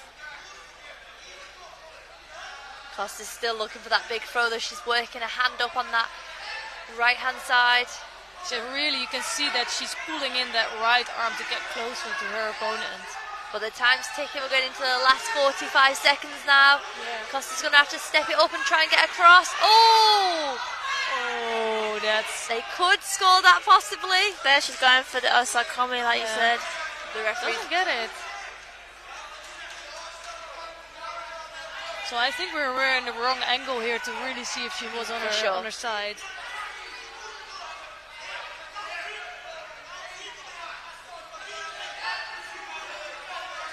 This could be a shot contest for this weight category, with Costa not losing since the Paralympic Games. So last 34 seconds now.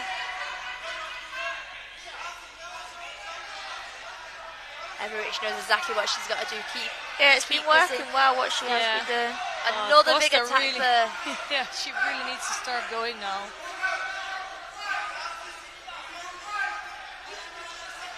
That will be a really big upset for the current world champion.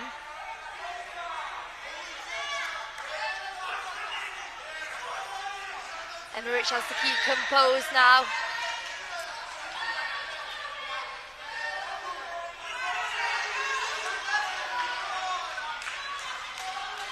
And again, Costa goes for it again. The coach is shouting with Zari there, but I definitely don't more on her think so. face. Emmerich needs to put an attack in for this last 14 seconds to stay in the game. Costa's getting frustrated as well. You can see she's thinking, what else do you want me to do? On mat 3, but also the win to Yasin Chinchiller from Turkey. She was the one that made a score. Yep. She was the one more positive during the contest. I agree. Just one little attack there from Emmerich. Yeah, she does need that attack. Coming next on mat 3, in the repechage of the men's J1 under 90 Possibly kilos. stepped out. She In definitely the is blue not judo attacking. gi from Kazakhstan. So you see the referee is checking what they're going to do here. In the white honestly judo gi think from they would give Italy, the benefit to Emily, Valerio but it's really a Teodori. close call. And now she needs to really work on the Newaza. Yeah, she needs to just wind the clock down. 5 seconds, not long to go. One more attack, possibly here from Costa.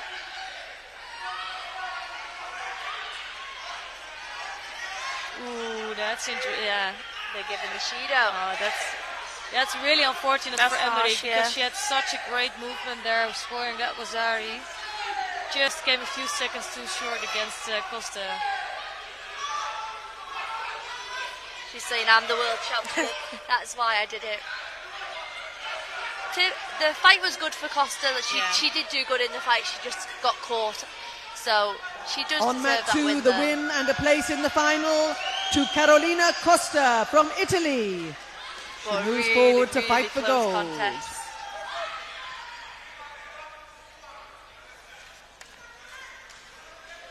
So coming next on mat 2 in the first semi-final of the women's J1 under 70 kilos. In the blue judo gi from China, Liu Li. So this is also in the white one that I'm judo really gi curious from about. Brazil, What's going to happen between Brenda Souza de the white judo Freitas, gi here, Brenda Souza de fighting Freitas, for a place Brazil, in the final. the #1 seed, and she's facing and Liu on mat Li 3, of the People's win Republic to of China, Bawirzan who I didn't Astanbekov really from see before. Kazakhstan. And she's been on form today. Yeah, she is in top form, top shape. Yeah, I think this is going to be an interesting one actually.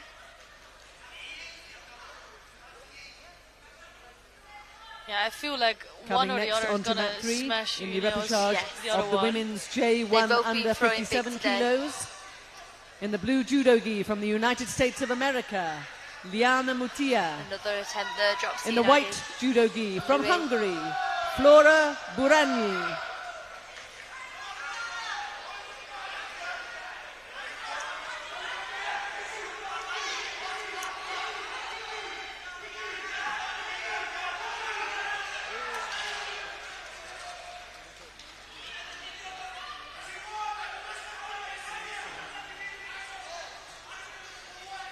Louise being quick with her attack. She's getting in before her opponent here. But a chance to work on the ground.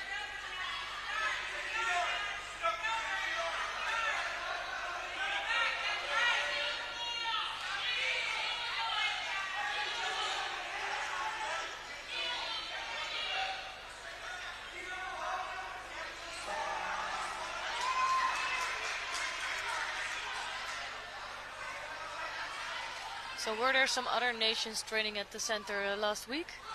I think it was mostly the Georgian team.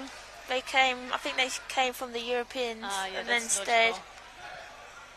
Yeah, I think I noticed just that Kaldani wasn't on the mat, so I'm guessing there must have been an injury there. On mat 3, the win to Liana Mutia from the United States of America. But for the men, they had some nice competition then the last 2 weeks. Some Yeah, nice it's been training really partners. good and because we train all together, Coming next on to mat 3. everyone has a good practice on in the the mat. repechage contest of the women's J1 under 57 kilos. In the blue judo gi from Argentina, Paula Gomez Martinez.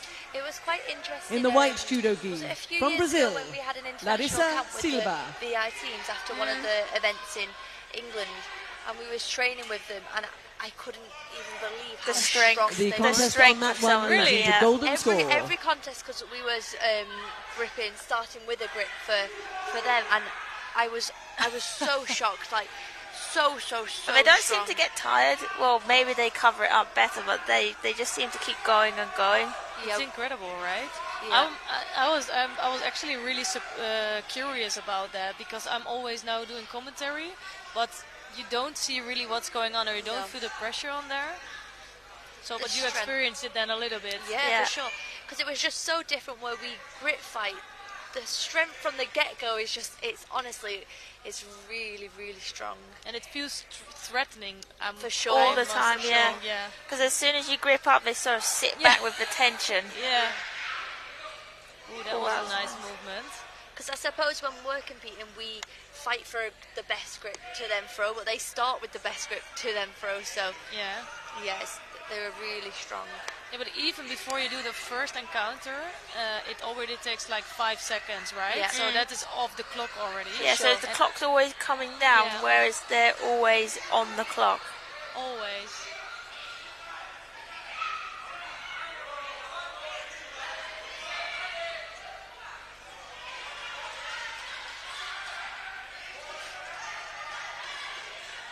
Louise really good with getting in for these drop attacks. Just keep him busy. I'm just going to try and work on the ground here. So you see, when I say one is going to smash the other one, this happens. They just cancel each other out. I do sense a throw coming though on this match. So you need to say that the contest will be really long and tactical, and then they will Sure, throw. nothing is going to happen in this contest.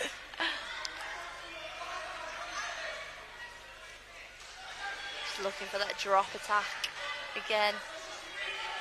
Ooh.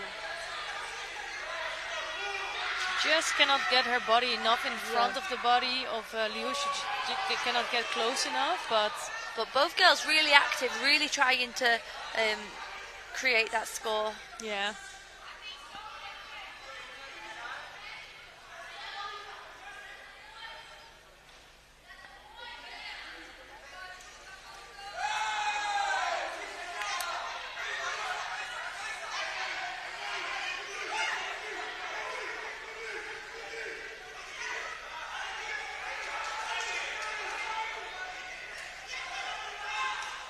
And Wazari scored there for Liu. Just with that drop attack that she's been trying to this whole contest. And she's doing well again on the ground, right? Yeah, we knew she was good in that position, so the Brazilian knew she had to get onto her front there.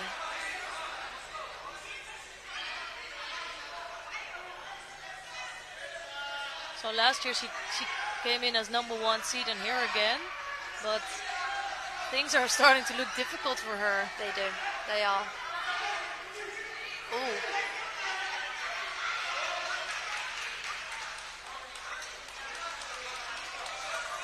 Susa de Freitas was trying to change up a little bit there, going for the drop technique herself. As a surprise technique, I think.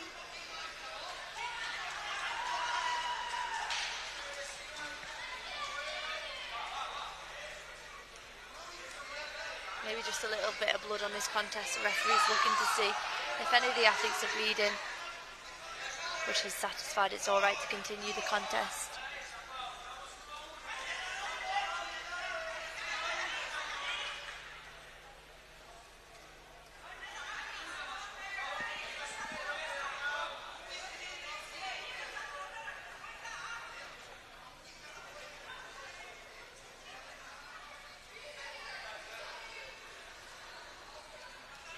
Yeah, I think these contests really start to matter. They're for the finals, or like for still having a chance on a bronze medal. I don't know how you two felt about the difference in being in the final and fighting for bronze. For me, it's because you know in the final you're going for gold, you're going to give it your everything, but you have got a medal. But you feel much more free, right? Yeah, you feel relaxed. You can open up a bit more. But fighting for bronze, it's all or nothing. Like you could go home without a medal. So I think going into the final, when I'm in the final, going into it, for me, I'm more open, I'm more comfortable, and it allows me to fight a little bit like I fight in Randori. Yeah. So it makes, and that helps me a lot. But going for bronze, I'm really tense and really You don't want to nervous. be going back to the hotel with a 5th place. On that one, sort of, the win to it's not Lasha right. Kizilashvili. I did really From feel Georgia. good always also for the bronze medal fight, because it's the last fight. You think, okay, I have to give everything for one more time, and that's it, right? So in the beginning of the day, you have the nerves, but you also don't know how heavy it's gonna be. Yeah. You know, there's so Coming many next factors on that to come mat into one play. in the last one, repechage okay, at least of you the know how men's you feel. J2 You know under who's your opponent. 90 You know kilos. there's one more fight that In you the need blue to win. judo You gi can literally leave it out from on Great the mat Britain, and just be Evan finished Malloy. there. In the white judo gi from Kazakhstan, Galimzan Smagaluli.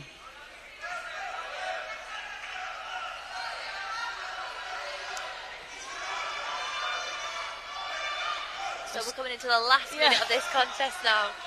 A really close contest like we assumed it would be. no penalties either on the board.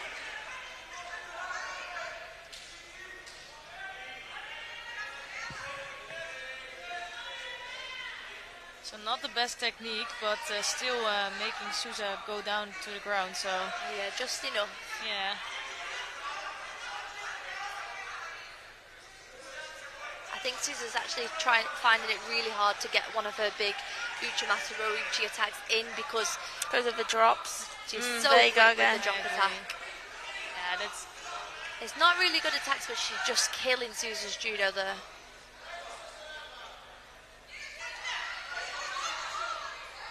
Yeah, if she can block it out a little bit more and make it look like a false attack, at least she could pile up the shidos.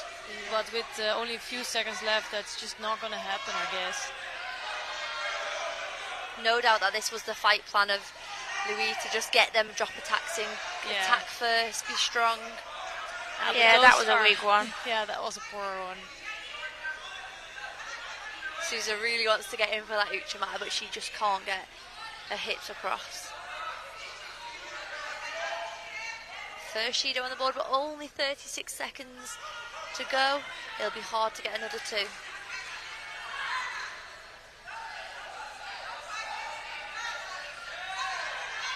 Yeah, she just cannot. It's really well defended by Liu. Yes. She cannot really get a hold of her. But I don't think this contest is over yet. With 26 seconds left on the clock, it's still really dangerous for Liu. Definitely.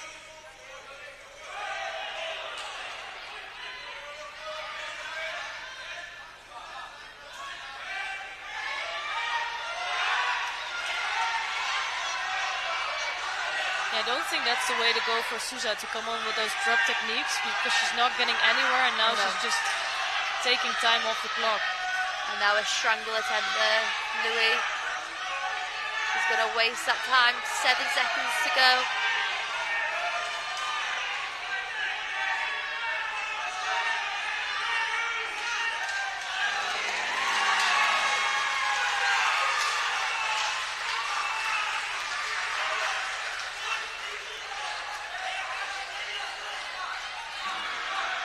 See that Liu is completely blocking out Sousa, and Sousa cannot believe it. She was the top favorite, and she definitely had the gold medal in mind this morning.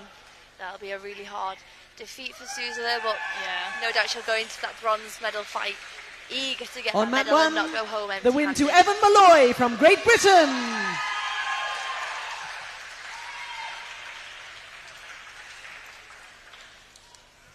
On mat 2, A good fight the from win both to of the Liu girls, Li though. from Really strong China. attacks. She moves forward to fight for gold. And on mat 3, the win to Paulo Gomez Martinez from Argentina. That concludes contests on mat 3. I think this was the strong half of the contest sheet, but you know, in judo, Coming of next course, on to everything mat can 1, happen, but Liu, in the for repechage me, is contest the of the favorite men's for a world title J2 here under today. 90 I think so. kilos. In the blue judo gi from Germany, Daniel Goral. In the white judo gi from Uzbekistan, Sharif Khalilov.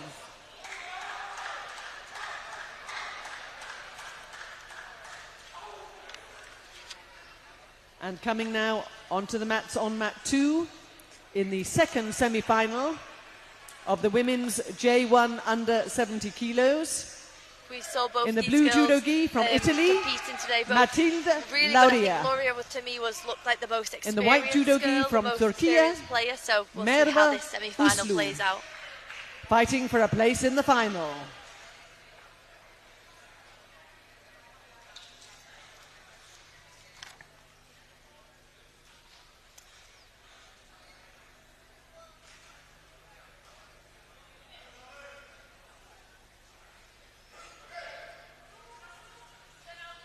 A big left hand over.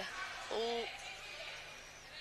Yeah, I forgot about that. That Merve Uslu is really good in Let's taking go her opponents backwards. So if she had that one arm on the back and she can come really close, that's well, she's really dangerous for her opponents there.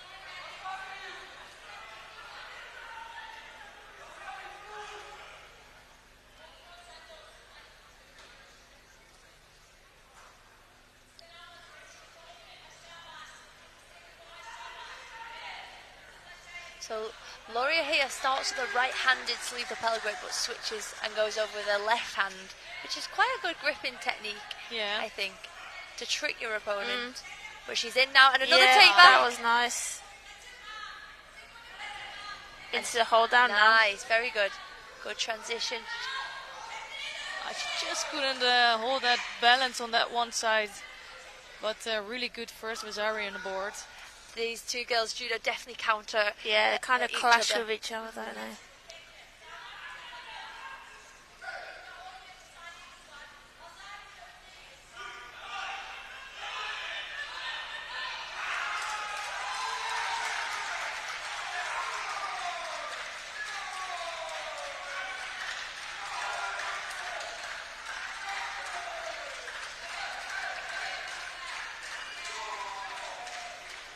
She's holding back a little bit to go over the top and get too close this time. Tomonagi Nice, she's gone On to mat four. 1, the win to Daniel Goral from Germany. Yeah, she might get some opportunity there.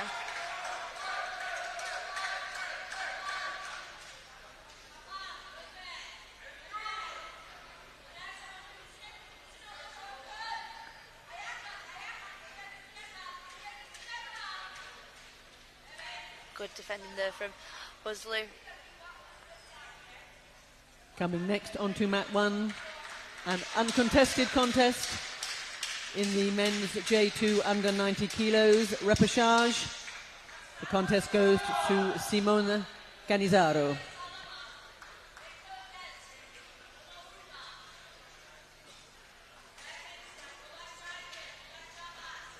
And next on mat 1, in the repechage of the men's J1 over 90 kilos. Comfortable around the waist for the take back.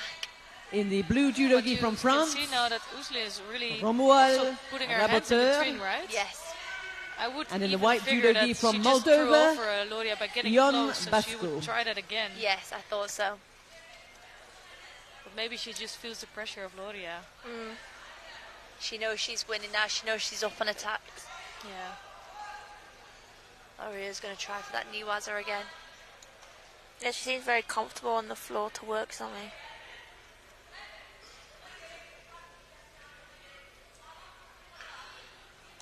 It's always risky, I think, with a take-back technique because it literally can go either way depending on who has the most control. So that's true. Shido given there to Uzlu for just dropping with no intent to throw. And would it be a possibility that also because Uzlu's leading, she just really tries to defend that Wazari score there? And there is still enough time on the clock to rack up them Shido, so she can't can't defend now till the end. But it almost looks like she's doing that right now. It does, yeah. She's trying to keep that posture especially up if one Shido already on the board. Yeah, that's going to be difficult. But her judo completely changed after that Wazari score. And again, I reckon that could be another one. Well, that should be another one. Yeah, for sure. She actually dropped with just no intent to score and no hands on, really.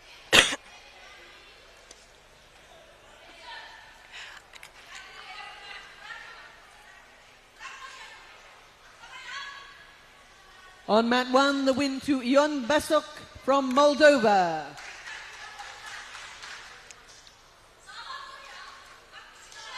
So second penalty now for Uzlu, and with 1 minute and 4 seconds. And it's not only that she can only defend, but she can also not afford any mistake now. Coming next on to mat 1, in the repechage of the J1 over 90 kilos. So it's a really harsh in the blue judo gi from Algeria, Loria will know that. She'll pile the pressure on now. Yeah. She's got the left hand over. Especially as she's very experienced, she'll know what to do in this situation. Yeah, you can see that she knows what she's doing because she's being much more careful with gripping the way she did in the first place.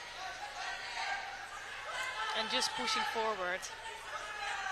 Yeah, Uzlu, she cannot just hold her hands in between her and her opponent all the time. She's really stretching out those arms and looking defensive. Lori's got that grip over the top again. She's got 25 seconds to work from the... Oh! Was that a Wazari score? I thought the control came from Loria for me, but... It was the right... Oh, they put an ip on the ball. So for sure they're going to check. The referees are going to check that. On mat 2, the win and a place in the final so for Matilde Lauria from Italy. And it's done.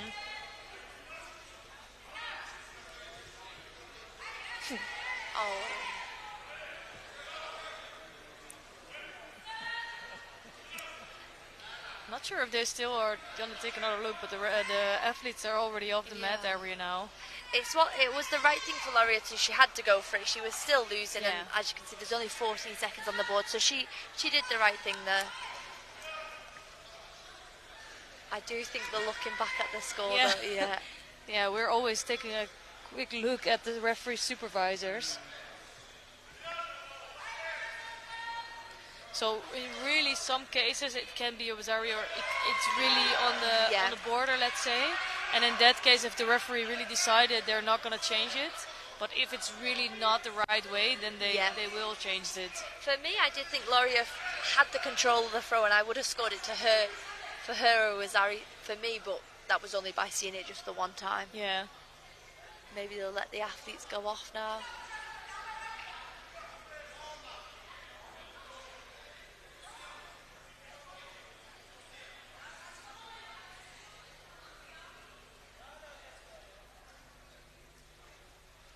This is a really tense scenario for the athletes because we don't know what's going on. You're thinking, am I in the final or am I not? Exactly, it is so difficult.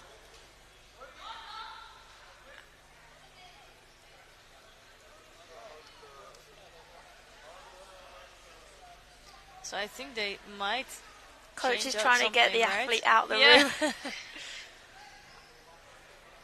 Those coaches like, you're done, finished, come on.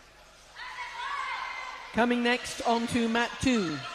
Okay, they're gonna let that go. So apparently there was enough control J2 under 70 kilos round robin. On the way down, Meru Uzlu. In the blue judo gi from Uzbekistan, Munisa Madrimova. And she could surprise, I think, judo gi from Azerbaijan, also with her taking Kamil her opponent. Huseynova. For sure, definitely.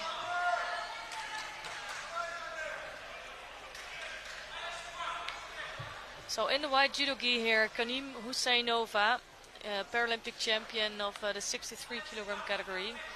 And she's facing Munisa Madrimova of Uzbekistan in blue judo gi here. Husinova's had a really nice judo, throwing, I think, all of her opponents for ippon today.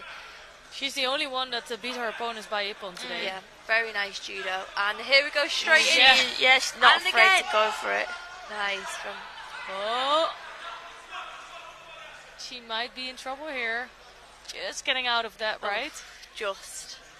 And that's what happens sometimes when you go for such big attacks in standing judo. You can put yourself into a vulnerable position in niwaza, so you still have to have a sense of defense in niwaza to be able to escape. And I like those, like Kosoto Gake, that's always a big risk because either you throw big or you get thrown. Yeah, for sure. And better not do that against like a Uchimata specialist or something. Well, Husinova's really comfortable and confident. So here again, Someone's she's going to go for it. Yeah, that was nice.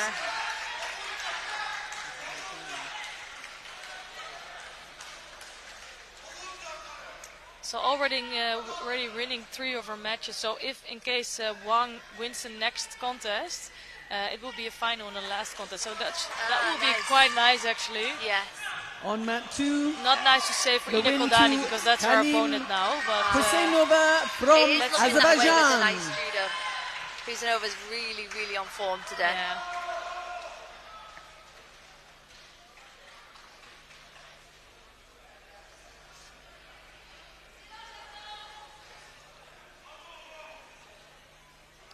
Yes, I think we have one more round in this round robin category between Ina Koldani of Georgia in white on mat 1, Gwangju, the win to Jason Gondry from France. Wang has been on form also today. She's really controlled all of the opponents. And as we know, Caldini, she's coming not now fighting on like to her mat usual 2 self. So in the women's J2 under 70 kilos round robin. Yeah, if you look at the whole in the blue in this weight category, judo it's gi really from China, Husseinova Wang and Yu. Wang that stand out. Yeah. And in the white judo gi from Georgia, Ina Koldani. Yeah, I'm really interested how this one will go. Coming now on to mat 1. I honestly think in the first semi-final. Yeah. She's not right. Of the men's J2 under 90 kilos. And so the last 2 in fights the blue judo gi from Brazil, Marcelo Casanova. Final match for us. In the white judo gi from France, Elios Lachumanaya.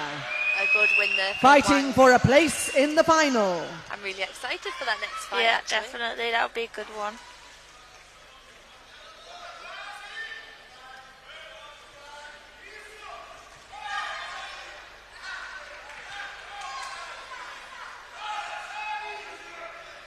On mat 2, the win Koldani, to Wang really Yu from China. Hopefully she gets sorted and gets prepared better for the next event that she does, and she's feeling better.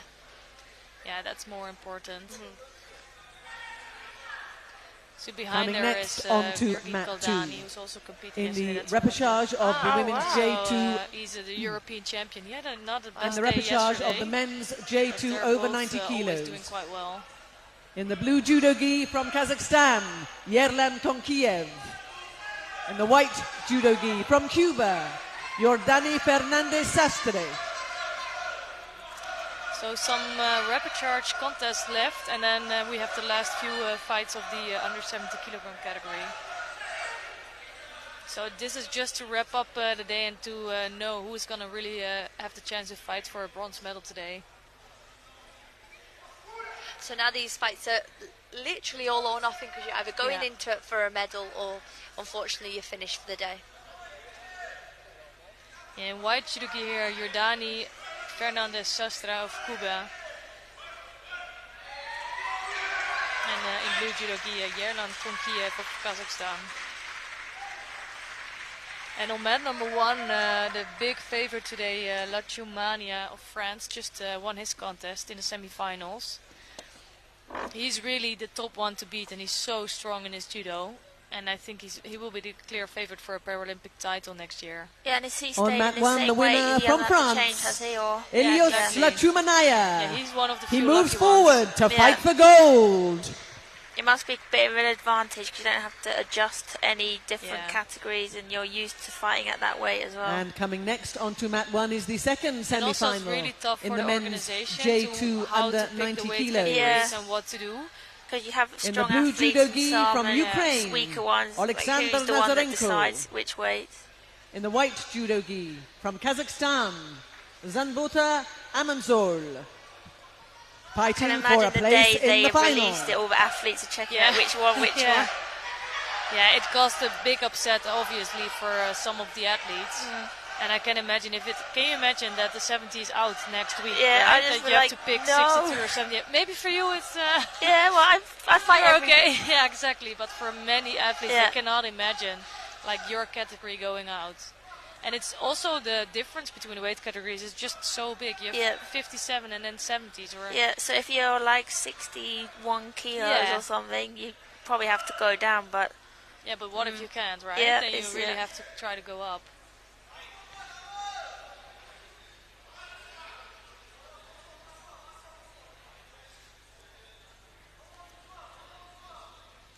Yeah, two really strong athletes here.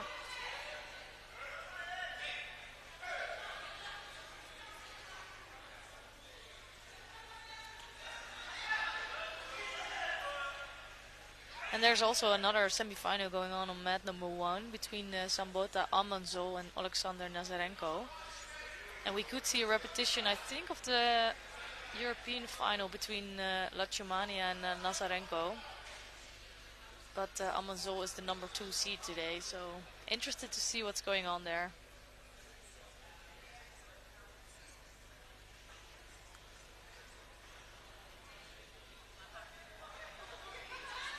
Ooh, big arm over the top, right? They're quite agile for heavyweights, aren't they? Yeah.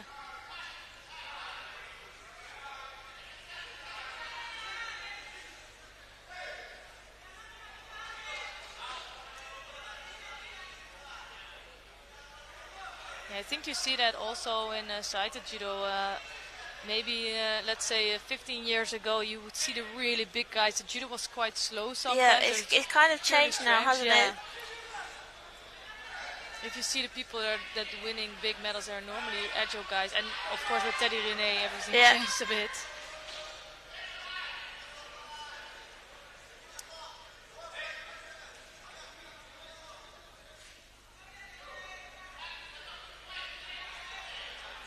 And how are you now in qualification in the process? It's going okay so far. We have analysis that tells us our points. So far I'm 63% qualified. So. Oh, really? Yeah, we have. He works out everything. Yeah. So they say I need about 700 more points for qualification. So it's okay. I have a lot of events to do, but you need to, Yeah, keep going also. I try not to think about it too much because it's just one competition. Next one. But then obviously you know at the end of the day you need points, prizes. Yeah. Yeah, I think no matter what, in the end it's gonna matter. I think now we're still quite a while off, so the points now count 100%. Yeah, so you need to start. Probably maybe January it's like I need to... Yeah, but then still there's quite some competition. There's so many. Yeah, somebody can really move up the ranking list still. And I saw the IGF calendar, maybe there's a World Championships like 4 weeks before the Olympics. They're gonna count It says to be confirmed, so I don't know. Because that could change everything. If you win that, you could be from 0 to... It's so many points. Yeah, that's really interesting. And it's also, that's really rough. 4 weeks before an Olympic Games. Yeah, I think maybe 6 weeks. I'm not sure, but it's like you could bank on trying to do well there and not do other ones. Honestly, I think they had that last Olympic Games. They had it also because it was COVID, I think. Yeah. But in that case also, then you saw some of the top athletes, they prefer to prepare for the Olympics. But they lose their seeding, because... Also, and it gives even more chances to the athletes that are lower ranked to gain really high points. So it's really messing up the world ranking list. And I think it would be difficult to have 2 majors within 6 weeks, but We'll see if they do that. Yeah. Yeah, that's all future.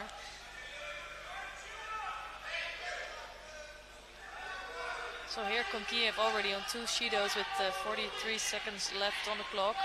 And you see the referee here is actually giving away quite a lot. So he's asking if he can give he's done that in the fights before. Yeah. See him sneakily look at the table with his hands. I'm not sure then if his radio is working.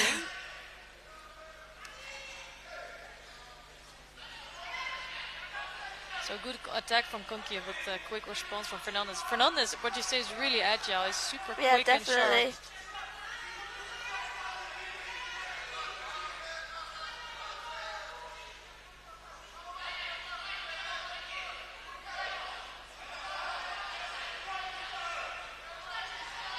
Yeah, we had some long fights on this mat because I'm thinking that the other mat 3 is already finished. They've actually finished for a while now. Yeah, and mat number 1 is also getting close to finish.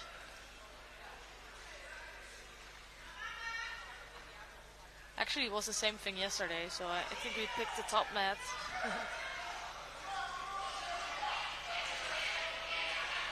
Going for a big pickup.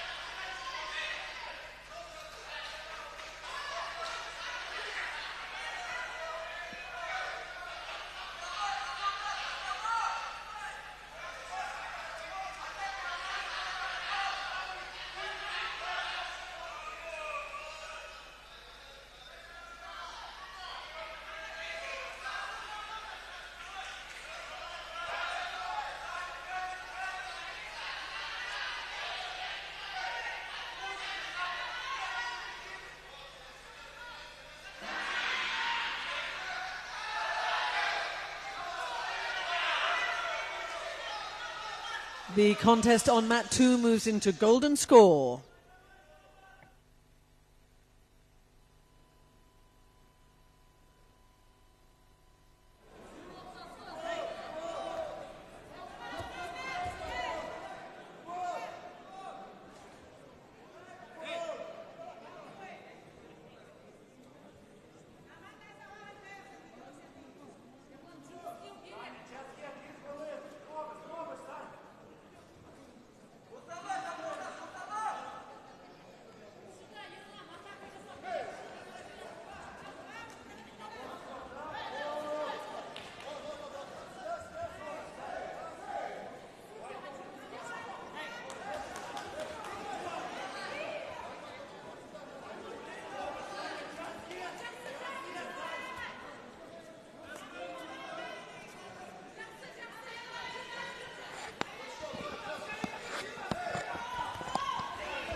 Yeah, third Judo. Yeah, just stronger judo from Fernandez. And he will face Chikowitz for the bronze medal contest. And in the next contest we're going to see the opponent of Christopher Skelly. So that's also interesting for you guys, I guess. Yes. So no doubt Christopher Skelly will be sat there somewhere watching, just to see what's going on in this fight.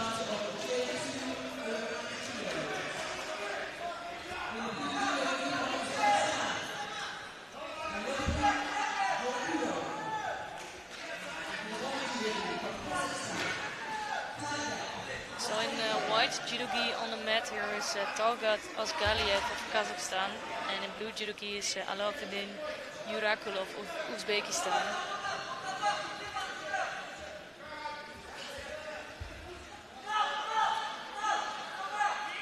Yeah, interestingly enough, there's some nations that are really good in para judo, like Uzbekistan, Kazakhstan, Turkey. You have a few that always bring big teams, and then you have some other nations that are just quite big judo nations, like Germany, France, and they have smaller teams.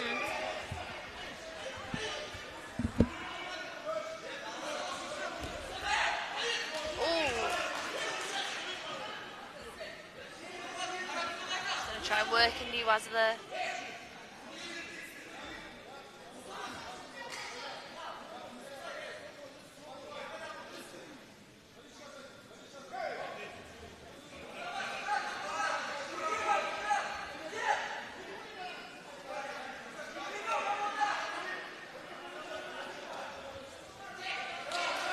noticed now more so than ever on the IGF tour that judo is so inclusive to all countries. Like even the small countries are super successful.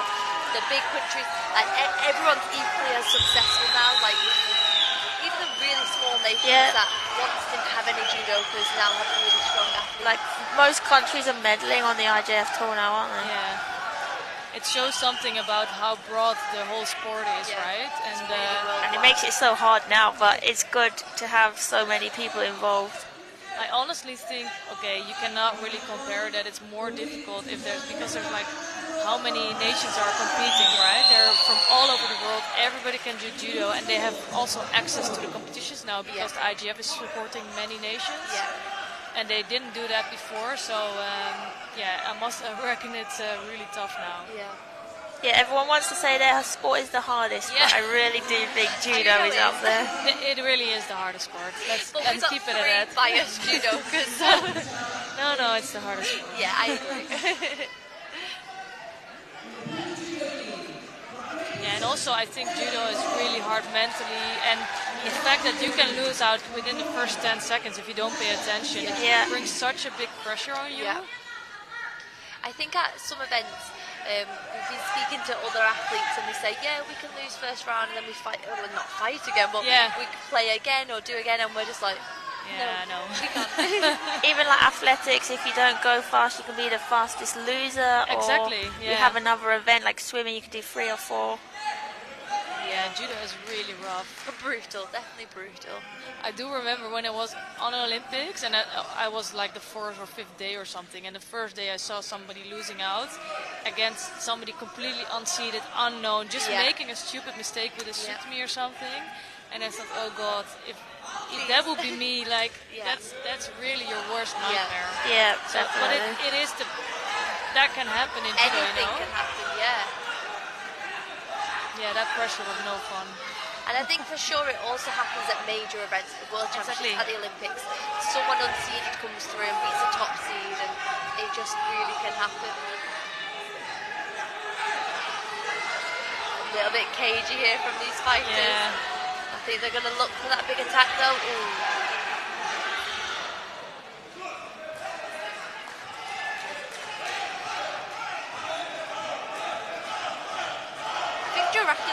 Could have done some ashiwaza to bring his opponent down. I think it would have definitely been a Shido, but I think he will get one here. So I think using your feet more actually can be beneficial than just dragging your opponent to the floor. Yeah, I agree.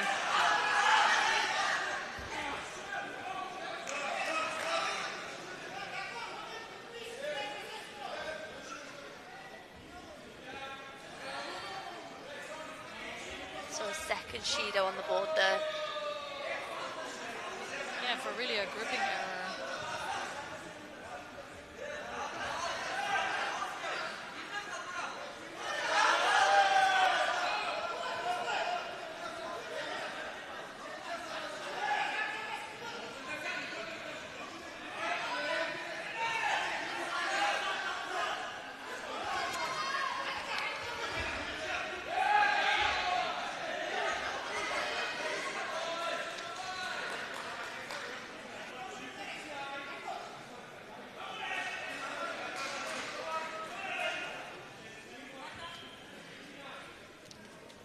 After this one, I think we have 6 more fights to go for each weight category. Yeah, this mat had the most weight categories in total of 4 categories. Ooh, that was nice. That was really textbook. That was very, great. very, very nice. So that'll be who Christopher Skelly has in the final. In the bronze medal final. Yeah. Actually, that's the same opponent that Jack had, so... oh, really? Yeah, that's going to be interesting.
So we watched Wang earlier. She's got super good posture, so it's going to be really important for Kirsten here to break her posture and try and attack from the big attack and if on score from Wang. A good attack there.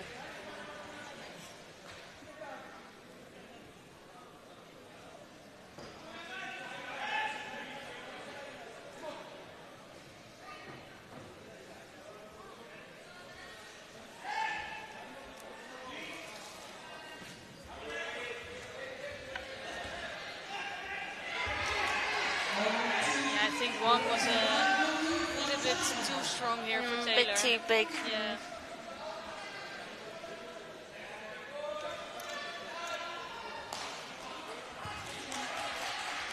Yeah, she will actually face Emmerich, the other Brazilian. So she needs to beat 2 Brazilians today to... well, she lost to one of them and then needs to beat another one to get the bronze medal.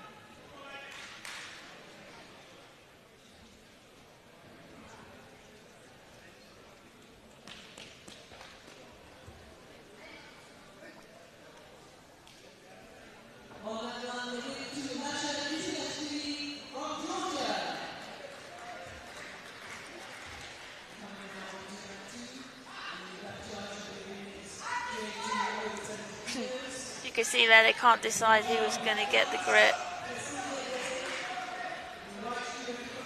Wow, that's quick. Vazari scored right in the opening second. So you see here that is like 3 seconds into this contest. And that's basically not possible with sighted judo. Because it takes a few seconds just to get hold, but because obviously they have to start gripped up.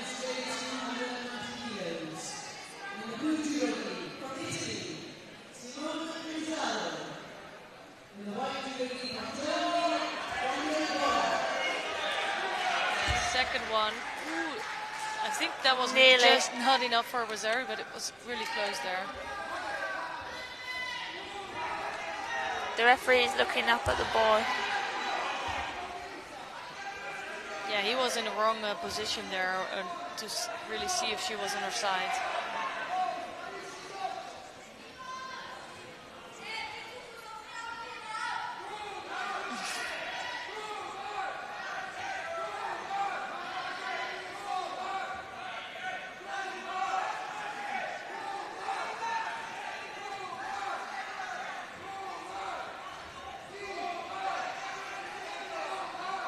They're gonna give that Vazari score. It must have just been enough rotation. Yeah. So Hernandez here is gonna go for the bronze later today. And she's gonna face Karimova there.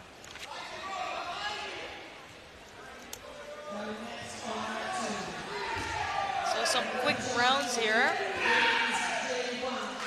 I know, some very good judo. And now we're moving on to the under 70 kilo J1 category.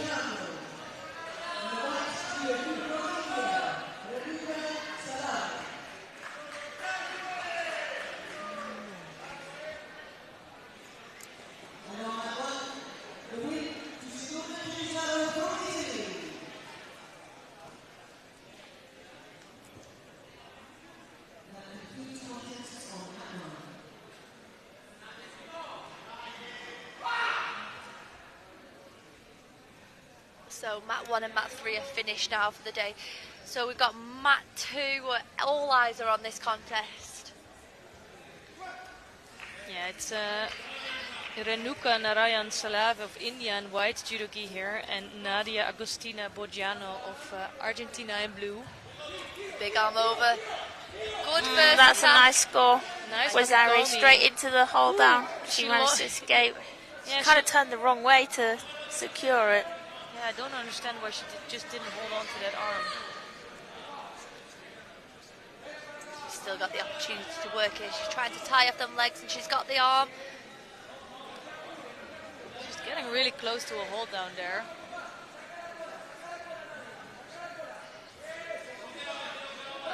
Yeah, she just needed to change the top half of the body, and that was not changed enough on the tatami. But again, another fast score on the board.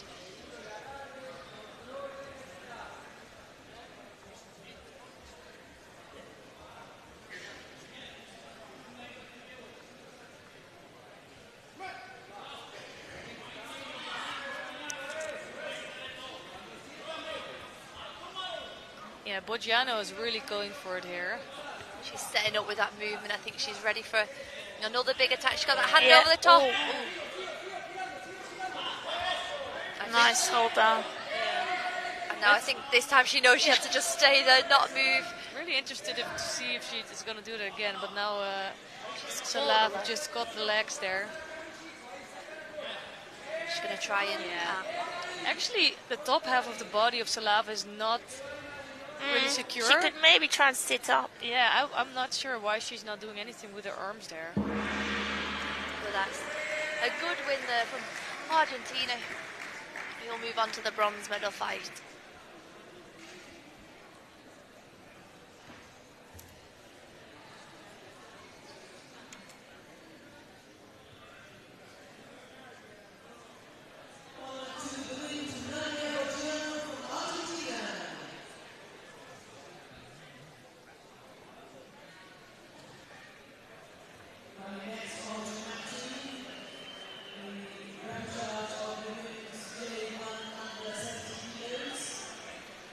Yeah, so one more fight in this category to decide who's gonna go up against Brenda Sousa de Freitas.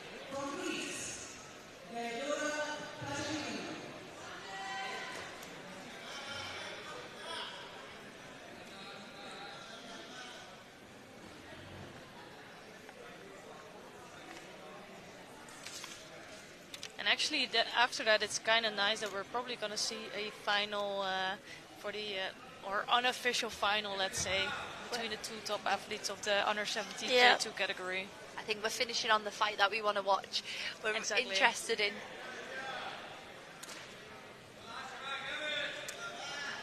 But here we've watched these two girls all day today, and both girls fighting really well. So.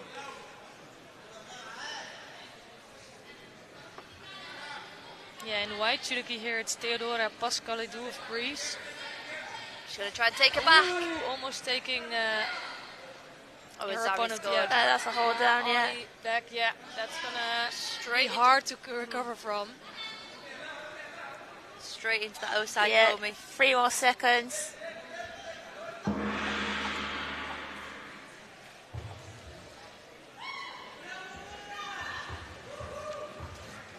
feel like these athletes also want to be finished with the morning block. Yeah, they've suddenly picked up, haven't they? Yeah. Sometimes me and Mima, when we're feeling super tired at the end of the week, or we're just a little bit not ready for randori, we start each other with the first randori and we say, open, be thrown or get thrown. So there's a lot of big, exciting throws. Oh, well, that's pretty good, yeah. And then once you do that, you feel ready and awake, ready to go. That's some good tactics there. Sometimes we don't tell the coach and he thinks, oh yes, amazing. Oh really? Like no defense there.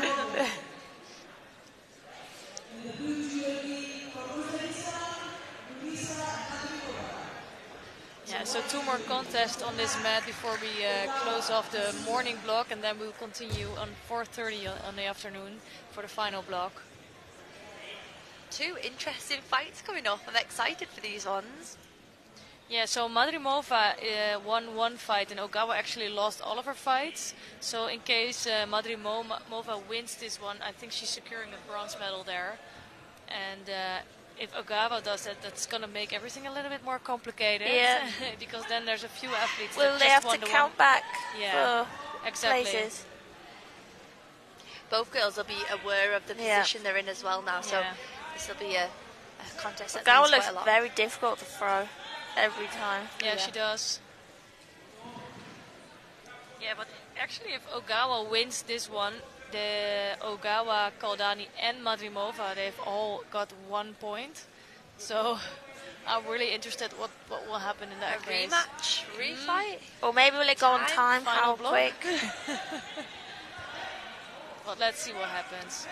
A good grip round. Big grip. Because in case Madrimova wins, then it's all sorted. And in case Ogawa wins with a nip-on, it's maybe also sorted.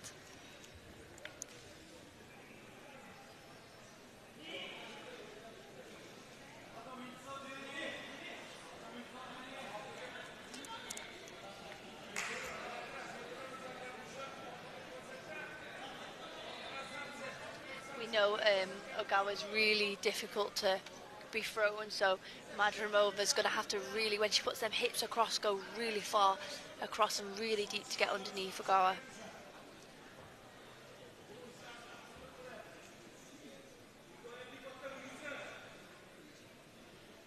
We're not quite happy with the grips, are they?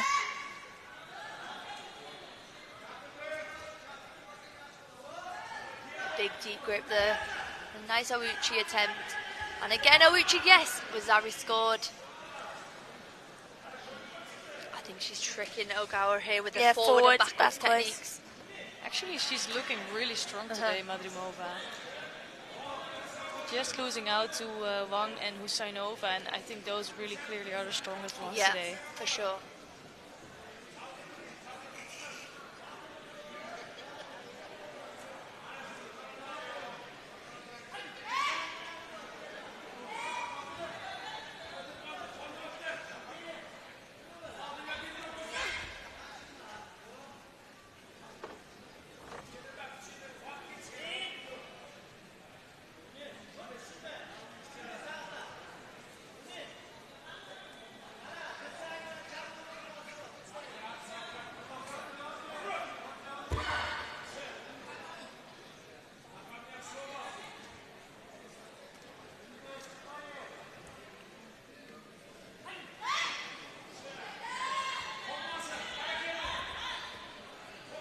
Big right hand over the top again. She's going for that Ouchi. She knows she can throw with it. Switching forwards. She's going to go again. Big. Yeah, that was a good attempt. I think, like you said, she needs to just commit a little bit more and get a bit more rotation. But she's in a good position here. She's got the Wazari. She's doing the positive attacks as well. She's doing enough to get through this contest and win.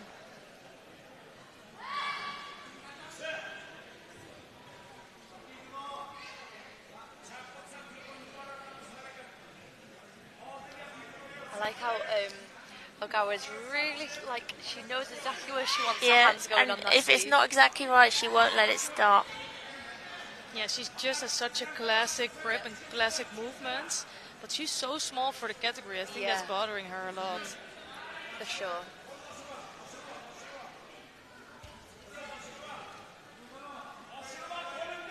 As we said earlier, the next one down's 57 kilos, so she's kind of caught in the middle a little bit.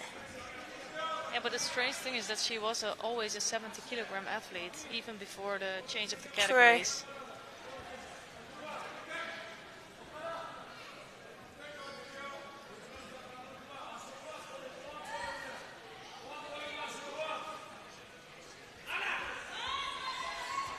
That was a nice movement from Ogawa.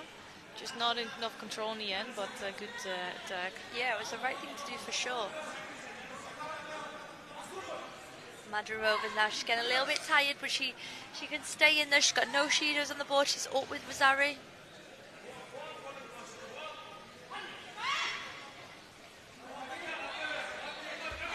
Ooh, that was a good movement again from Ogawa. Now she's going to want to work. No knee was there.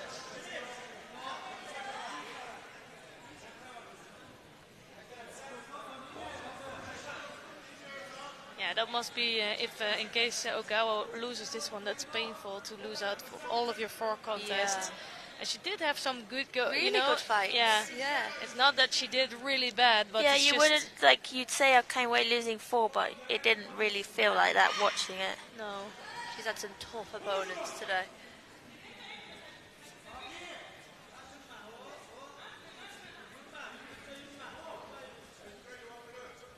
Madrimova can stay in this position now. She doesn't need to do nothing too crazy. She doesn't need to fly in for no attacks, but just keep using her feet.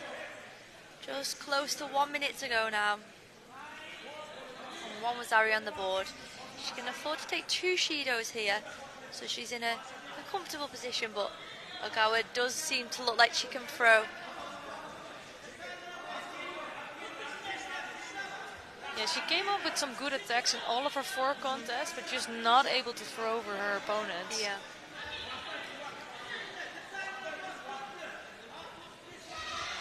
Again, a good Ouchigari on the left side. Radman. Oh, that's nice. Ooh, nice. A very good attack, really close there. But I'm not sure if it's the physical strength, because she's just lacking something in the end to really throw Just over the her last- opponent. Because technically she's quite good, isn't Yeah. she? She's doing nice attacks. 20 seconds to go. 20 seconds to hold in there for Madrimova.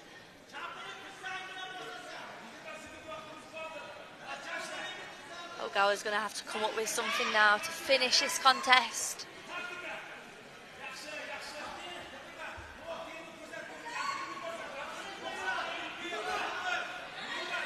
Seconds to go. And the she Ippon! did it. Incredible. I think with that one she got herself a medal here today. That was That's actually so nice. Incredible. 5 seconds left on the clock, and it's a shame for Madrimova because she was controlling the contest. Exactly. But coming to the last bit, though, we did see that left Ouchi there from Ogawa, maybe nearly having the chance to score, and of course she's finished it with that big Ippon.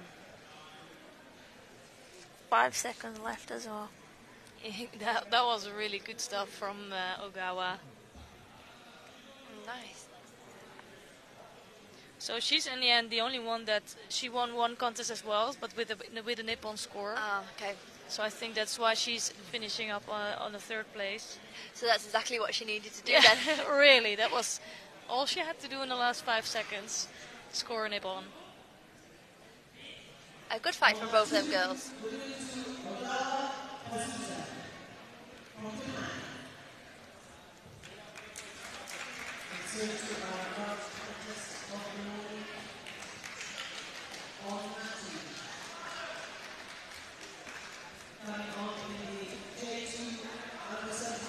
So the last contest, and it could be considered the final here, between Kanim Husainova of Azerbaijan and Wang Ju of People's Republic of China.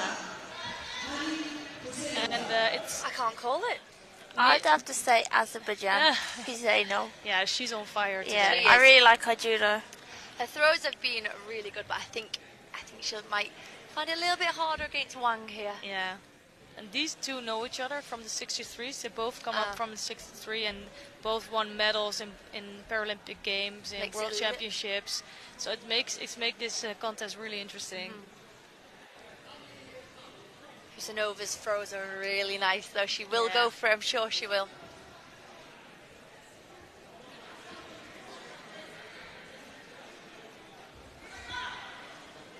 If she could have catch that arm, it would be really dangerous. She just missed out on the arm of Wang.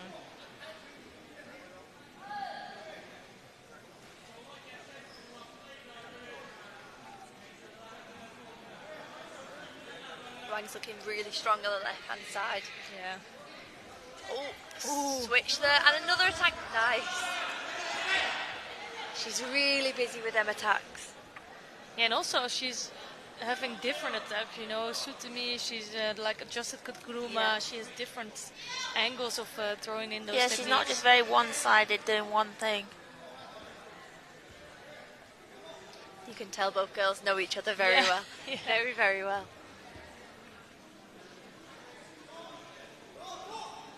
Oh, yeah, Wang has such a strong grip there. Oh, nice. Nice, Rosari. Nice. Left-sided Makikomi. We haven't seen that from Husainova. It's like the fourth technique that that came out. Wang's got the catch on the arm there. She had a good hold of the arm. She did.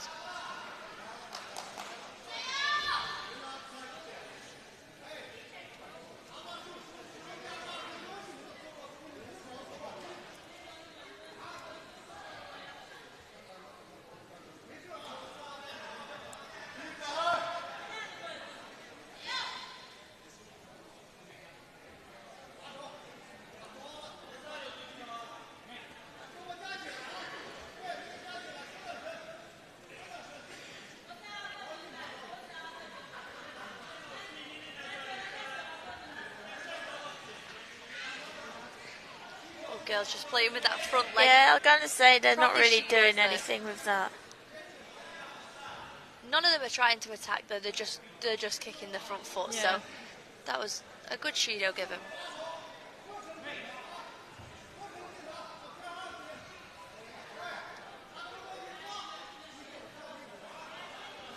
Kusanova, she can't be too defensive here, but she's going to go for the big attack, but no grip there. She didn't have control of the upper half of the body there.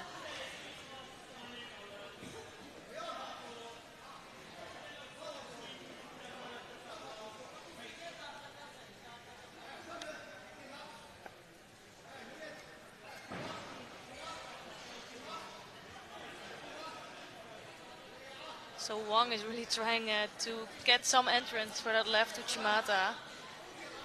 And close. And again and again.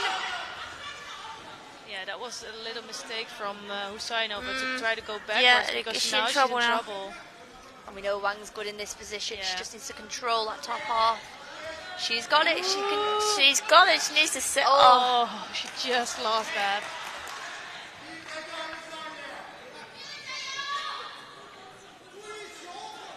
Kusanova doesn't need to turn in for too many big attacks now. She is leading. She doesn't need to do nothing too dangerous. But Wang's looking confident now.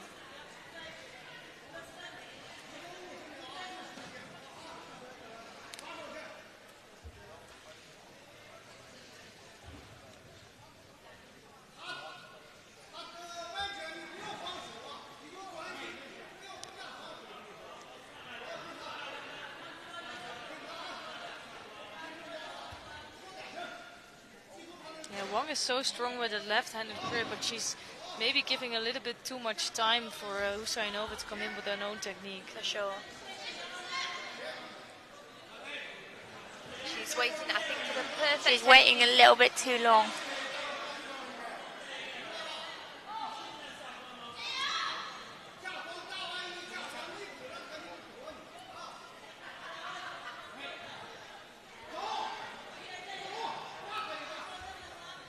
Again, they're both just playing with this front leg, and then there's Uchimata. Oh, that is nice.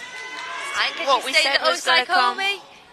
She's got it. Yeah, that's going to be rough to get out of, but I'm hoping a little bit that she did, because it was going to be a really good next minute. For sure.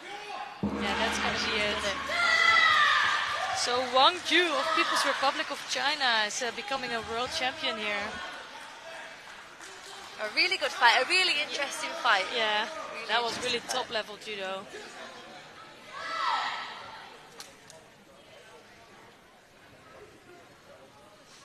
She was in such great shape today, Husainova, and also scoring a quick Wazari, but not enough in the end to beat Wang. I don't think many of her fights went that long though, so maybe that's where she came in and got tired a little bit. So yeah, could be. Well, good fight. Good fight.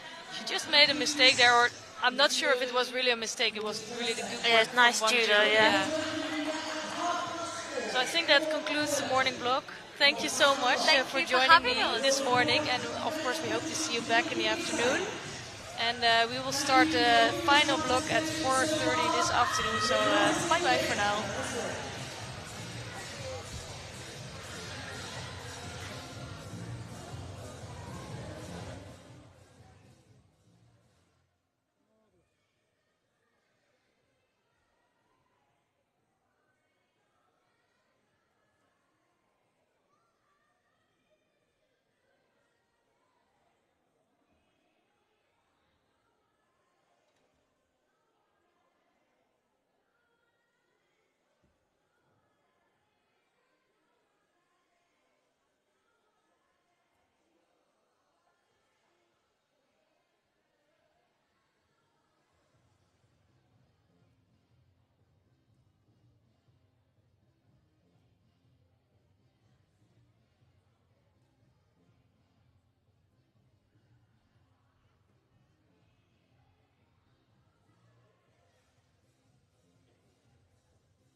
So good afternoon, everybody, and welcome back to the final block of the second day of competition here at the IBSA World Games and the World Judo Championships in Birmingham.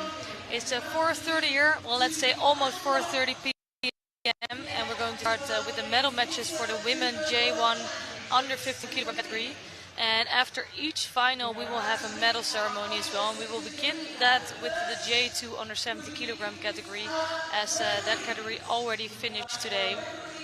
So we will be focusing on mat number 2, where we will first host the bronze medal match. And then after it will be the final for, in this case, the under 57 kilo category. Then we're going to move up to the under 90 kilogram category, all for J1 athletes. So we work our way up the weight categories for J1, and after that we will do the same with the J2 categories. So I'm guessing the athletes are almost lined up here to get going, and we will have a good final here in the 57 kilogram category, because we have a defending world champion here. And actually, let's see if there's some other favorites that came through. We haven't been able to see all of the matches. We were mostly focusing on mat number 2, so it will be really good to see some of the other weight categories as well.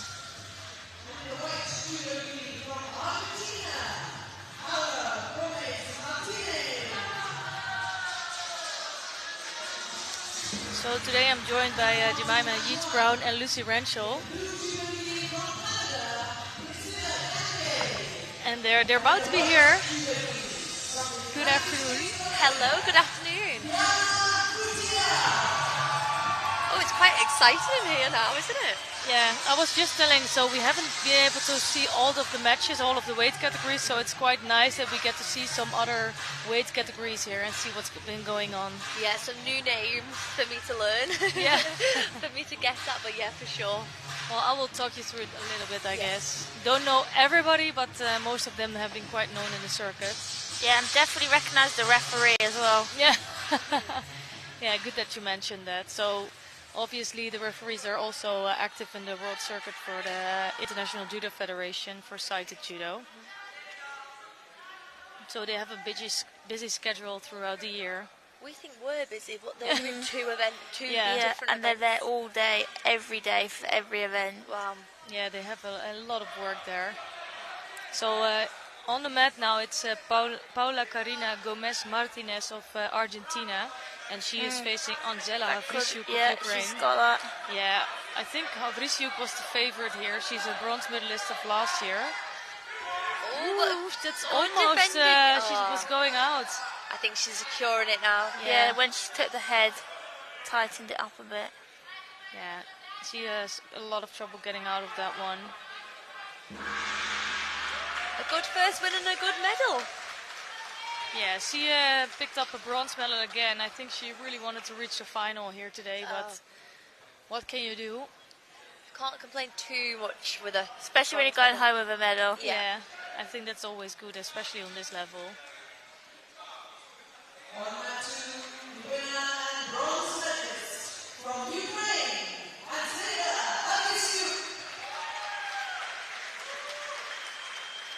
So I think the good thing is that we can now switch to mat number 1 to see what's going on there.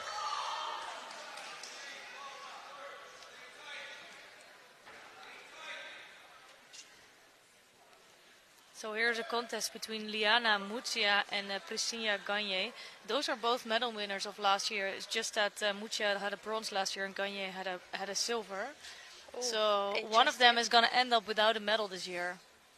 So this will be a big fight for these two girls. They're obviously both good elite athletes.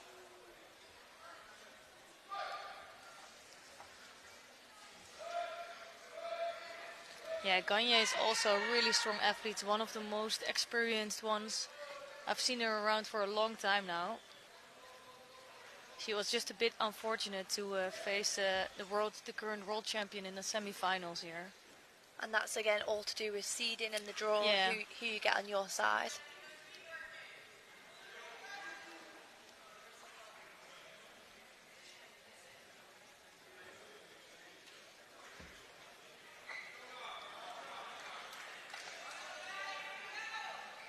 So first penalty on the board for Gagne.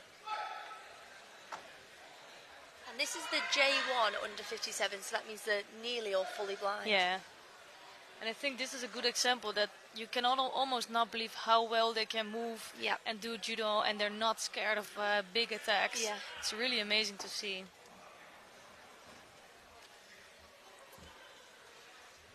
Yeah, because I think you don't appreciate it because they're doing it so well, like how hard it actually is.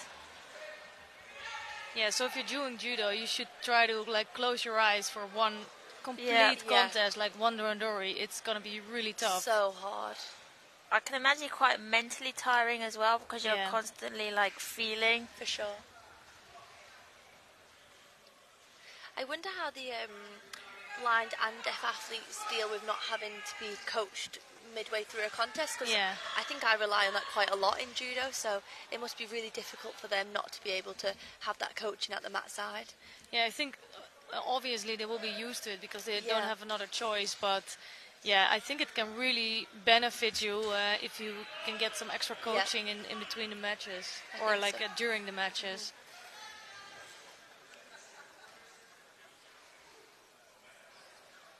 Yeah, the good thing is that the referee at least can give them signs and know what's been happening, so they will know the score.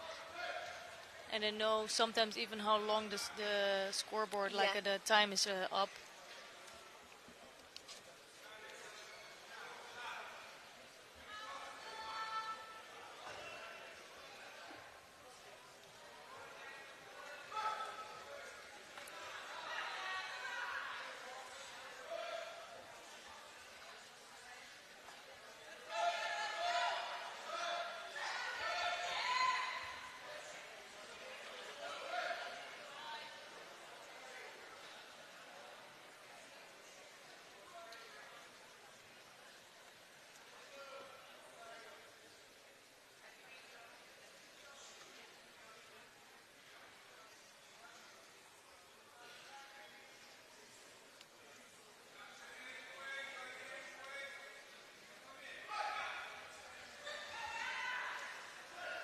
A bit of a quick drop there. Not really much control over her opponent. Yeah, she needs to prepare her attack a little bit better there. Yeah, there's penalty for a bad attack. There's also a fine line for that, right? So sometimes it is a real genuine attack, but you can lose the grip on the way. Or you kind of want to tell the referees, like, I didn't mean to do that. I tried, I promise. But you can really tell when they are escaping the pressure, for example, or if they're just defending their was a lead. Yeah. But in this case, I don't think it was really meant to do a bad attack. But now she can't make a mistake because she's 2 Shidos down here. So she's got to be careful with them attacks now.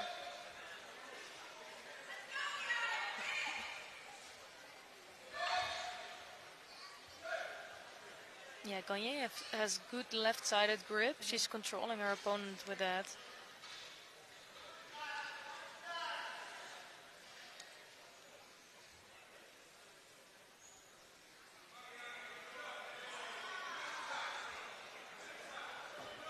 So now we're back equal on the board? Yeah, we are. So I was thinking, like, for me, Gagne didn't look so passive, honestly. And also, it's one of them fine lines of, if one's attacking negatively and not a good attack, it's really hard for you to attack because they're attacking before you. You see, again, there's such a quick reaction from these athletes, from Tachiwaza to Newaza. It's almost under her chin there. Yeah.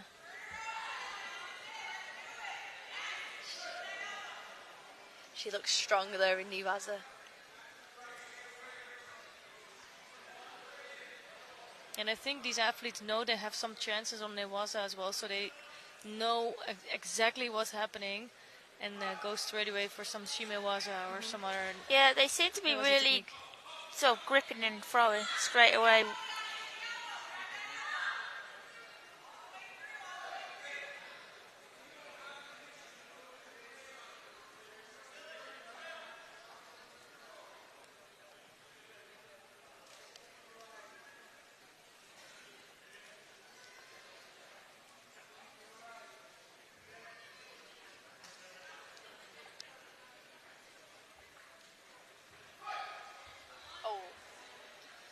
wasn't a bad timing.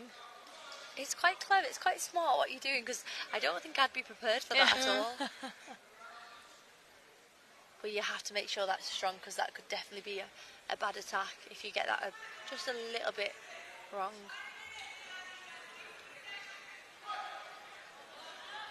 She's got that left hand over again. She's going to go into that. Well, that's some strong work from Gagne. It is, it is.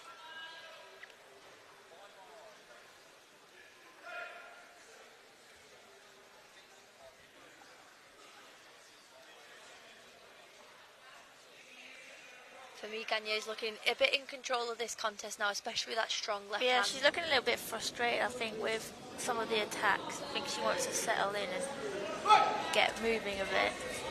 Well, the drop scene, really nice. 1 minute left. This is really how it can go, right? So you saw that Gagne was controlling the last 2 minutes of this contest, and then all of a sudden Mucha comes up with that great action. Yeah, but Mucha's got 2 penalties as well, so 1 minute left. But she can't afford any mistake now. It's still a long time when you're out there. 1 minute seems like forever when you're trying to protect a score. Yeah, that's not going to be easy. She might feel the pressure now as well and feel like she needs to attack. That left hand straight over again. Yeah, Gagne is really going to try to do everything here to come up with the score.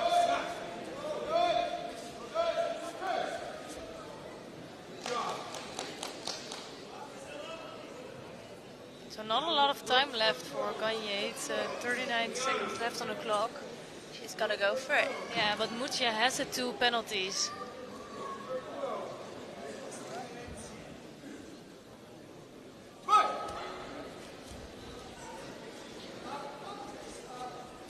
Oh, is that under the chin of Mucha? It might be. The thing is that the referee cannot really tell. She had to go for it there. She thought she had the catch. Yeah.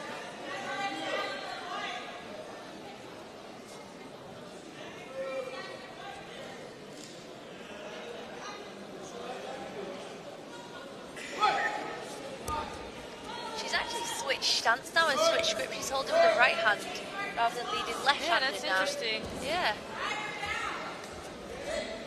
Yeah, that's a great moment for Mucha to come in with an attack there. She can defend a little bit, waste a bit of time on the floor.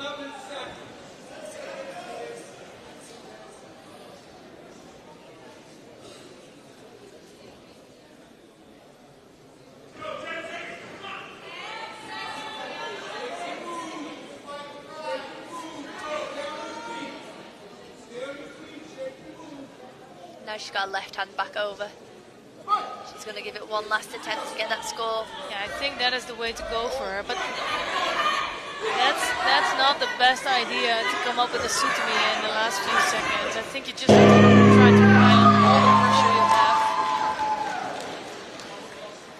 I do sometimes think as an athlete, you think just drop under them, get under them, but it is really the wrong thing to do. Especially unless when you're it doesn't a work. super specialist in of course, Tominage, yeah. If it's not your judo, that's like something I'd do. I'd just change to Tominage. Yeah.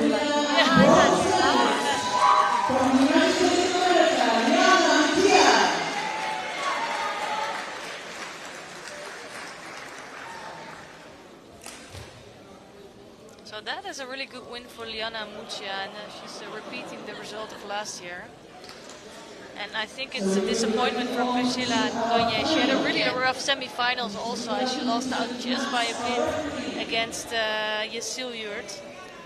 And she was close, and like I said, I thought she was leading that fight, but anything can happen in judo, but it's a good medal there. And now we bring our finalists into the arena. Coming off the mats, the final of the women's J1 under 57 kilos. In the blue judo team, from Turkey, from Yesilyurt. And in the white judo team, from China.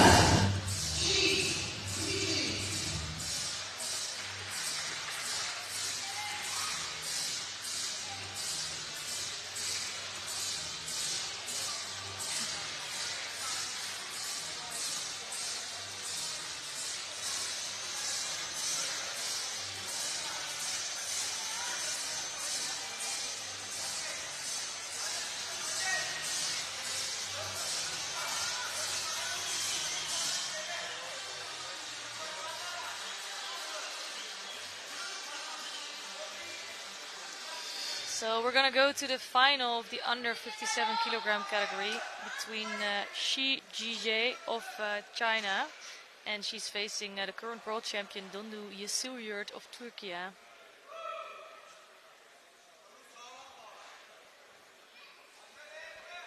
So the Chinese have been impressing me all the tournament, so I'm really interested to see what's gonna go on in this final. I've not seen any of these girls fight because they wasn't on this mat, so I'm excited. I think you said earlier the Chinese don't often fight out of China, so it's hard to get your hands on them and see how they feel. Yeah, exactly. I've seen them, I think, in one other Grand Prix this year, and they were doing really well there as well. But, for example, they were not present at the Asian Championships where you would have expected them. Yeah. I wonder how that can affect some athletes, because I know for myself, I enjoy competing regular. Like, I feel better when I'm competing, so I wonder how it affects them. Yeah, if you only have like 2 or 3 chances the whole year to really compete, it can have a big effect. That's a lot of pressure as well. Yeah. I think she can handle the pressure. For sure.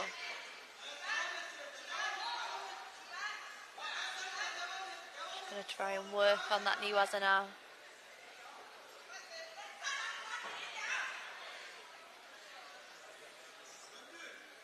Yeah, Yesuryurt has quite an aggressive or like really forward-moving style. Very active in her fights. And did you say she's world champion? Yeah. Wow. So she's looking to defend the title here. Yeah, we have quite a... Yesterday we had 4 people defending their world title. Wow.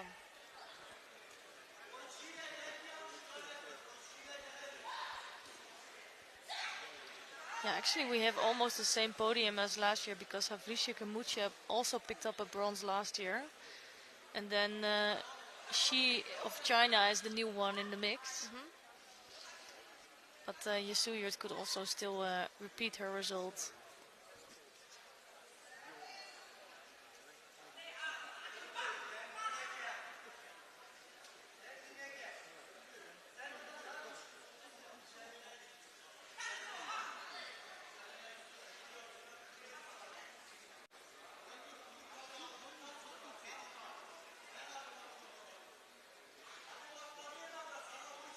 What is the contest order? Did they do all the J1s first and then go to J2? Yeah, exactly. Okay. In this case, sometimes they do it differently, but Yeah. here they start with a J1 and then just move up the weight categories and then J2.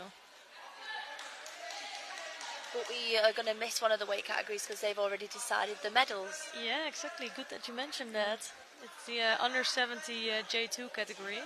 So we had a round robin there and we will have the medal ceremony after this. Nice.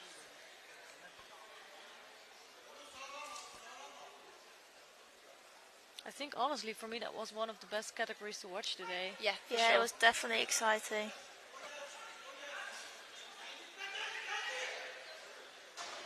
Especially the bronze medal won in the last 5 seconds. Yeah, that was really amazing work.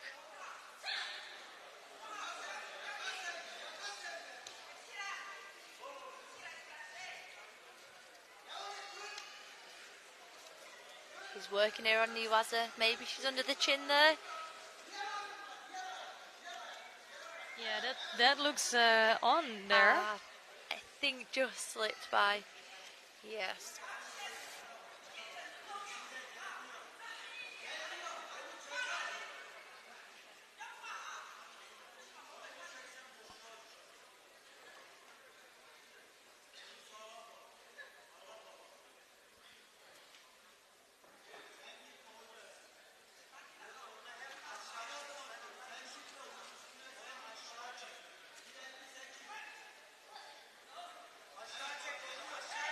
So we're halfway in this contest now. There's no score, no Shidos.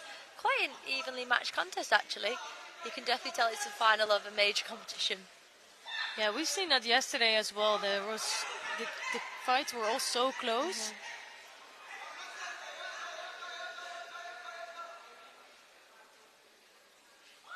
And I think you see that inside the judo as well, right? Especially on the World Championships, the Olympic Games. You see a lot of contests that are just having just the one score, having golden scores. It's just so close to each other. Yeah, they're so evenly matched, though. And you know how much is at stake, so you're not wanting to give. You kind of want both to give, or neither of you do. You don't want to be the one that makes the mistake first. Yeah, exactly. But then again, you cannot fight like that, right? To not make a mistake, but that's kind of tough. It's such a tough sort of mental. So you have to toss it up whether you go for it, you wait for it.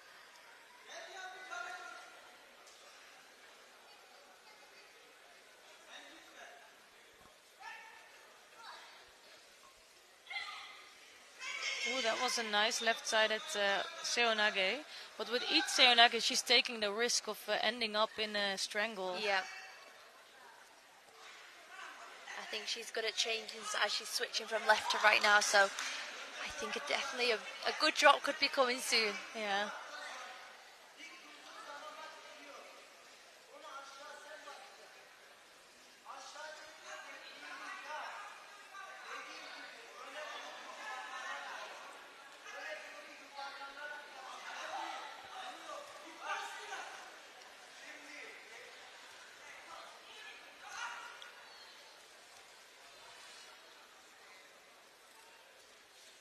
Both girls are really evenly gripped as well. They're not moving from the grip that they start with, basically. They're not snapping anything off. But again, she's going to try to strangle. She did well to get out of that. Yeah, I think she really has the benefit of making more attacks here. So if there would be a penalty handed out, it would be for Yusuyurt. For sure, yeah. She's just second to the attack. She's not been able to get in because of the good drop attacks there. Yeah. But yeah, they're both comfortable with this gripping pattern. They're both strong here.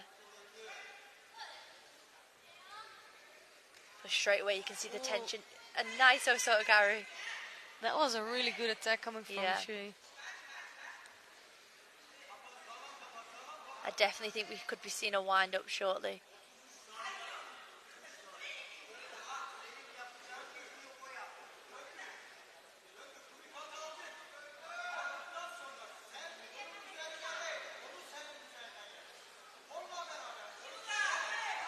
You called it. You was right. Yeah, but I think it's logical because she really did all of the attacks. But I think I saw Yusuyurt struggling a bit more at some occasions, but then in the end she comes up with a really good throw. Yeah. And a good left Ouchi into a right drop. I think definitely this under the neck. Really looks under. She's good at defending it off though. Yeah.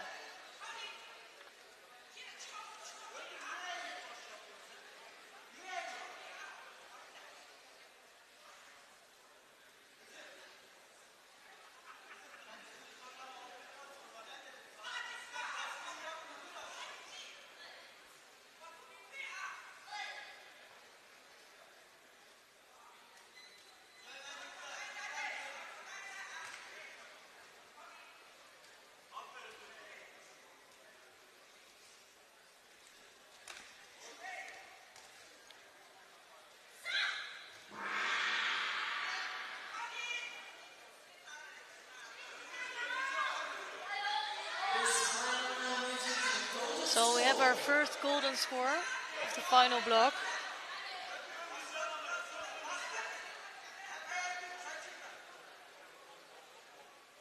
There's not much in it. There's not much in it with the two girls. Yeah, I wonder what their tactics will be, whether to stay the same or change it up. Now it's golden score. Would you ever change up after a golden score? I do often. I think that's why I lose in golden score. I kind of want to win it and finish it off quickly, right? Yeah, I think when I get to golden score, I want to throw, whereas sometimes golden score is meaning it's going to be a more tactical fight. Yeah, that's true. What about you, Lucy? I mean, in this situation, there's no winner or loser so far, so I'd keep going. I know I would need to change it up a little bit, but I'd be comfortable to keep going here.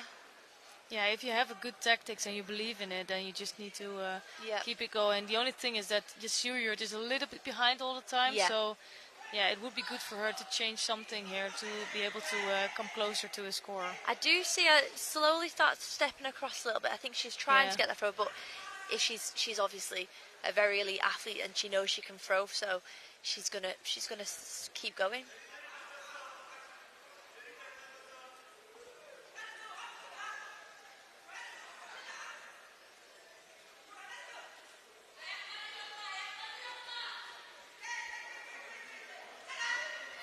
Fast with that drop attack though. She's getting in first. The only thing is that Yasuyu does know exactly what's coming now, right? She's not really making any variation on that. Because the closest throw to nearly getting thrown with was the Oso to Gary, where she changed up just a little bit. Yeah, that's true. Well, now she's got a second Shido, so she has to keep the attacks up now. She'll have to put something in.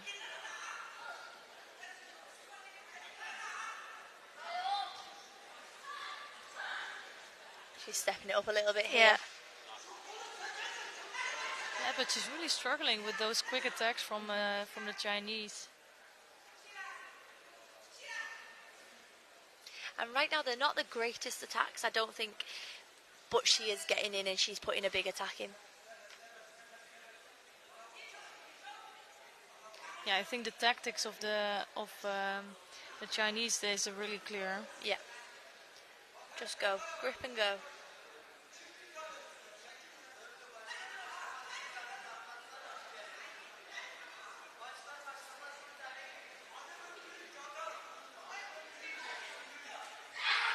And there's that big attack. She needed to do that.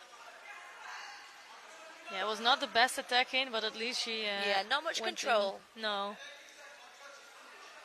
And still, I wouldn't be surprised to see that again in quite quickly, because now she knows what the response is of Xu. But again, another quick attack, a really quick attack. Yeah, and again, she's struggling with that. She's caught. I think it's really quite impressive how she managed to escape that. You think every time she's caught in it, and then she just stands up and brushes it off like it's nothing.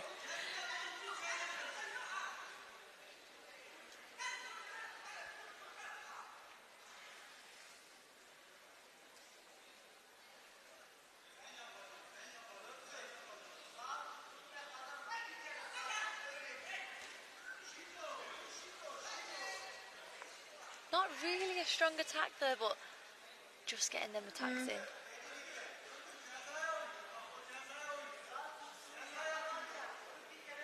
Because I think the Turkish girl knows the drop's coming, so maybe she changed direction and did Kouchi instead. But she's just been punished for that bad drop now, so one Shido up on the board.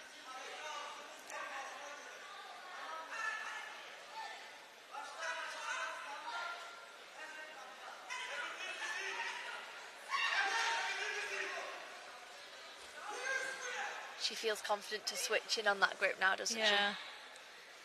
So we're getting closer to some kind of score or some mistake from someone. And now at this point of a contest, you start getting more tired. You can't attack as strong as you'd like to, so I do think a mistake could come up now.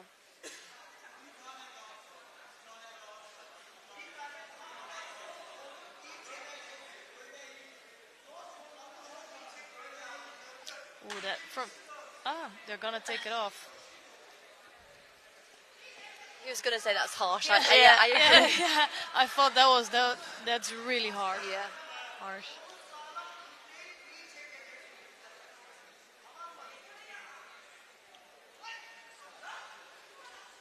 Ooh, good Awuchi. Yeah, she was not really underneath right there. Not in a good position to score. I think that's definitely the right idea from the Chinese to switch it now backwards and forwards.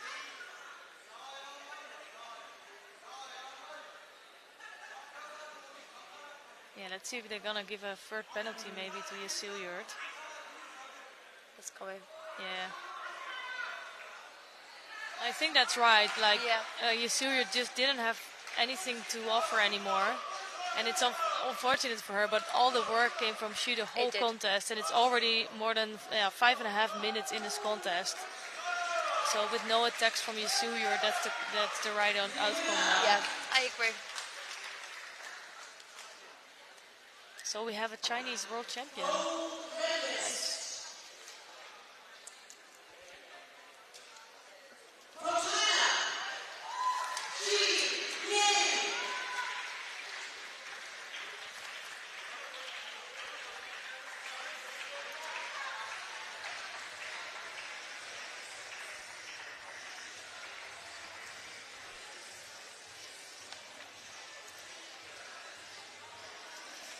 So China just picked up their second gold medal after in the 70 also won the competition.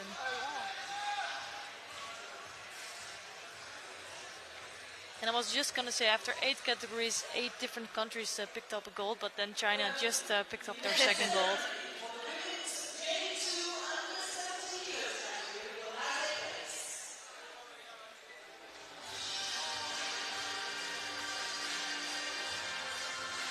This is the best feeling as an athlete, isn't it? Yeah. When the day is done. For sure. Well, ask that to Husainova on the second place here. Apart from second place, maybe.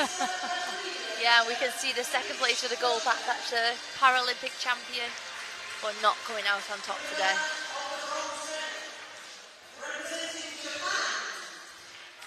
So the medals today are handed out by Kanichi Shoishida, who is the referee director here.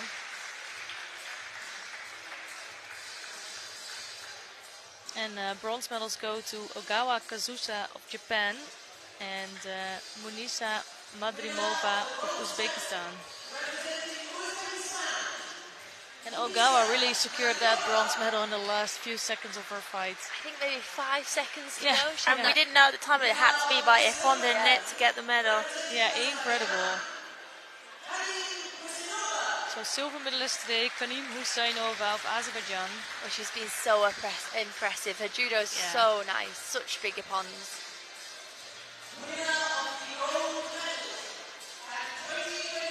Gold medalist today and world champion Wang Ju of People's Republic of China.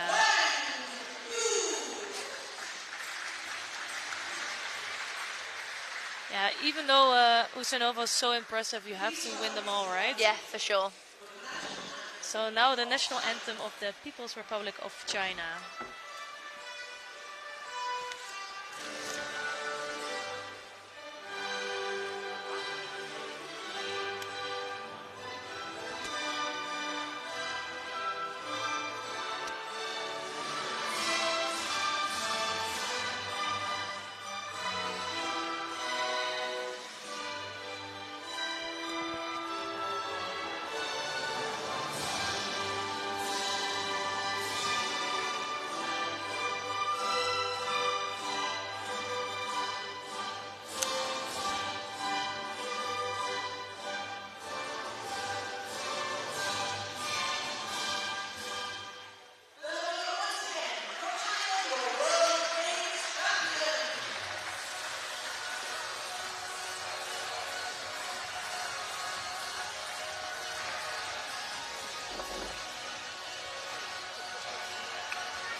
So we're going to continue with the J1 under 90 kilogram category, which we haven't seen today as well.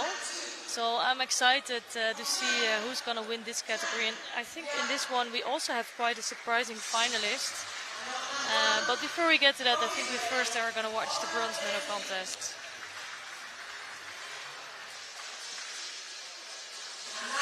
I think we did see a little glimpse of this fight, what a person from this fight on that match, so I think it might be a very entertaining fight.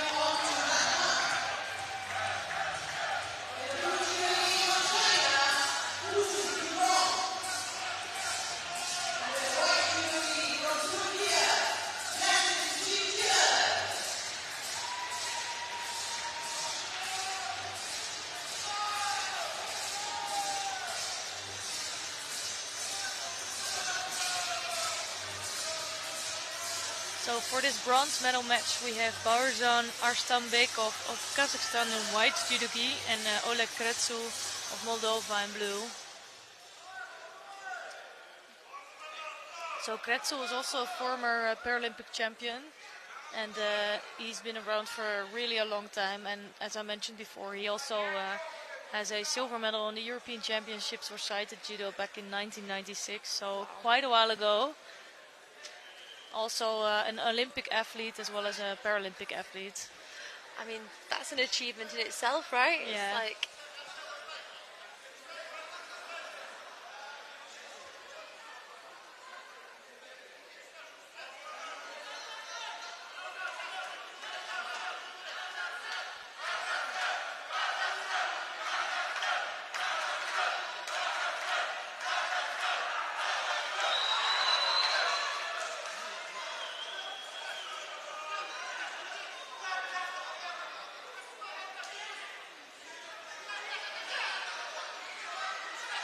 So really strong work from Arstanbekov. I think he really wants to overpower Kretsu here.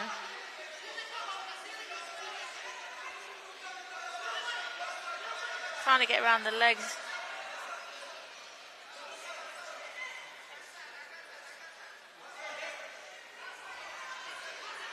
And here you can also see how experienced Kretsu is. So if you have less experience, you might fall into the traps of Arstanbekov here. But he doesn't seem to have much trouble with the attacks of Arstanbekov.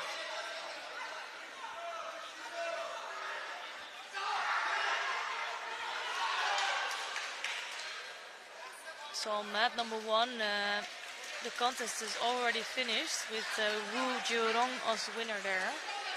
So it's another medal Chinese. for China, yeah. It's quite impressive.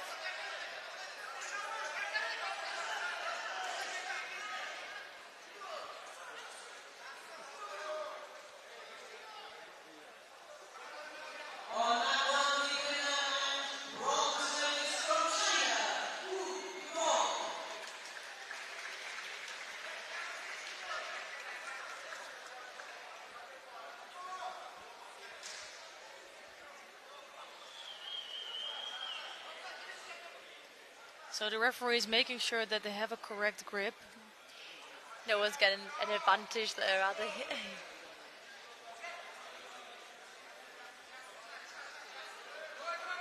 So straight away, every time he's just dropping under, trying to get that tap. Yeah, that's so Then dangerous. trying to what work on the Kretsu floor. here. Yeah. Yeah, it's really good work from him.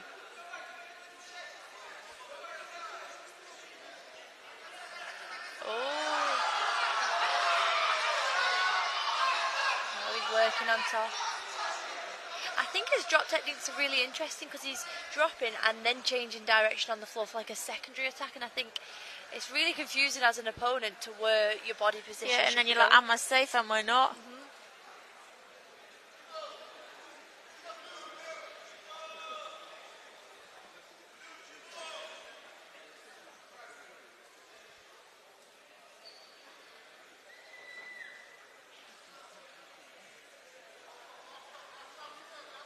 Yeah, we definitely had one of them leading this contest with attacks for sure.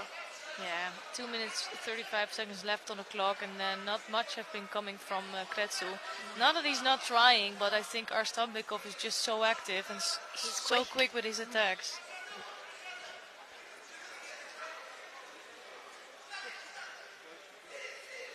Yeah, and Kretsu normally needs a little bit more time to come up with a good attack. And I think against an opponent like this, that's going to be hard for him. It's really difficult. And again, he's going to try and get past them legs. They've been in this position before. Yeah, just doesn't manage to get around it.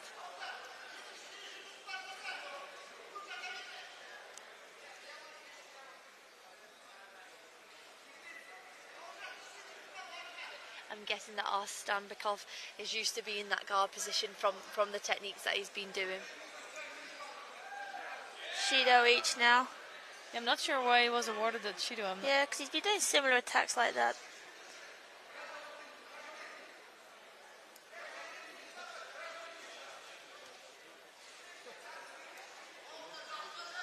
His posture is really broken here. It looks like he's going to go for another type of drop attack soon. And there it is, but he was waiting for it this time round.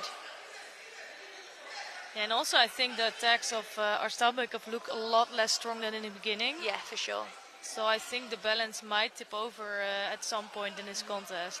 And I think it's to do with, yeah, he's getting a little bit tired, but his opponent now is used to the movement, used to how it feels, so he can feel what's coming.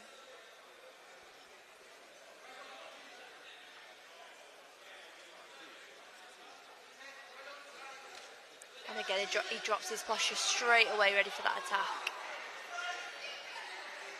Yeah, but the frustrating thing for Kretsu, he needs to defend on it still. You know, he cannot just keep standing because I think that's too dangerous, and then you might go over after all. Yeah, so he has to sort of go down with it, but he's not really in danger. Yeah.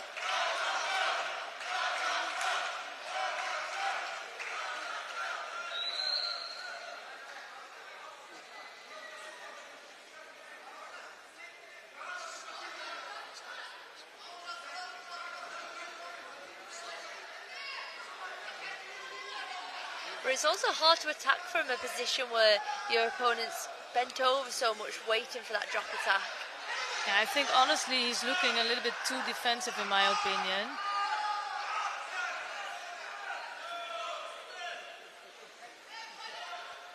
But then again, he comes up with an attack. For sure.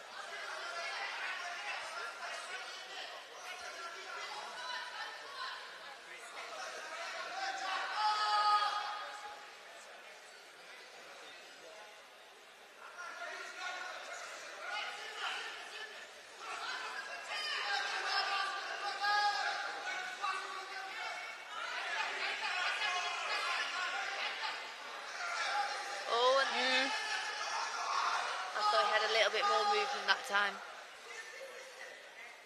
Yeah, but still the worst thing that can happen is you keep standing here feeling like I got this, I'm blocking this, and then you still next go minute over. You're going over.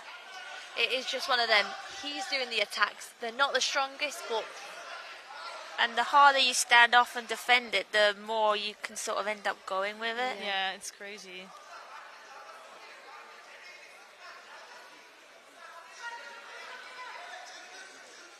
He's got to put one in this exchange now.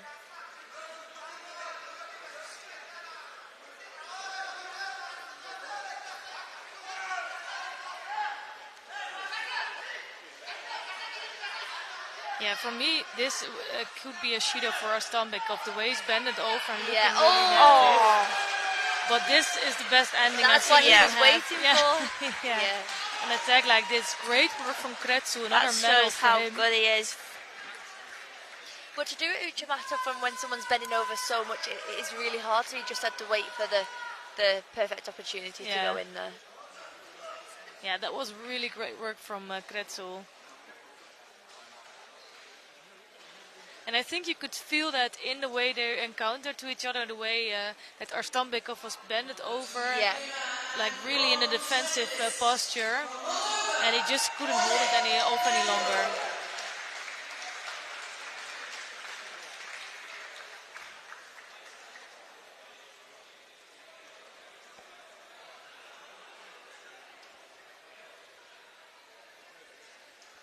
So he's got a pretty good judo story to tell about his judo career. He does, and he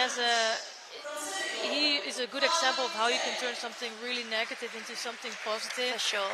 And I think he's also really thankful for that he told last time during the Europeans. He's thankful for the support of IGF that he got, and that he can still play his favorite sport and do something positive with it.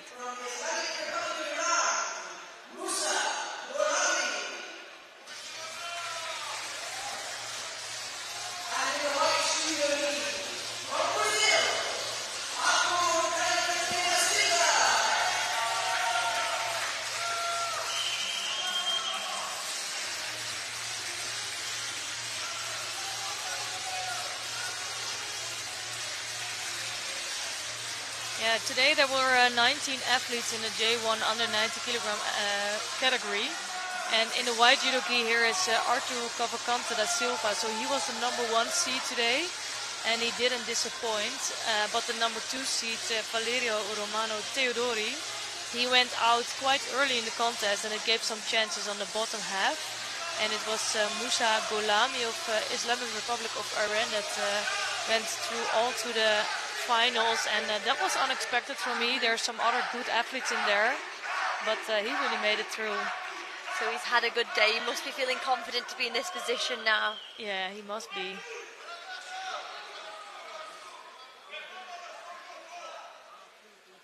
But the Brazilian, no doubt, is comfortable in a final block. Yeah, he was there before.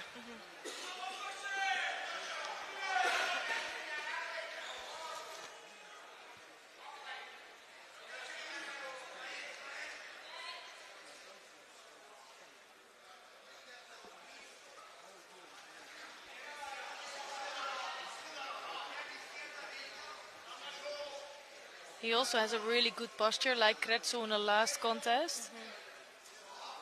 And quite upright, good left-sided classic kumikata grip. And trying to find some entrance for a big technique. Oh, good entrance, but also good block from Golami.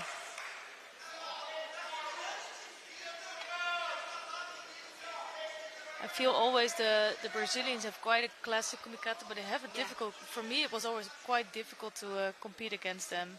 I think they're very strong, very, very strong at kumikata. So we have a lot of left versus left same side situations today. Straight in there as soon as the gym is called. Oh, that was nice. Yeah. So much pressure on there straight away, and a beautiful action from Cavalcante.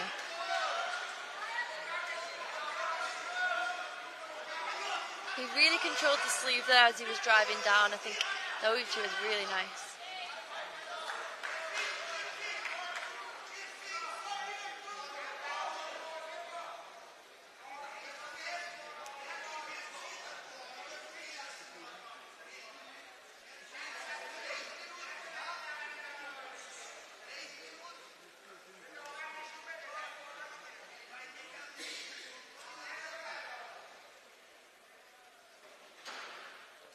Yeah, you will know that right after the Ajime, right, they put so much pressure on those arms. And I'm seeing that there's already pressure on there. You can tell, can't you?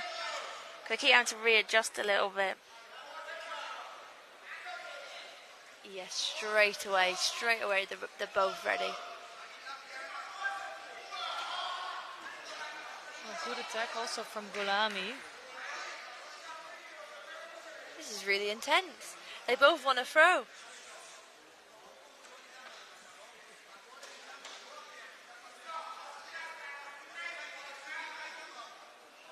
So Cavalcante is one of the athletes that also really benefits from a split in the categories between J1 and J2. So before that he had good results, but he was quite often finishing besides the podium. And after that he really got one of the best ones of the J1 category.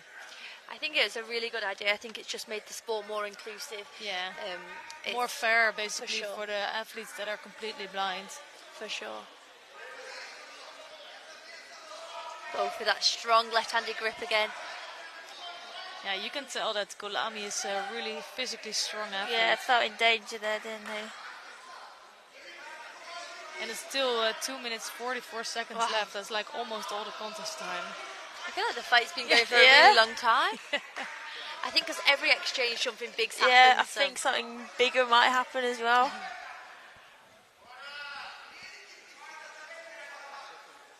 Yeah, you should like try to feel how many.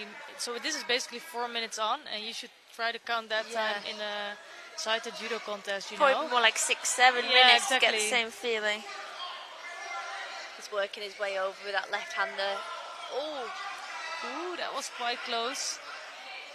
Good defense. I saw Cavalcante with his right arm really pushing it out, and that was, I think, the right thing to do.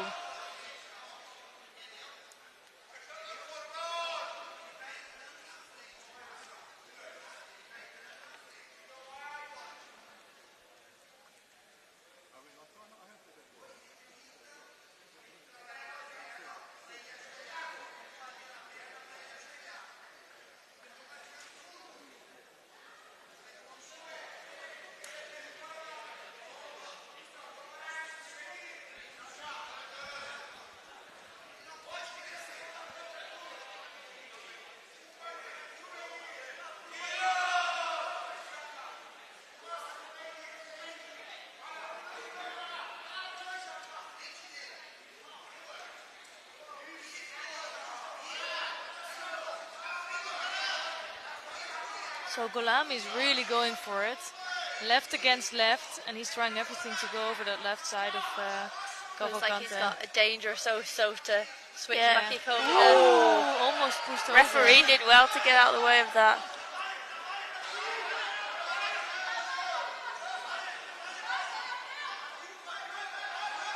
He's got a catch on that arm. Now he's got to try and work from the...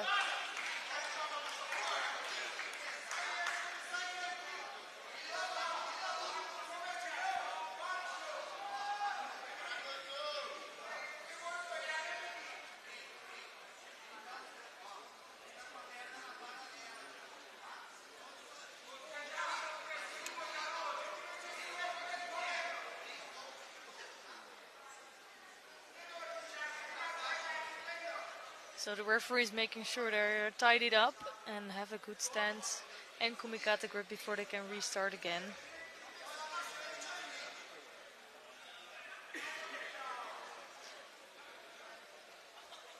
I can already see the tension in you can see how hard their hands are grippy. And the Oichi again. Ooh, that was close.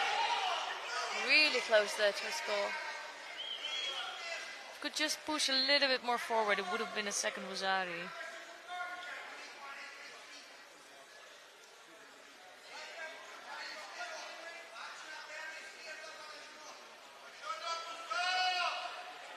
He knows he can finish the contest with that Oichi for sure. And that is a really good one. Ippon.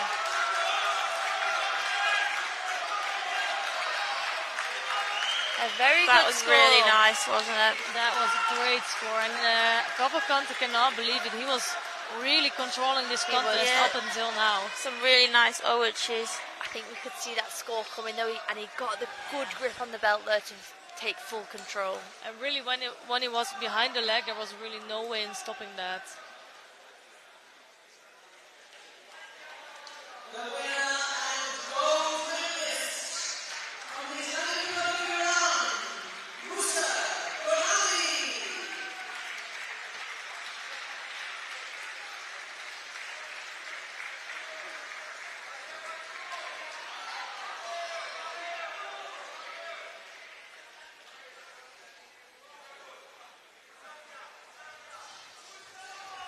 So Golami, after being Asian champion, he now can call himself a world champion. And Cavalcante still needs to wait a bit longer. And hopefully he will come back next year or the year after. So the winner there just came from, was he seeded today or not seeded at all? I don't think he was seeded, but he is a good athlete. And it's also because the Iranian team, they are not present in so many competitions. Okay. So it was not a total surprise, really. Exactly. So not many of them are seeded, but they have a really strong team.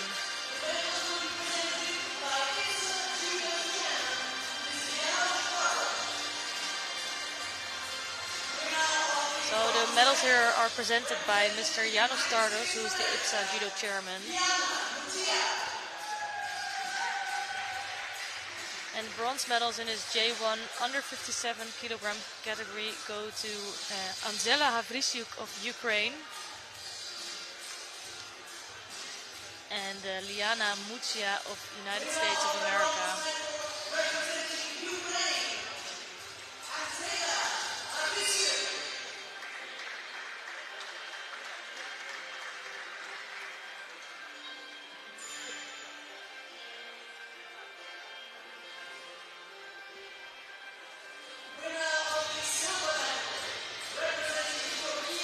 Silver medal here goes to Dondu Yesilyurt of Turkey.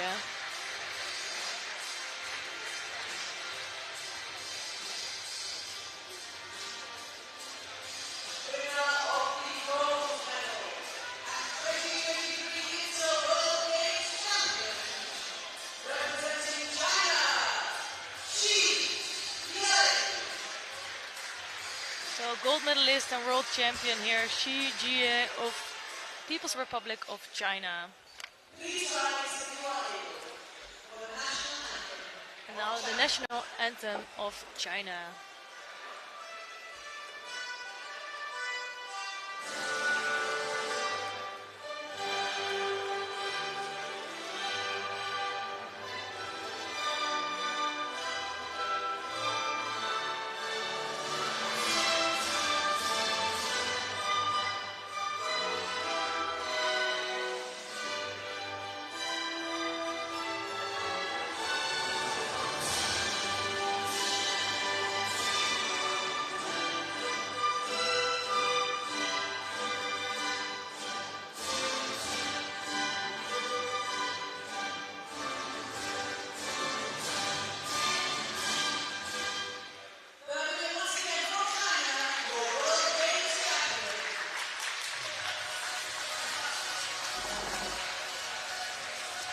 So after this family picture, we get to take a look at the under 70 kilogram category for J1 athletes.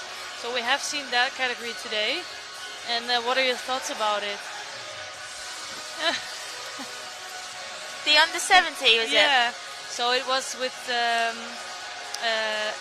Sousa de Freitas, who was the #1 but lost out there.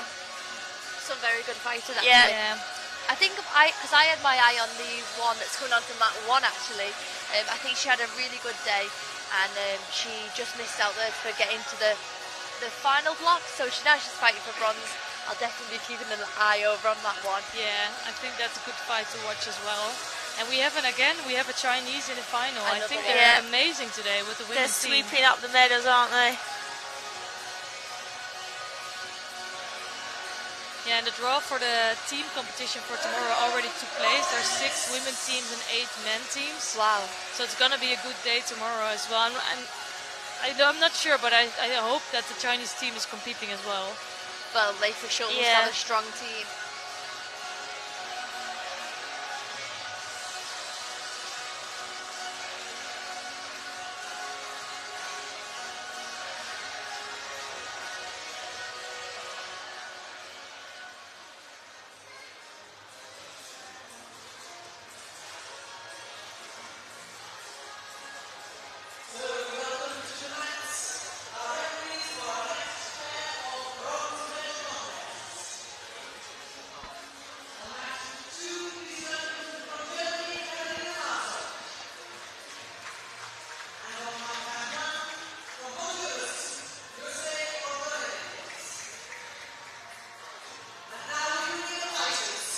Just check the draw, and the Chinese team is competing tomorrow. No surprise. They're facing Japan in the first round, so that should be interesting. Nice.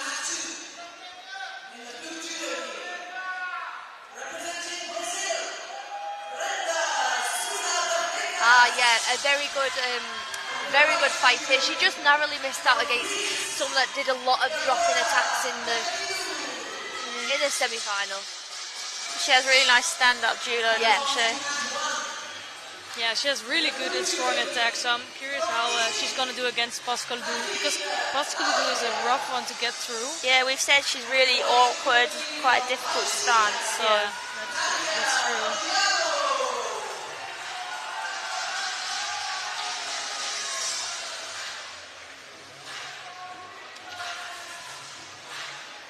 think a previous fight she only struggled with the drop technique, so this fight might be better suited for her. Yeah, that really could be. That could be true what you're saying. I think actually all the competitors today are struggling with the quick attacks from the Chinese team. Yeah, for sure.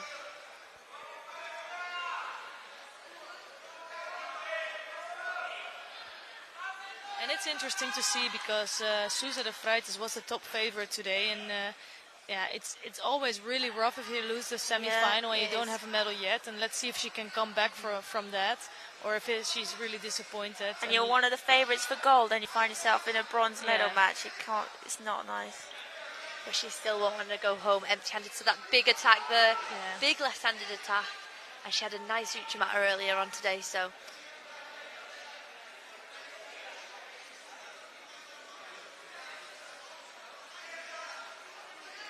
Actually, that hair from the Pascual is not allowed in IGF Judo anymore. I did notice that earlier. Yeah. So I saw one of the girls gripping her hair instead of the.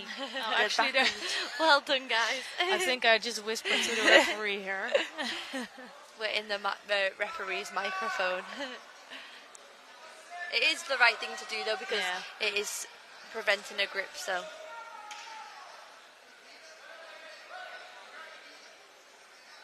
So do you have a special hair dressing for your, like to do it as strongly as possible, let's say? Yeah, straight up in a bun, but it always gets. Yeah, by the time you come out, it looks like being dragged through a hedge. But the goal is to keep it up like that. Yeah.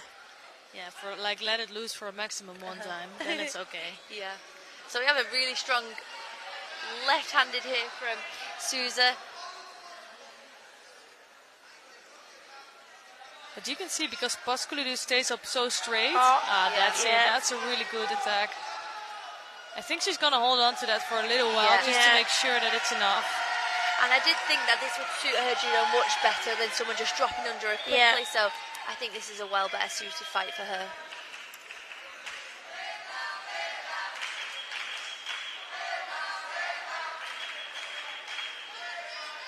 So some cheering from the crowd, and at least what you're saying, she's not going home empty-handed, so she will be happy with this medal later on, even if it's not the color she wanted.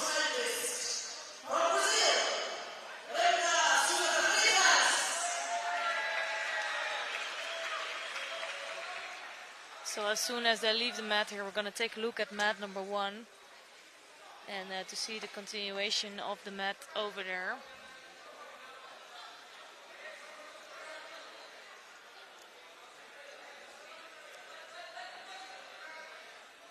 So I think you can see also by the body language of Sousa de Freitas that she's okay with her result, but she's not over the moon.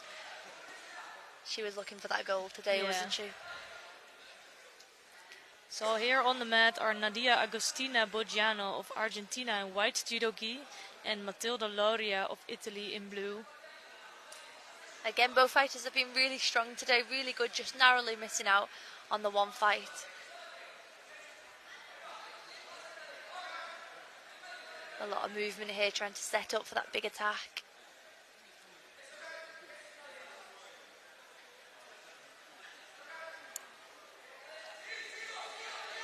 It's a nice right-sided Seoinage. It was a really slow Seoinage. Straight to hold. In the end, she threw over the Loria. And this would be a really great result for Boggiano here. I think she's got it. I think she's securing it now. Just 3 seconds to go. And look, she's happy with that. Yeah, and that's such a different one, Freita de Sousa going in with as a favorite. And she already won a bronze medal last year. So a bronze medal is always nice. Of course, it's the World Championships.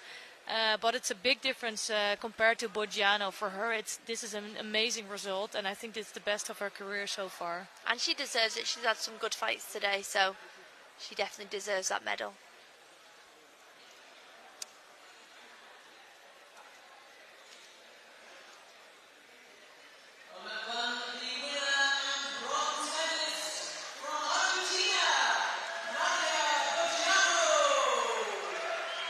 Boggiano picks up a bronze medal, the second bronze medal of this weight category. And let's see who's going to pick up the gold today. If it's another Chinese or if it's going to be a Turkish. It's actually the same final as the last weight category. Özlü's impressed me today though. I've enjoyed watching her today. Yeah, she's in all the competitions. She's always smiling a lot. She's having a lot of. She enjoys judo so much, so that's always nice to see. She's a super sportive athlete.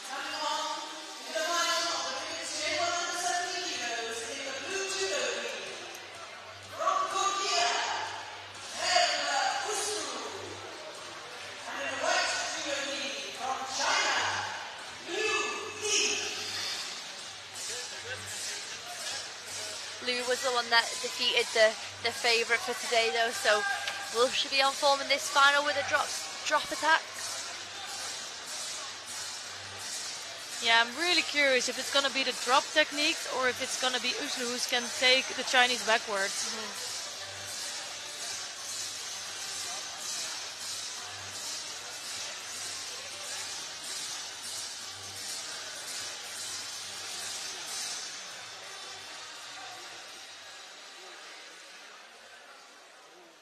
So in white judogi here, it's Liu Li of China, and in blue judogi, it's Merve Özlü of Turkey. And the referee in the middle here is Ofer Benzvi of Israel.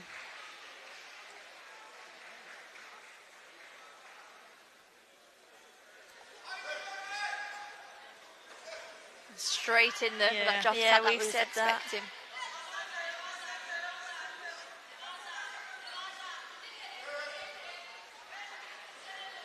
We might see a little repetition of the last final between China and Turkey, where the Chinese was just all the time coming in with the seonages, and then the Turkish are anticipating with trying to strangle the Chinese.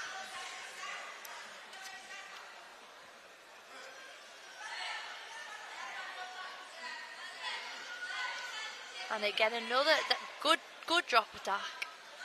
Yeah, if she can just twist her body or turn her body a little bit more, then she would be really great. She's working on the other working the strangle instead. That I think it might be on, yeah.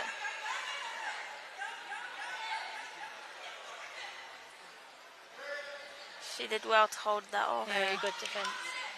Sometimes I'm a bit scared because you cannot always see when an athlete goes out. Yeah, from that position especially. Yeah, and I'm always happy if they just stand up and continue to fight again. So we have a left versus right gripping stance here.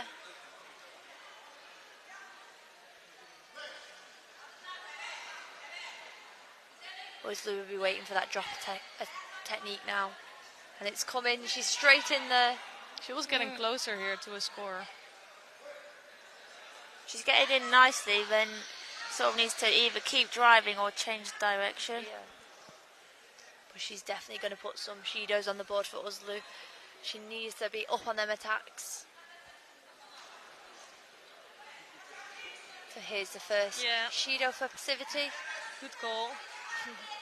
When you get the call right, you're like, yeah, I'm all right, actually. Maybe you should be a referee then. No. Maybe best to just focus on your career first, right?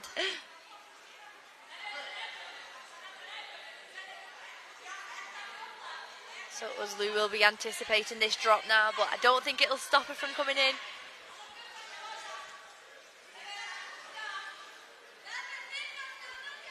No, but Özlü, I think, is in a little bit of trouble because she just can't get any sort of grip before she's gone.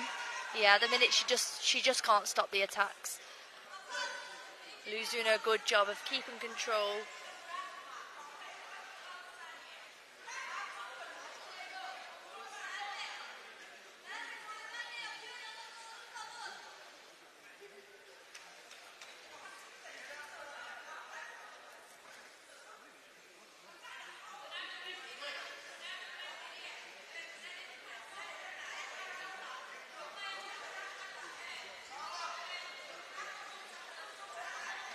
Leo again moving around a lot and trying to find some space for a good attack. Ooh, and this time Özlü does have almost have a strangle there. She's coming close. They're both coming close.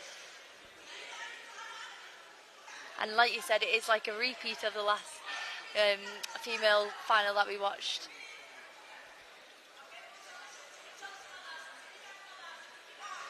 Quickly on the board, a second Judo now for Passivity. She needs to do something now. She needs to step up the attacks so she doesn't get that third Judo.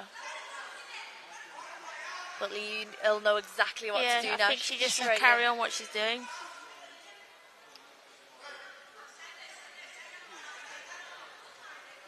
Yeah, you would almost think they have the same trainer in China. For sure.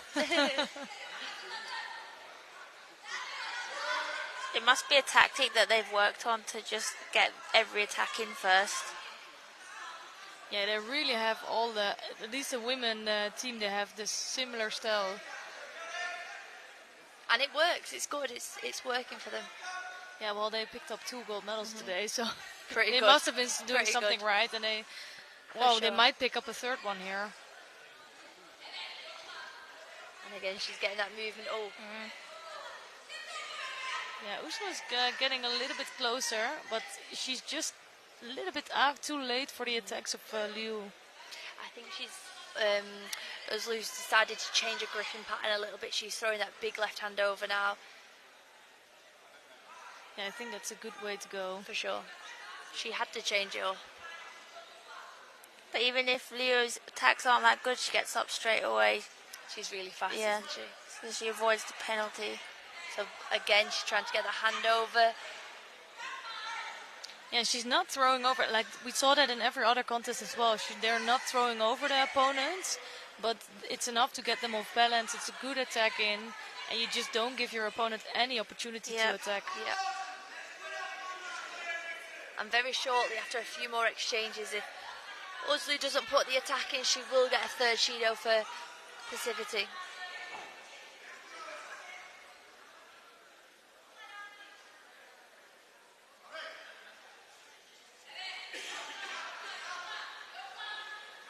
She's winding up for that drop attack. This time's good. Yeah. That was a good one.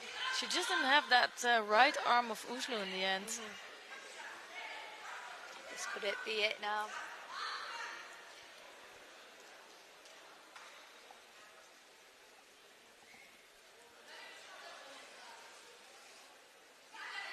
One more chance, do you think, maybe?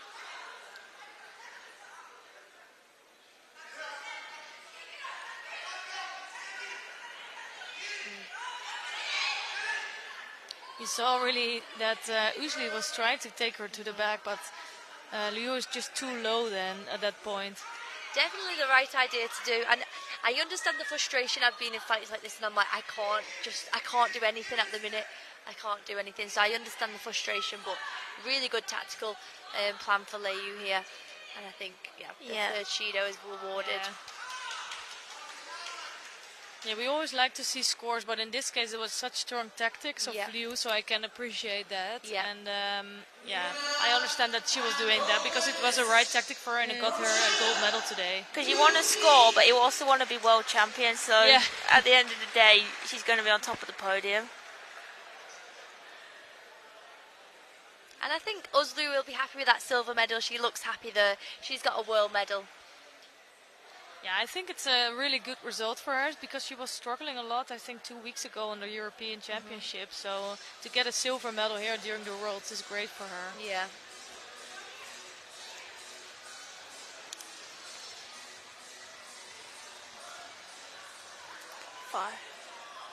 So we're going to go to the under 90 kilogram category for J1 athletes, the medal ceremony in this case.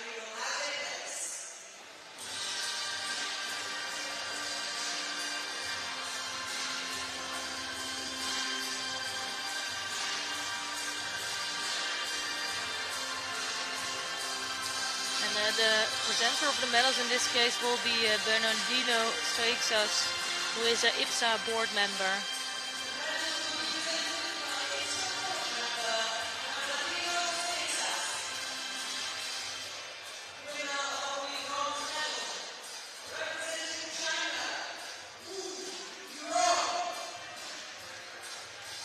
So winner of the first bronze is Wu Yurong of People's Republic of China.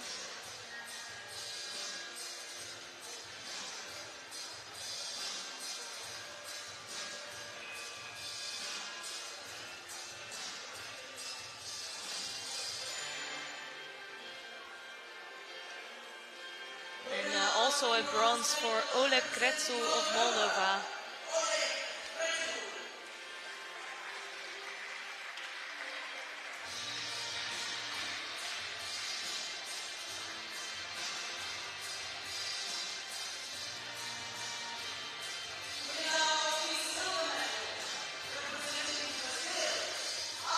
Silver medal goes to Arthur Cavalcante da Silva of Brazil.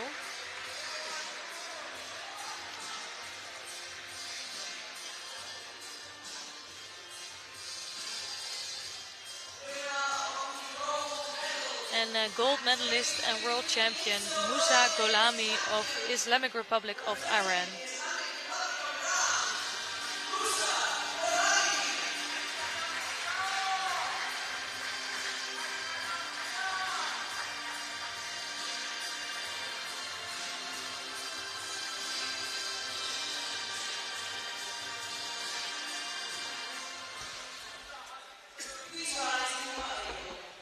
So now the national anthem of the Islamic Republic of Iran.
So we're about to start with the medal matches of the over 90 kilogram category for J1 athletes. And I think we have a nice final to bring to you. I think those are the top favorites in there, with Williams Araujo of Brazil and Ilham Zakiev of Azerbaijan. Do you know Ilham Zakiev? You've heard of him? You will see one giant guy. And he's been a former Paralympic champion. Oh, wow. He's one of really the national heroes of Azerbaijan. And I think when they showcased Paralympic Judo back in the European Games in Azerbaijan back in, let's say, 2015 on the tip of my mind, they also had two good fights, and Zakiev was there as well. So we'll definitely get to know him now. Yeah. He is really typical judo, but because he's also so big, he's really hard to defeat, and he's, I think, in his 40s and still going strong. Wow. So it's going to be an exciting finals here. Yeah, and I think he's one of the war heroes from Azerbaijan. That's why he really turned something negative into something really positive, and he's a great example for many of the Azerbaijani athletes. Yeah, he is.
So for this first bronze medal fight, it's Jason Grandry of France in the white judo gi and Onur Tastan of Turkey in blue.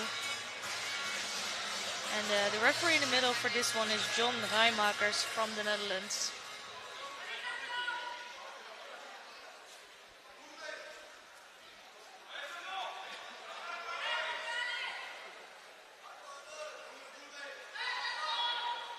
So last year Grandry had a really good go. I think he was a finalist in almost all the Grand Prix he entered. Wow. And there he most of the times lost out to Williams de Araujo, who we will see in the final. So he'll be hunting down this bronze medal now.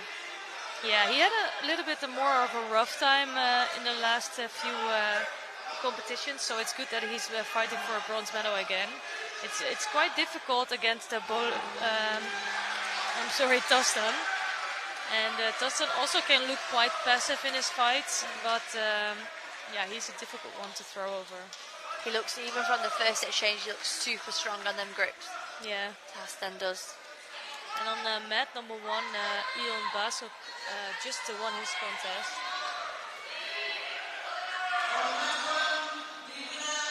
So Basso got the European champion just 2 weeks ago, and now he has a bronze medal here. So he's really on a roll. Yeah. And he's quite a light athlete for the plus 90 kilogram category. So it's really nice that he can defeat so many opponents here. Yeah, I don't know their program, but they're probably looking forward to a week off maybe after this block of competition. Surely deserve it, yeah. Well, their next competition is Baku. You must know the date of that. Yeah, I think it's in 5 weeks, possibly. Yeah, so yeah, that's gonna be. So they have a little rest, but not too much. Not too much. No, it's really like, I think they have around 12 competitions this year. Wow. A good drop C Nagi tender, but yeah, it's on the strangle now. Under the chin. Ooh, yeah. If he carries that on. He's going round. He's gonna. Yeah, he's tapped. That's a really nice win for Onur Tastan. I think he repeats his result of last year. And that was just unfortunate for Grandry that he landed in the position where it was already under the chin. There was not much that he could do from there.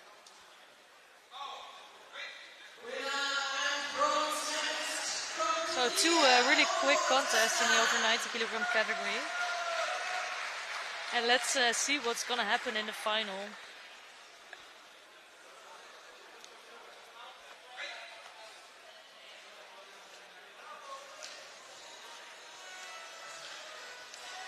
I like seeing athletes celebrate with their coach afterwards. Yeah. It's really nice to see. Because it means as much to the coach as the athlete. It does.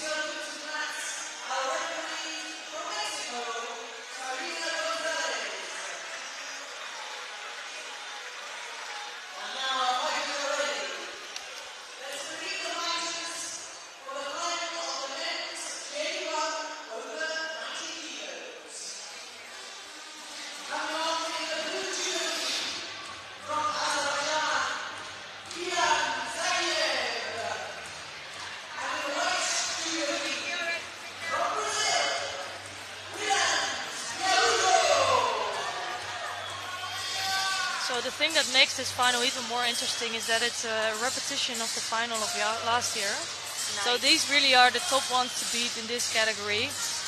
And in white judo gi, I think it's the favorite is the current world champion Williams de Araujo of Brazil. And in the blue judo gi, it's Ilyam Zakiev of Azerbaijan. So no doubt these two know each other very, very well. Yeah, they do know each other. And the referee in the middle for this one is Paulina Elizabeth Gonzalez of Mexico. And she's quite a bit smaller than the athlete she has to bring to the mat. This is like we was talking about earlier. If a deaf and blind athlete and the referee has to tap them, she needs to keep a distance a little bit. I think this is a good example, right? You don't want one of these guys falling for sure. For sure. They're really big guys. So straight away, right versus right on them grips. Got a lot of movement to start. And so big right attack, side. huge attack. That was really nicely done. They might take a look at that angle and another angle to see if it's enough for a Nippon score. She did have a good view of the side, but... So That is really disappointing for Zakiev here, but what a finish. Yeah, you Very cannot see it nice. from the right angle here. Not sure what they're saying to each other, but they know each other. yeah. He's probably like, fair enough, mate. Yeah. Do you know what though? Sometimes if you get caught like that, you've got caught, and that's it. A really nice win there. Because they could fight tomorrow, and it could be very nice. So I wouldn't be able to do that, I guess. It's nice sportsmanship, It really though. is. Yeah, it is. They clearly know each other. They fought many times, and it's really respectful for each other. Yeah, I think they all have a great respect for Ilham Zakiev for being around for so long and still being active. But this day really was a day of William Araujo. It's so nice to see the sportsmanship in they VI just Judo. seem to be really friendly with everyone. They are.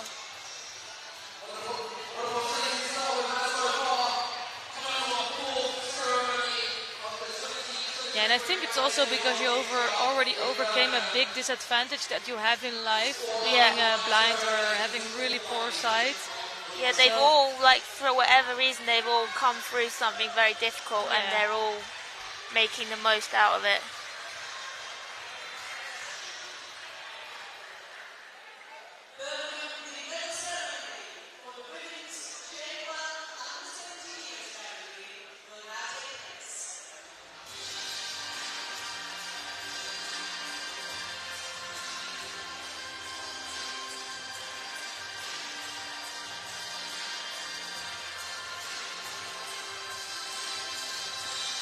So the presenter of the medals here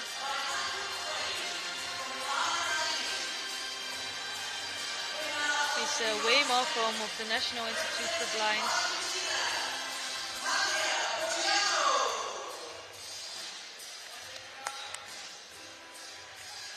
So the bronze medalist here in the under 70 kilogram category for J1 athletes is Nadia Agostina Boggiano of Argentina and Brenda Souza de Freitas of Brazil.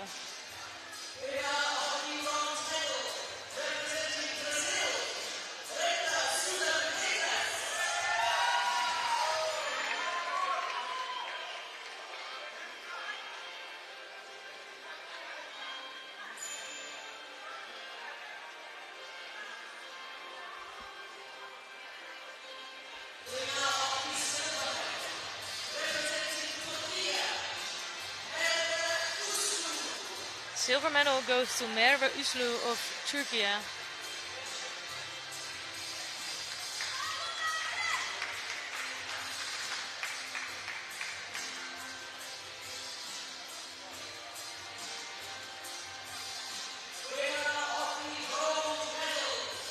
And gold medalist and the world champion today is Liu Li of People's Republic of China.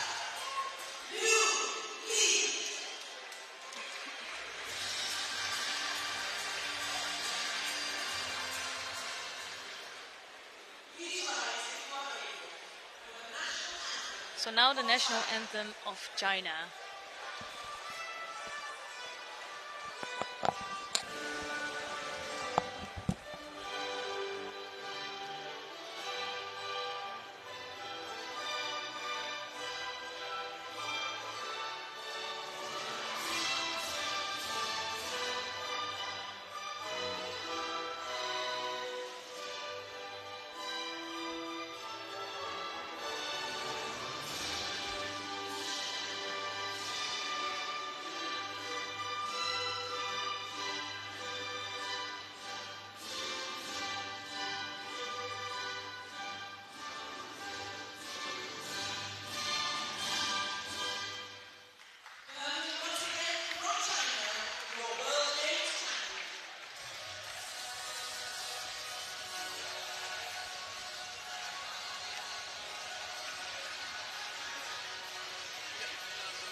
So 4 smiling ladies, that's always nice to see. Even the silver medalist is really happy here.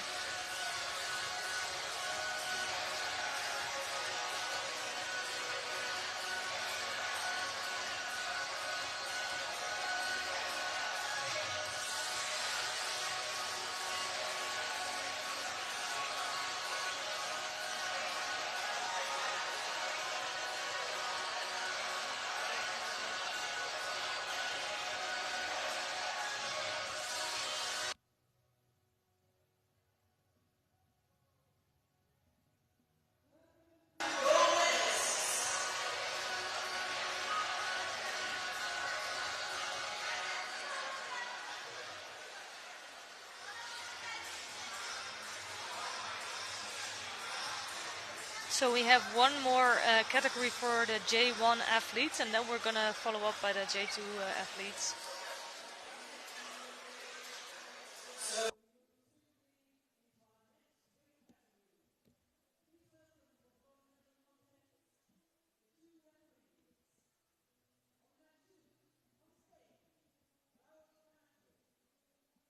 Who really is the top favorite here today, and Nazim Akingunes of Turkey. And yeah, I think really Harnik is the one to beat today.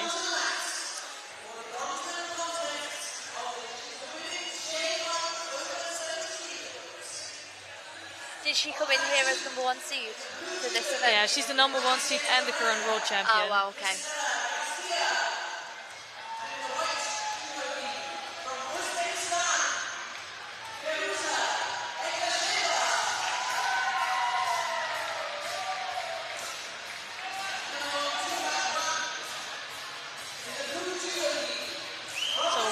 The contest on mat number 2 between Feruza Ergasheva of Uzbekistan and Cristela Josette Garcia of the United States of America.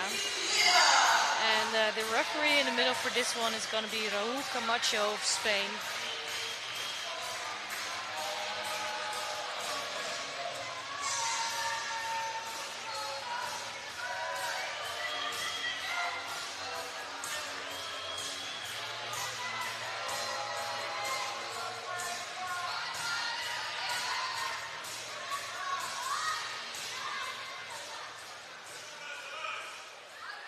So Ergasheva in white picked up a 5th place on the last World Championships. So for sure she wants to improve her results. She'll be hungry for that medal today. Yeah, it's just sometimes a little bit, I don't want to talk about it too much, but it can be heartbreaking to get a 5th place on a World Championship and being so close. Definitely, you don't want to become I actually remember seeing one of your fights and being, you're so close to a bronze medal. And let's not talk about it too much. I think it's an amazing result.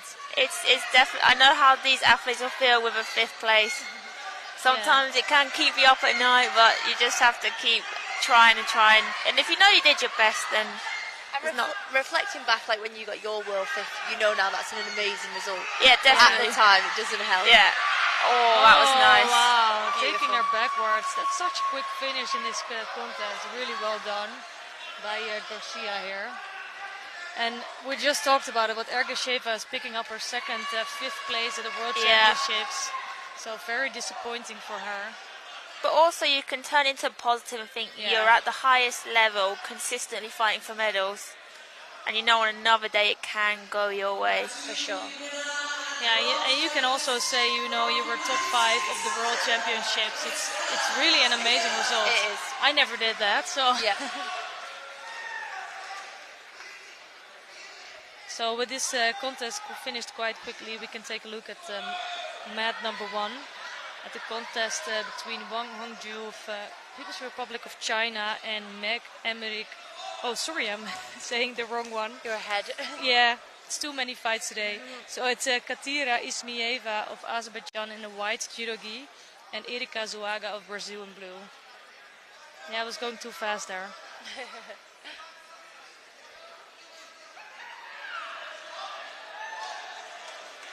Straight away, a Shido each there to just give the girls a push to just keep attacking, put some attacks in. Yeah, it's still 2 minutes and 30 seconds left on the clock, so plenty of time to come up with some good techniques. With the athletes being visually impaired, does the referee say what the Shido is for, or do they just... Yeah, they will say some things to the athletes. Yeah. Because you can get a Shido, you might not know what it was for.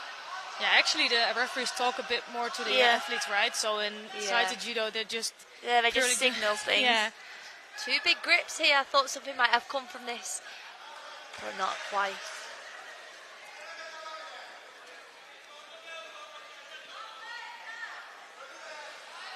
So they always say the Shido, or they will explain what it is, and they also say the color, so they know if it's for them or for the other. Okay, that's good.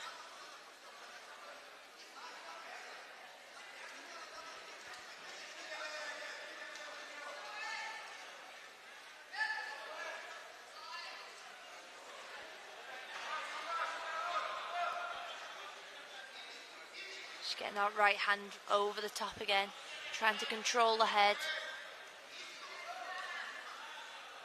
Yeah, this contest is a bit static, and Zoaka is keeping her arms quite straight, so that's making it tough for either of these athletes to come close.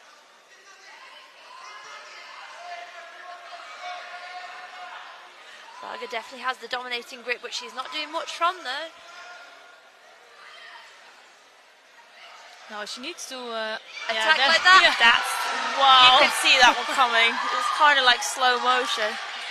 Well, and that's what happens when you have a dominant grip and you turn in for that big attack. That's when you can score a throw like that. I was just gonna say she needs to dare to come a little bit closer, but she did exactly that now. She's also listening to it.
Final for J1 athletes in the over 70 kilogram. In the white judo gi, we have Anastasia Harnik of Ukraine, who is the current world champion, and she will be facing Nazan Akingunes of Turkey in blue. See their ranking, it's world number 1 and 2. Yeah. They got to where they're supposed to be then. Yeah, and although that it's expected, it's also not expected because it's judo, right? It's so many times that the top seeds go out. Yeah, it doesn't actually happen as much as you would think, that the top seeds always end up at the middle matches. So referee for the middle, in the middle for this one is Hirano Hiroyuki of Japan.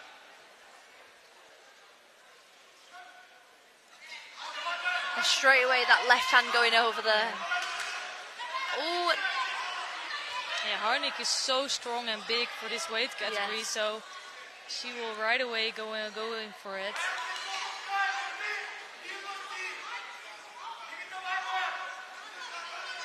Atkin wasn't holding back either though. She went straight in for that hand over the top there to surprise Harnik. And again, both over the top, one round the waist. That's nice. I think it's just going to be hard to really throw over Harnik. Really good 2 attempts there, 2 exchanges from Agnique.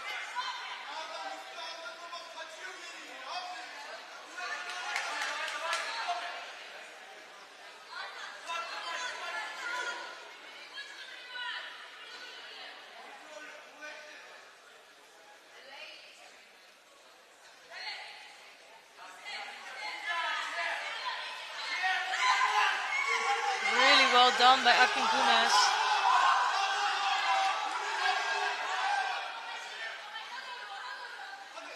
She's doing the right thing there, isn't she?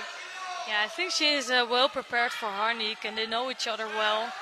And I think she's doing exactly the right thing against Harnik. You don't want to be piling under that pressure, you know. You don't want to land in that strong grip of Harnik. But that's the thing, when you've fought someone so many times, you're aware of what they do and the strength, so you can have a game plan.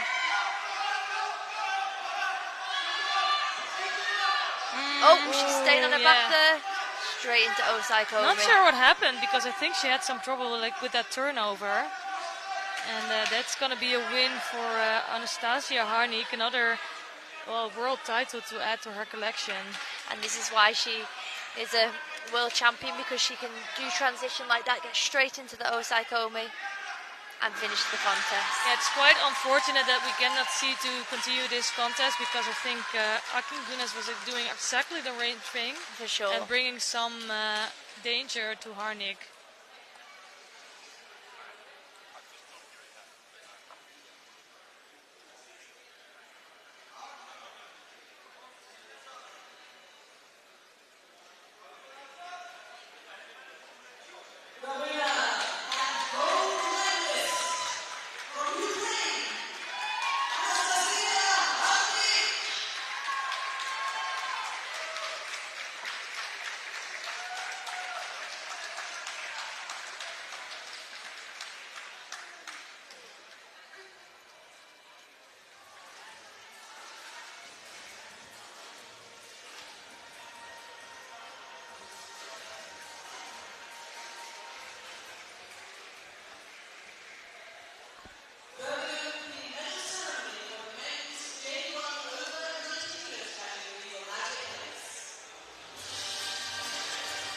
So we're going to go to the medal ceremony for men J1 over 90 kilo.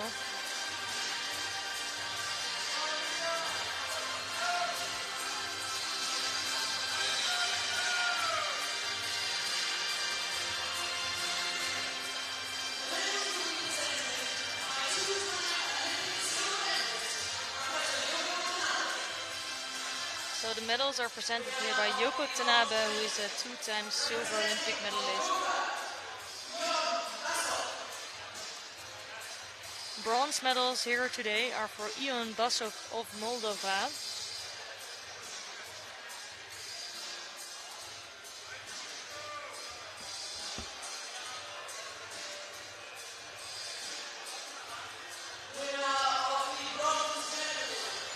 And also for Onur Tastan of Turkey.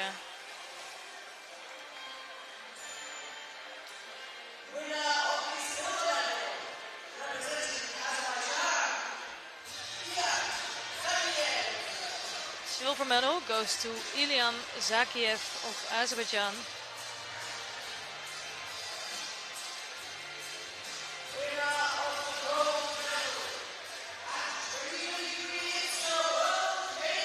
And gold medalist and world champion today is Williams de Araújo of Brazil.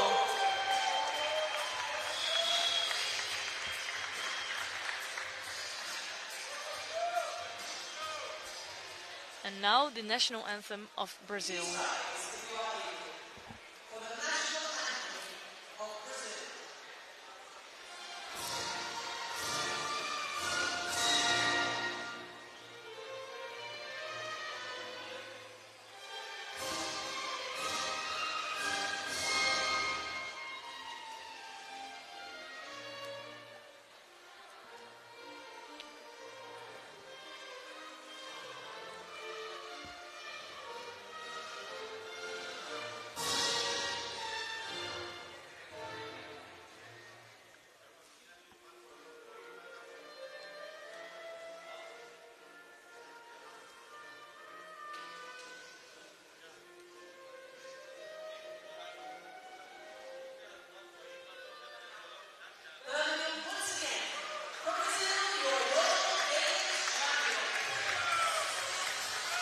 So I think Brazil is actually really happy with this gold medal.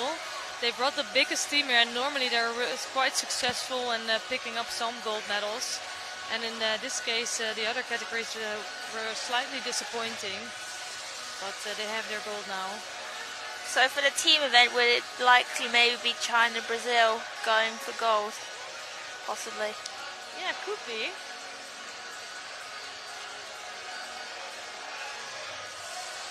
So that's the interesting thing, because maybe they have disappointed in the individual competition. They still have a really great team. And I think they are Brazil for the women is facing either Turkey or Uzbekistan, and Turkey always has one of the top teams, right? Really so they had a lot of finalists. Tough. Same counts for China, and for the men, Brazil is facing France. So that should be an interesting contest also. In the J2 category, is there not an under 57s category for the J2? For the teams, you mean? For the event now. Today it was for the J1 category, and yesterday we had the J2. Yeah. So they made the split there. Okay. So you see here on the left side, the Georgian is quite relaxed here, and that's because Alexander Nazarenko of Ukraine is not competing. He got injured, so he doesn't. He's not that nervous anymore. Yeah, no. He just have to bow to pick up the bronze medal here. It's Lasha Kizilashvili of Georgia. And he's in the same weight category as Gogo Churi, but because Gogo Churi didn't compete in the last two events and he picked up 2 bronze medals, I think he's doing a really good thing in qualifying himself for the Paralympics next year. For sure. It's always, obviously, we want the injured player to be getting better soon, but for the person that's fighting, it's always like, I've got a medal, it's nice. But they've made their way to this position anyway, and so you they can wait the whole final block just relaxing and knowing that you've got the medal. Yeah.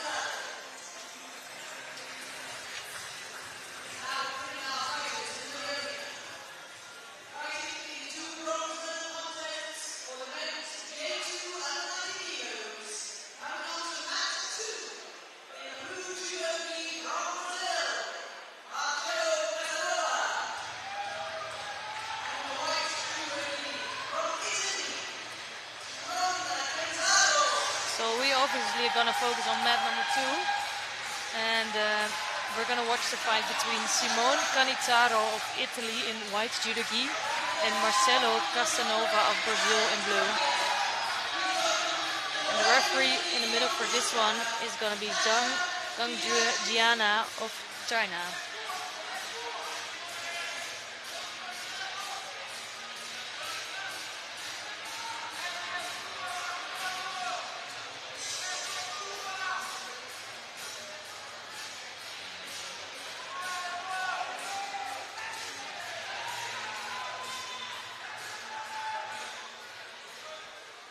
So it's a little bit easier for the J2 categories for the referee they don't have to guide them onto the mat as such. A little bit less work for the referee to do. Yeah, that's correct. And in the end, they try to do as limited the help as possible. Yeah. Because I think if you can walk on to the mat area, why wouldn't you, right? For sure. So that's one of the changes, I think, with the help of IGF that they made. So before that, they would have a lot of help. Yeah. And there would be a long time to make sure that the athletes had the right komikata before they started. Yeah. So fights really would last up to 15 or 20 minutes. Wow. And the days will be endless. And now they made it a lot quicker. So I think it looks quite similar to Saito Judo. For sure. We were chatting to one of the GB coaches about that earlier, actually. He said that they've really tried to speed it up. Yeah. So as soon as the athletes are both quite happy with the komikata, they would just start the contest. He's going to try and get past that guard position there, but really strong with the legs.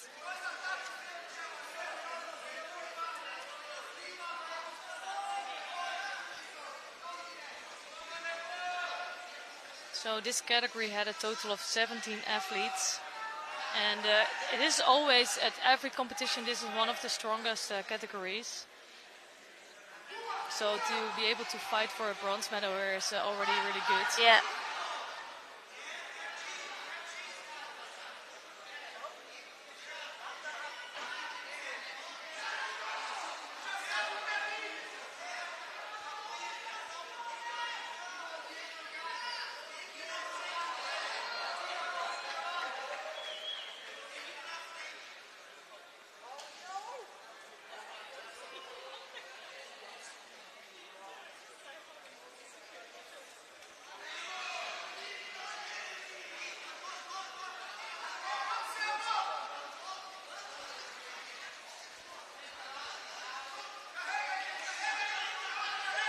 So a lot of kumikata going on, Yeah. and they really have troubles to get close to one another. Casanova just has the little bit of an advantage with the height, I think, controlling the grips. Yeah. So it's a first penalty on the board for Canizzaro.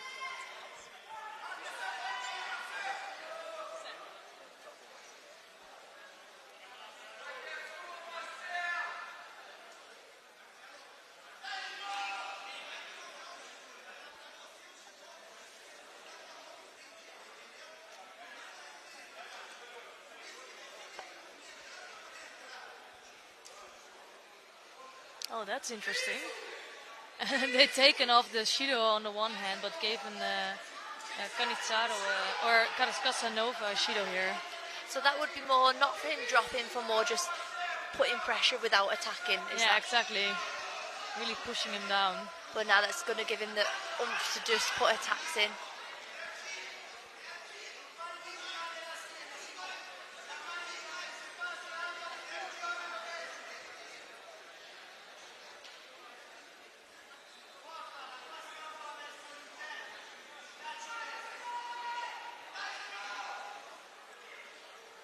You can see the tension in the arms already, can't you?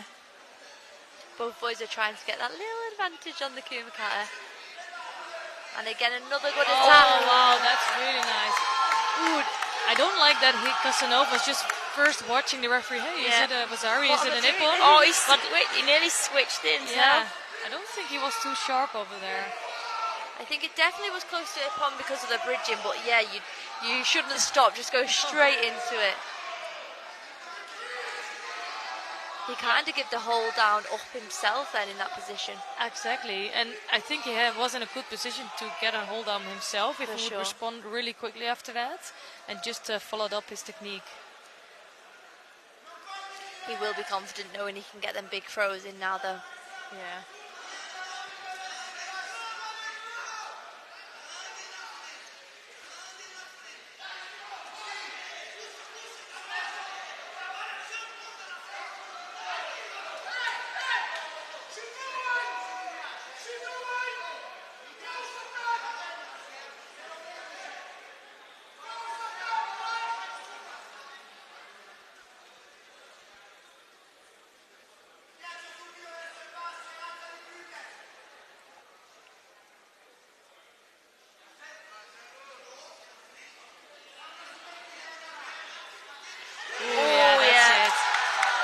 That was the best timing. Really nice throw. So Casanova picked up a 5th place last year, so now this time he could do it. He got his medal finally. A really nice throw, 2 really nice throws actually. I do think, he could have definitely finished it off in Nuwaza earlier on, but nonetheless it was a really good Ippon to finish that contest.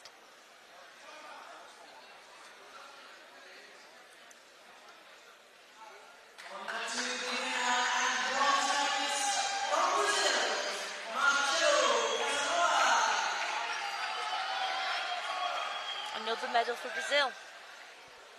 Yeah, they're making up for some bad luck from yesterday. They are.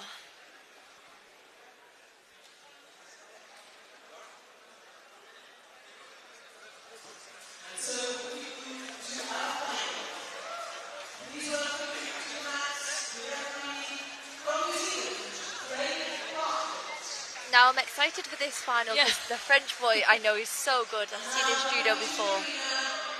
Yeah, we didn't get a chance to watch him, so it was really nice to see that. And it's, I think, a dream final between the number 1 and the number 2 seeds. Ah, nice.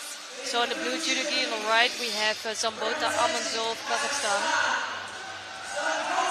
So he picked up a bronze medal last year, and he has a really, a little bit of an awkward style. So he's bent over to one side, and he's going for those makikomis. And I know Lachimania has prepared for that, so let's see what happens. And he's got very explosive judo. Yeah.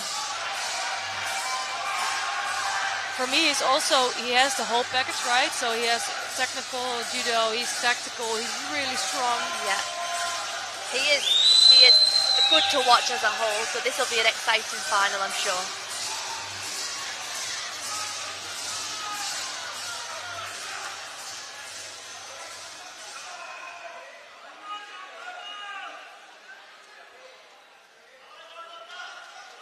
So I'm sure there will be some fireworks here.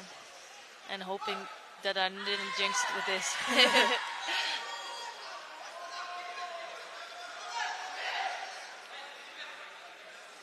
Straight away on the first exchange, you've seen some Kumakata before. People have just been holding on, but these were trying to snap off a few grips, get the dominant grip.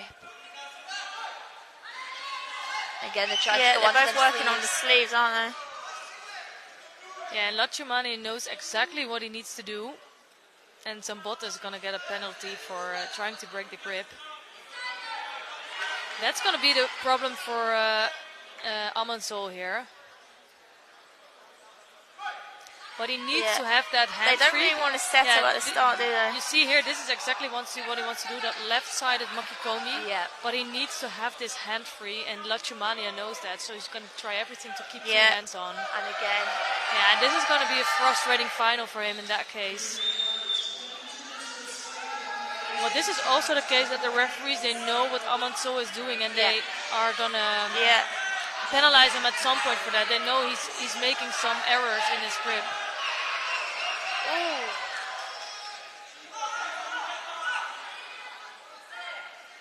So, but that's really a comfortable position for Lachumania, that Amansol is already on 2 penalties here. We're just over 30 seconds gone. Yeah.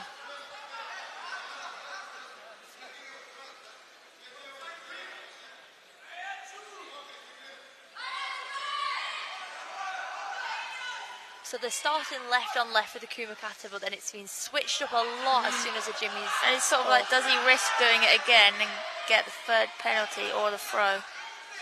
Yeah, he does have risky judo because he's so strong with those makikomis, but also he needs that hand on one side. Yeah. So he cannot hold on to that for too long, otherwise he will be penalized as well.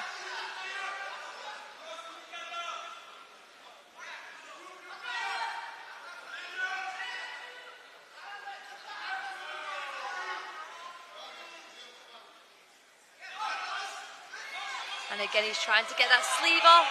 Oh, that's gonna be unfortunate, yeah. It's also, you know, you've been warned 2 times now. Yeah, you kind of think leave it alone now. Yeah. He cannot believe it, but it is really his own mistake, and it's just, he's giving a big present here to Lachumania. It wasn't even a real fight here. He did do that. He did deserve the shidos. He did the mistake. So yeah. If you were the coach, you'd probably say leave it now just for a little bit. He's not very happy with that decision at all. Yeah, and the referees also don't want this in the final, but if it's such a clear mistake, you cannot really say, okay, we're going to let this go.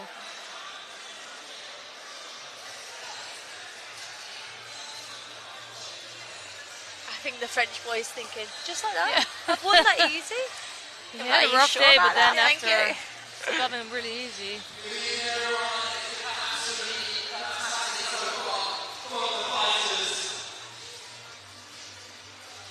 But it's been a good, really final block today, with nice ippons, nice scores, and also strong fights.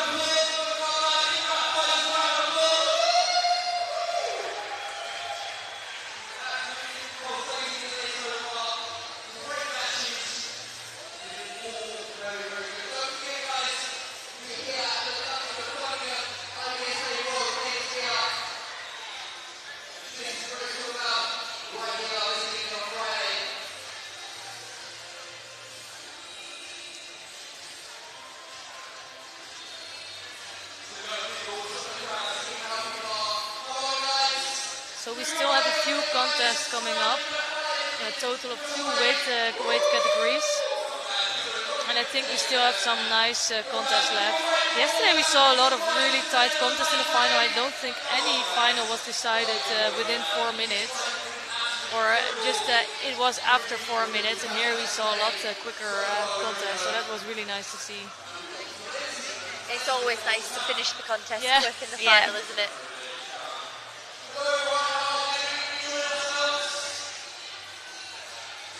So I think we're getting some entertainment in the venue. Maybe the next podium is not ready just yet. Yeah. So maybe they're finding some of the athletes still.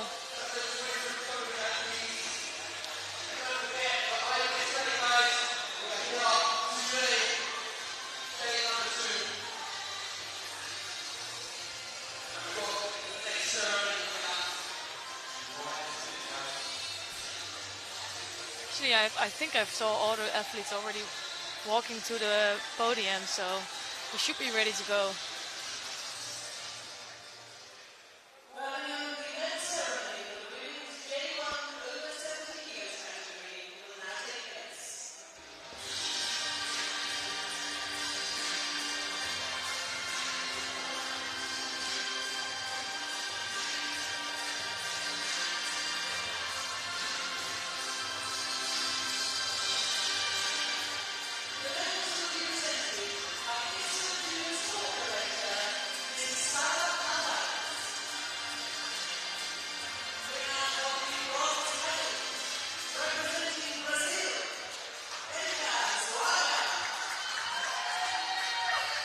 So bronze medal here is for Erika Zuaga of Brazil.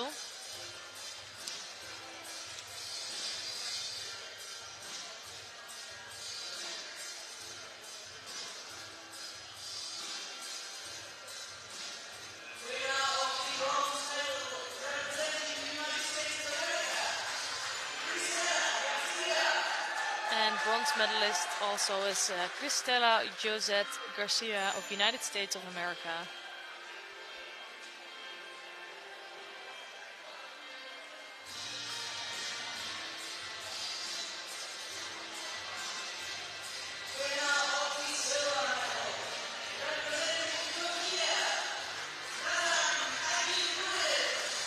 Silver medal goes to Nazan Akingunes of Turkey.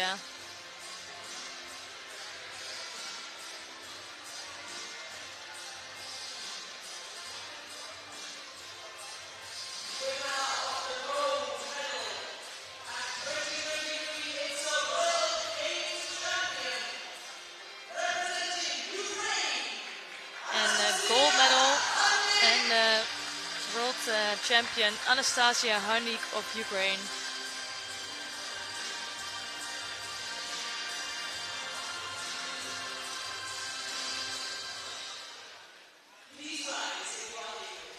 And now the national anthem of Ukraine.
So after this family picture, we will continue with the bronze medal contests for women over 70 kilo for the J2 category.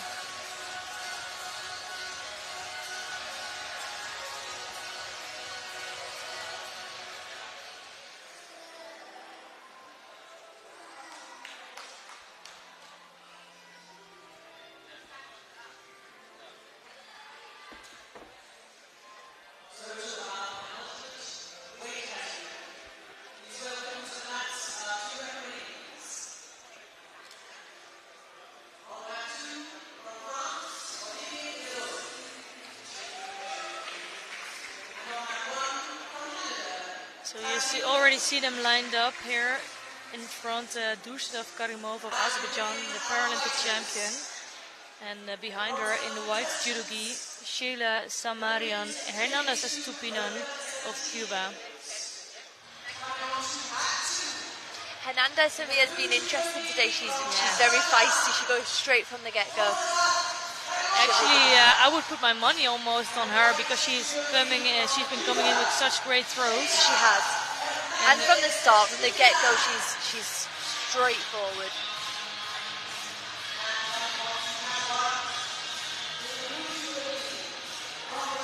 Yeah, and you would say Karimova as Paralympic champion, she is the better athlete, but what I've seen today that really Hernandez has a good chance here. For sure. And the referee here in the middle is Olivier de Rose of France.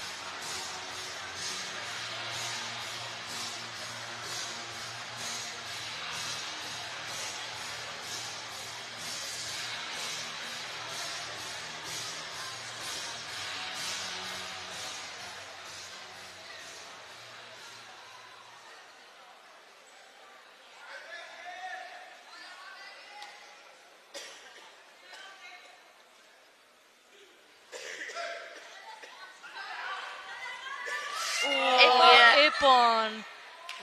Let's see what the referee is going to decide. He looked straight up at the table.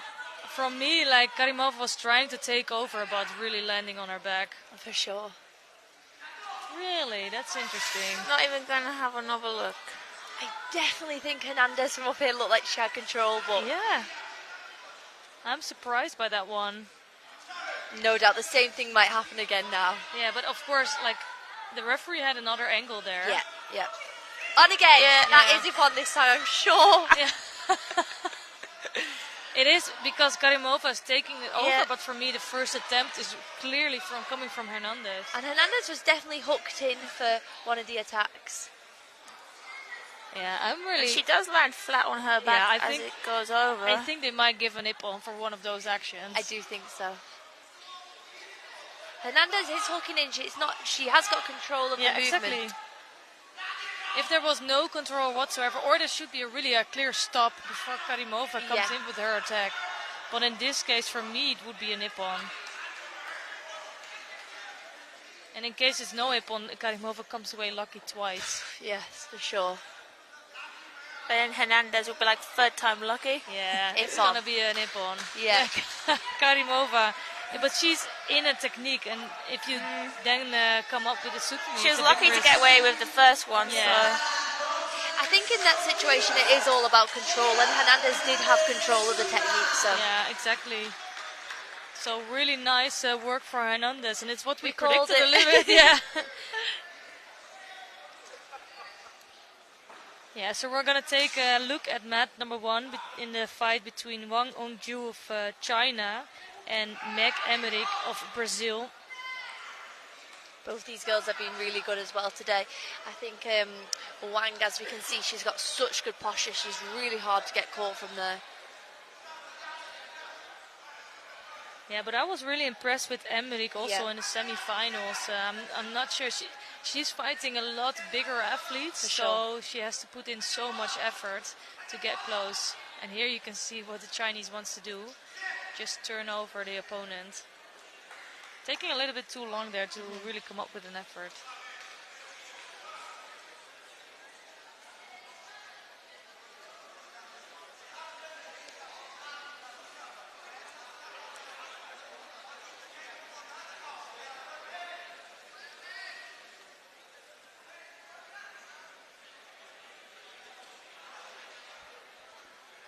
I think that's happened a few times in Wang's fight today. They've both had passivity to just...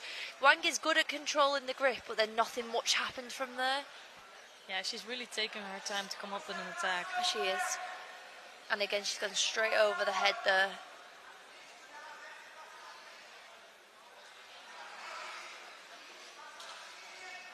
Yeah, now she's really going for it. That's nice to see.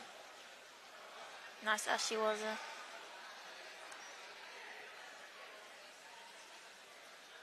But when she does go for it, she's in a super dominant position to throw. So, yeah, the question is if she can hold on to that pace, basically. I feel like if she would give 100% effort, she would really smash people. For sure. Emmerich needs to keep moving now.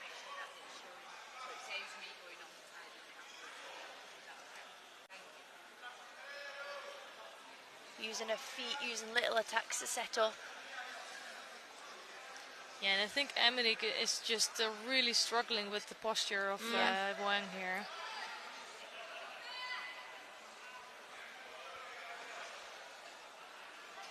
Again, there's going to be probably some Shidos awarded here.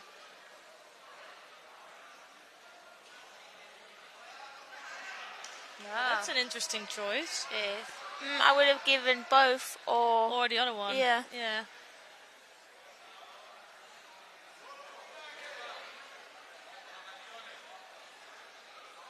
or neither. So yeah, they took it off on this occasion. Yeah, but Wang was the one that had some good encounters.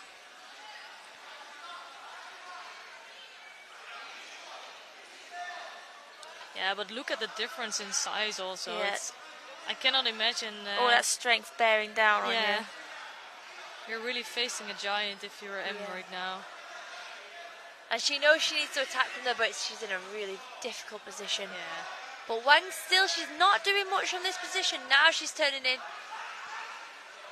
Here you could see a hint of what Emmerich wants to do, but yeah, she still, wants to go across, but she needs her arm free. Yeah, I'm not sure what is the difference in weight here, but I can imagine it's really quite some kilos, and to move around so much more kilos than you. I remember that I was quite light in my weight category, and the people that really were over, and the next day it would maybe be a difference of 5 kilos, and it would be such a huge difference in physical strength. So in this case, I cannot even imagine what it's like. Yeah, I can imagine it's so difficult. Wang's using her movement a little bit more now. She can put in that big attack there.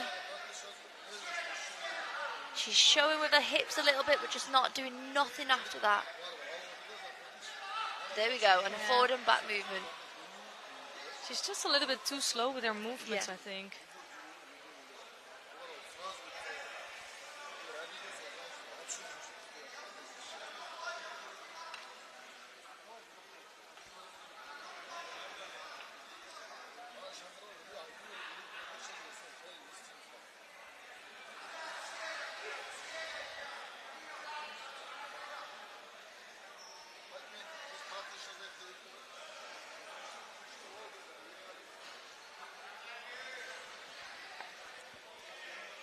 That's a really good attack. Yeah.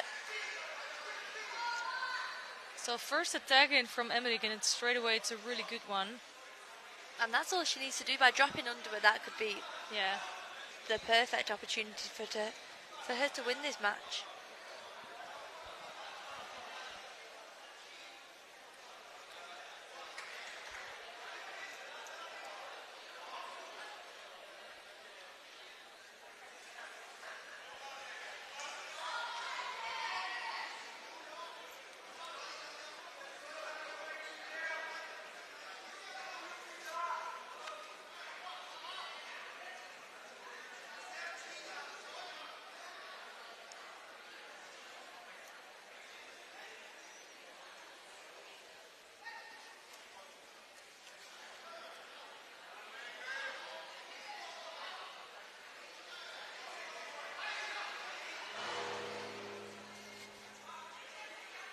So we're heading to golden score in this match.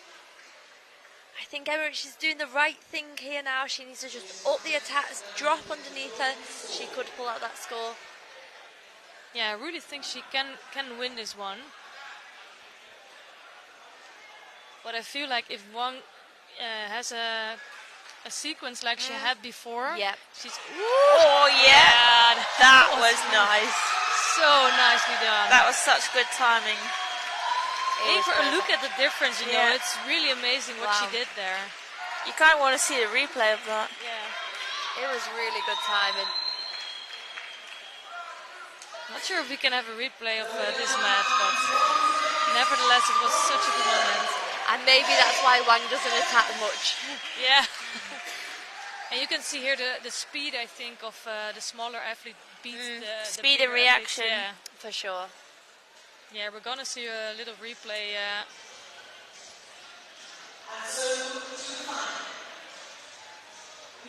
that was really good work. Really, really perfect timing. So both the Brazilians today, they beat one of the top favorites, Wang, former world champion. And the only thing that Rebecca Silva in white judogi here can do to get some favor for her teammate is beat Carolina Costa. She's not going to make this easy though for her. No, I don't think so.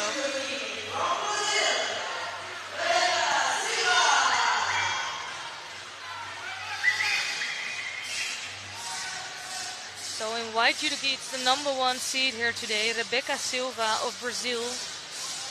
And in the blue judogi, it's current world champion Carolina Costa of Italy. And the referee in the middle for this one is Katalin Friedrich of Hungary.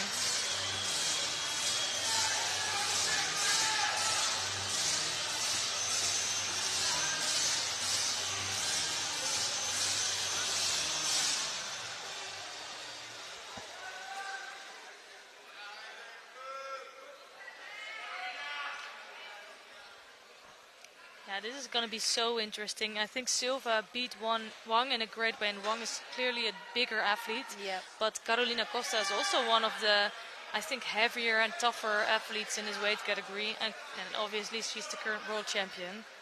She had a tricky semi-final though, only just going through. But she played it smart though, so it shows her experience. So first good attempting for Rebecca Silva.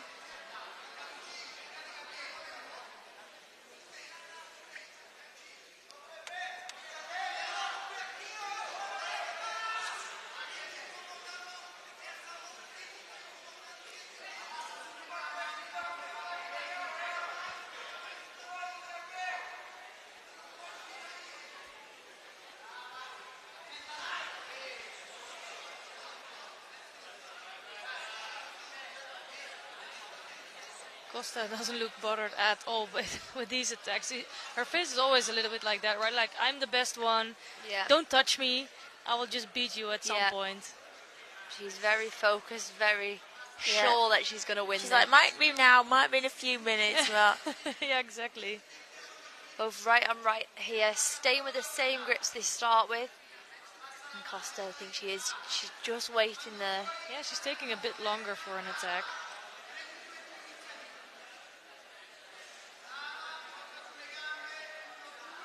Maybe waiting for a counter or Silva.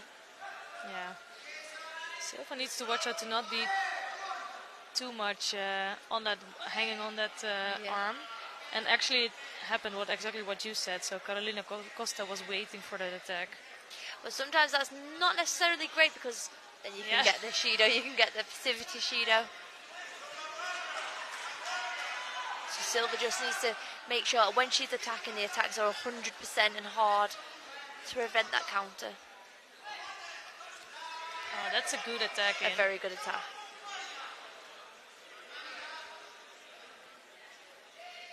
So I really like it that sometimes in the plus judo, weight judo, that it's going to be quite slow and it's going to take time before they get to an action. But here it's been going on full time. Very quick.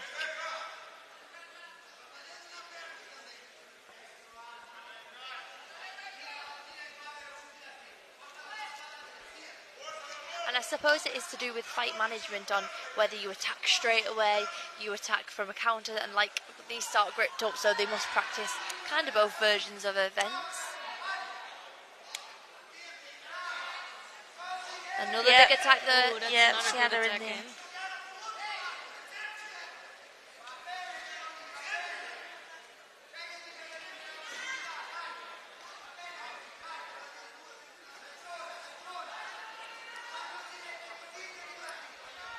So a Shido for Silva for passivity. So both girls want Shido now on the board. Both needing to just up the pace a little bit.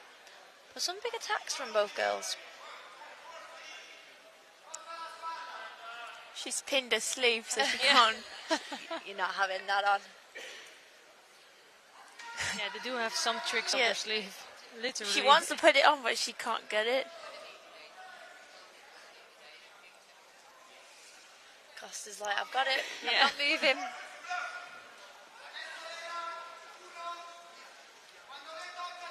Good movement Not though. a good attacking. The only thing is that because she's not locking up that arm of Costa, she's quite vulnerable for a takeover. Yeah, you're gonna just drop your body and then hope that your weight does the rest. I think you really need to put in some effort there.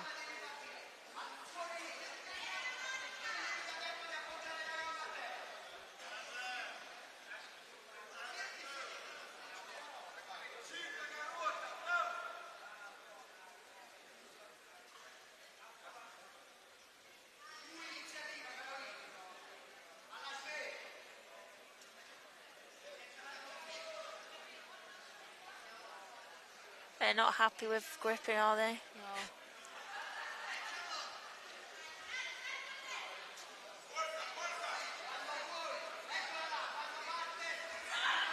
And another Makikomi attempt there from Silva. That's 2 attacks in a row. She needs a now. little bit more rotation. I think she's sort of going straight down.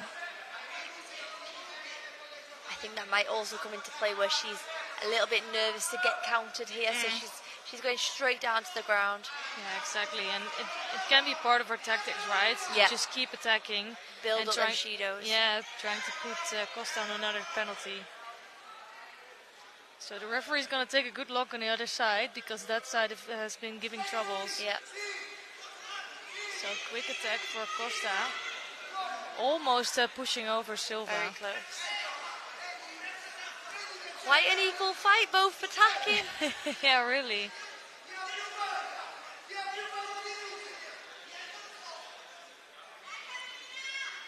And again, I think it's really crazy about the time. I feel like they've been on the mat for so long, but they've done a 2-minute fight only. Probably feels even longer for them.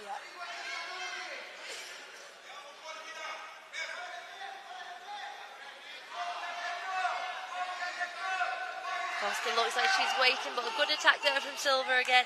Not enough rotation to get the score, but a good attack nonetheless. Yeah, so although Costa is not threatened at all by going over, it's still not a good attack in.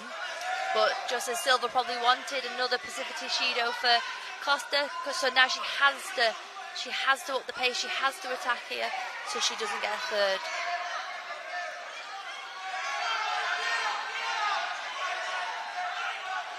So another attack in for Silva. I think she's playing a good match here, good tactics from her. She knows how to steal this match. Yeah. Costa will have to pick up the pace a little bit now. She'll have to get an attack in.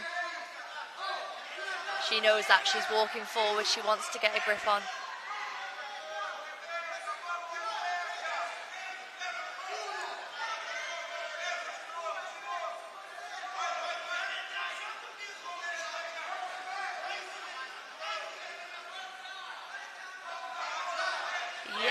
Good moment, I think, for Silva to come in for an attack there. For sure. Not enough strength on the grips, ended up letting go, but still one up on Costa again.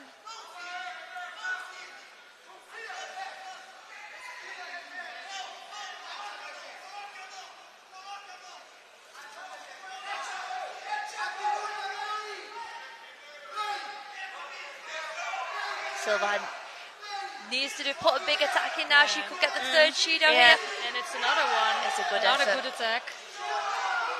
It's a good effort there. This is one of those moments where you're from the side. It's so easy to say about Costa, come on, why are you not attacking? Attack, come on. Yeah, but it also has to do with the good work that Silva puts in here. I think they're going to have one more go. One more go here. But Costa doesn't want to rush an attack and get it wrong. So, well, there you go. She did it. Yeah. She knew what she had to do.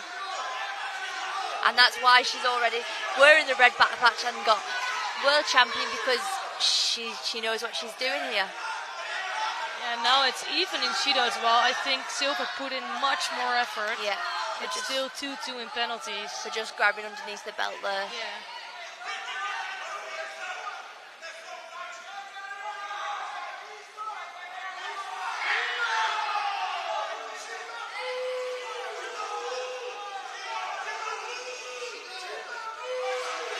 Definitely could be. Yeah, they were asking a little bit too much for the Judo because I think Carolina Costa had a really strong attack just in the last encounter, so they're never going to do that.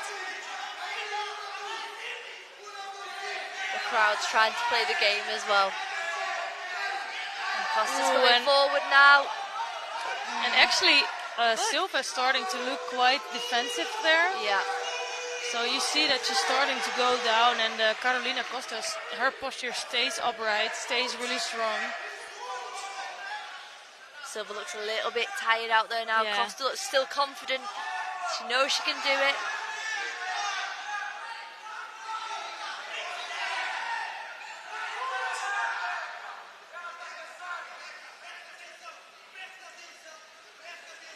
And they're going to ask the coach to leave the mat area. Yeah, he's getting a bit too involved. Yeah. Sometimes I agree with the situation, but it's just the passion from the coach. Yeah. They really want it for their athlete.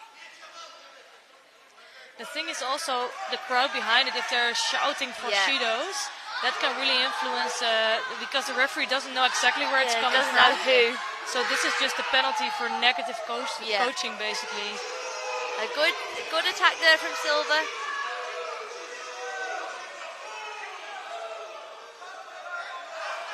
Looking a bit tired now, though. Yeah, Silva's looking exhausted here, and Costa looks like she's still ready to go. Good. Yeah, she looks good to go. I think this is a result of that. So she's feeling that there's some chances there. For sure.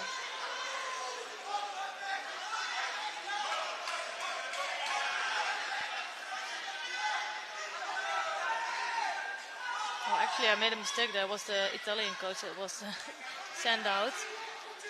Well, I think a lot the Brazilians here shouting a lot.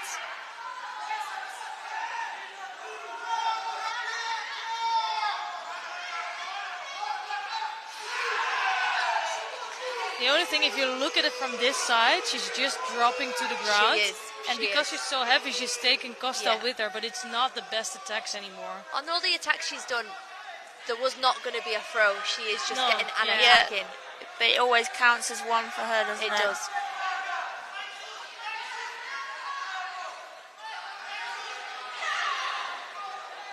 But they're saying vice versa a little bit. Really, right?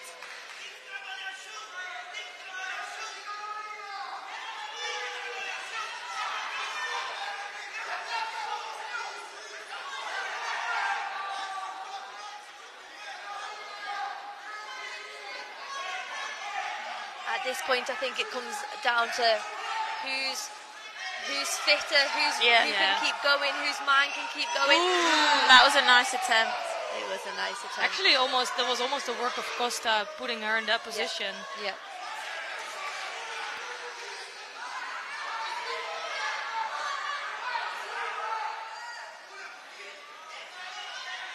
Yeah, this is such a hard time, and you have to be mentally so strong because you're totally exhausted. But you know you have to keep going and find some energy somewhere. And keep telling yourself to keep going, keep trying. Ooh, yeah, that's going to be a turnover. Yes, they've scored it. 20 seconds I think that was to hold pure on. exhaustion. She really wanted to keep attacking.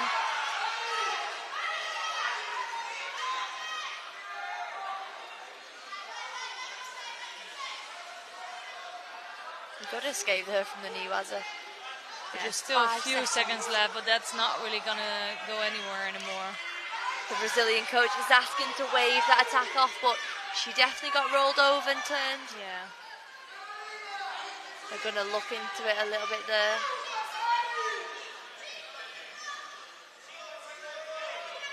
So it is sometimes a bit complicated to watch it with the wrestling technique to turn them over. And actually I saw a whole paper with a scheme of when it is a wazari, when it's not a score. And sometimes it's quite difficult to see, but I think in this case it was really clear. And again, it's just to do with movement and control. Yeah. Oh, there are 5 seconds left.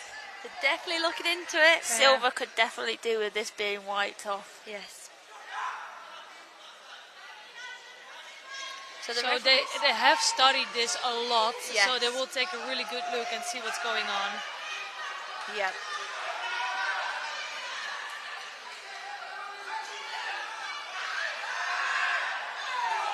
Yeah, that's gonna be it. Costa is taking another world title here. But a good fight there from Silva. Yeah, it was. It really was.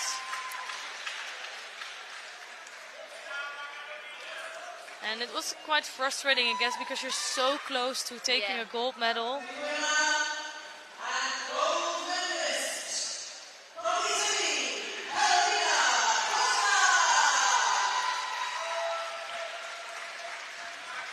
So it's another country winning a gold medal, and it says something about the also the depth of IBSA Judo. It's the same for IGF Judo. You see more countries winning gold medals, like completely separate countries. It really is worldwide, really worldwide. There's just a few nations that can bring home like more than one gold medal. We all know who they are. For sure.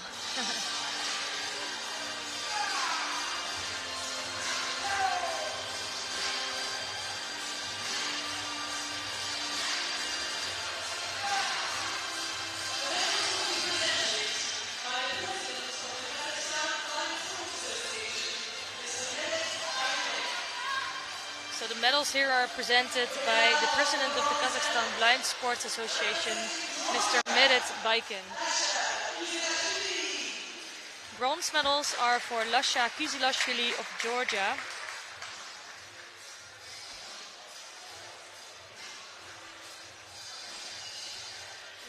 And Marcelo Casanova of Brazil.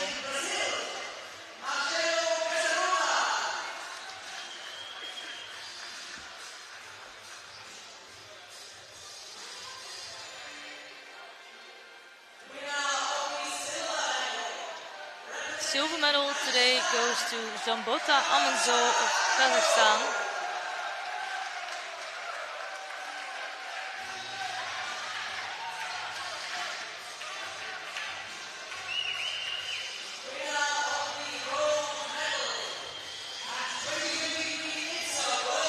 And a gold medalist and world champion Helios Lachumania of France.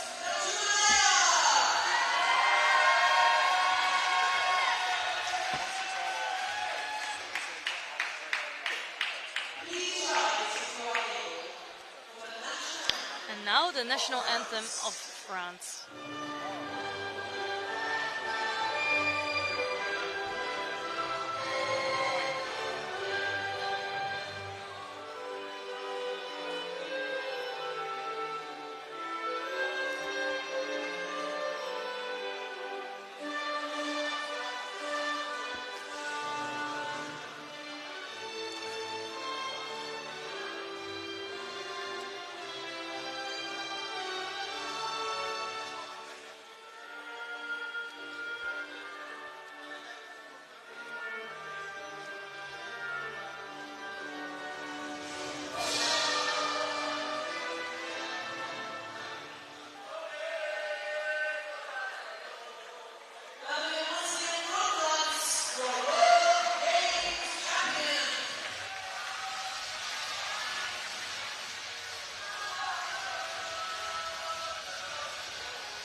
So we have just the one medal, the one last category to bring to you. And it's ought to be a good one, the plus 90 J2 category for men. And we have one of the home favorites still competing today. Christopher Skelly of Great Britain is going to be on the mat soon.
So we had to wait a while for this one, right? Just a little bit.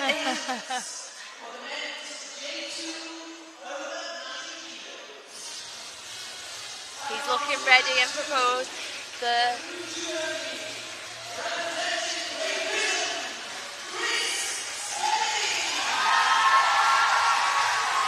Yeah, big roar from the crowd as Christopher Skelly comes on. He's really the home favorite, and he could pick up a really well-deserved medal for Great Britain here.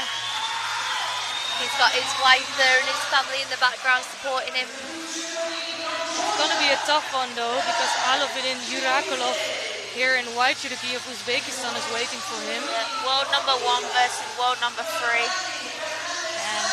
And the referee here in the middle is Farise of Senegal.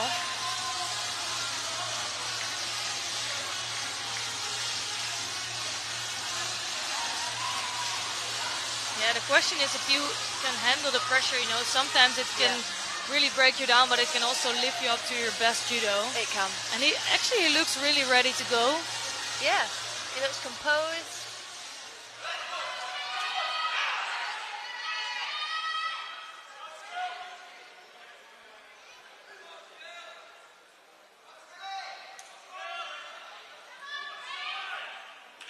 So left versus right, gripping pattern here. Going to fight for the control, that sleeve, straight in for that Tomonaga. He's very, very good on the floor, Skelly, as well. He's going to try and work it down there, try and get a catch. Yeah, clearly Yurakulov knows that Skelly is really good in Newaza. So he absolutely is not interested in really trying to do something there.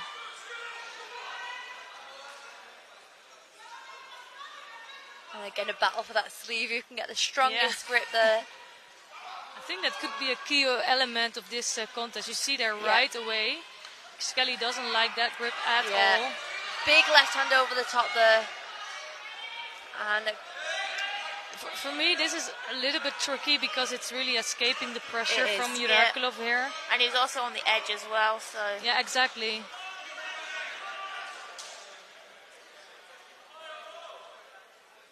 I think he's lucky there that it was quite a good technique here, so. But if as soon as it looks like a false attack, he's going to get that penalty.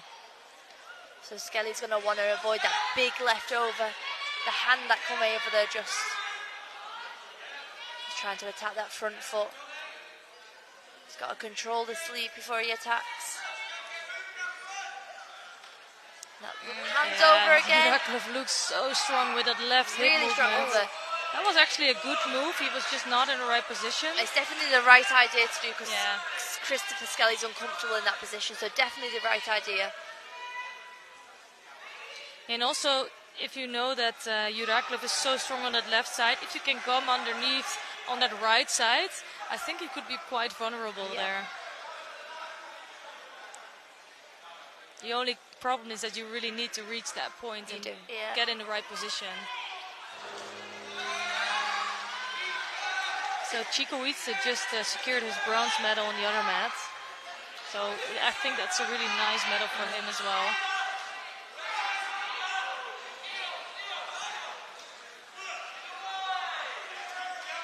Curious if the referee saw some mistake in gripping there. Yeah, I think one of them snapped off. Yeah.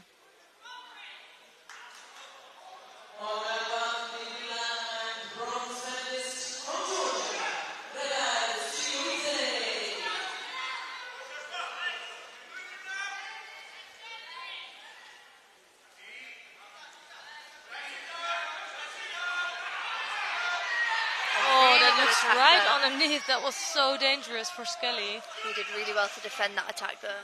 Yeah, Yurakulov can do, he has good judo skills, you can see that.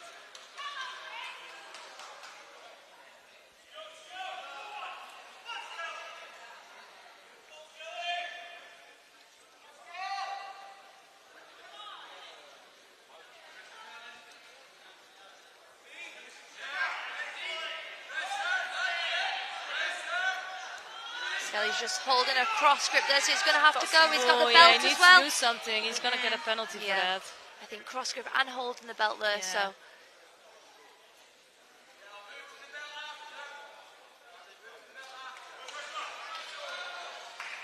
But he was in a good position there, but the gripping was better.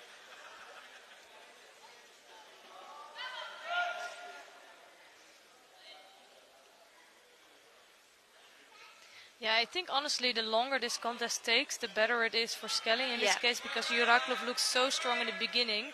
But the question is if he can hold on to that pace and that strength during 4 minutes.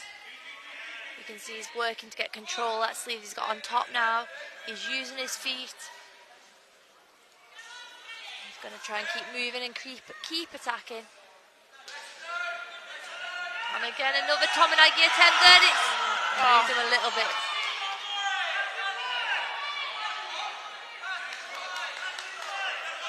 Definitely the best attempt that Skelly's had so far in this contest. Yeah, correct. And Juraklov looked so strong and overpowering Skelly in the beginning. Yeah. But I think that's slowly starting to change a bit.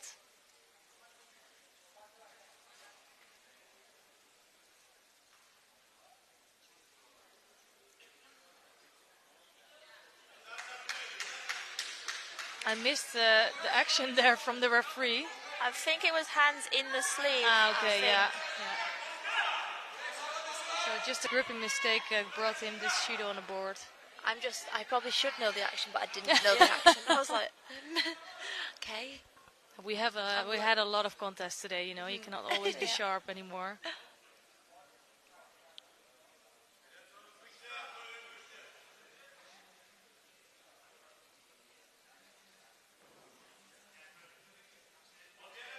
So it's just an awkward situation. Both boys want the dominant grip, so they're both having a little fight, tug of war for it. It's like the fight before the fight. Yeah, really it is. Skelly's gone double lapel now. He's using that movement. Yeah, I need to watch out with that as well. Not to make it look like he's really blocking the other one. He's still on that double lapel. Now he's gone round the waist again.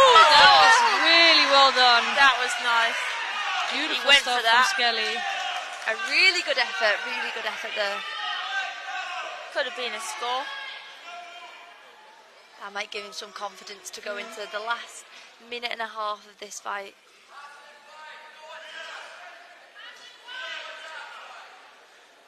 Skelly is up now on attacks.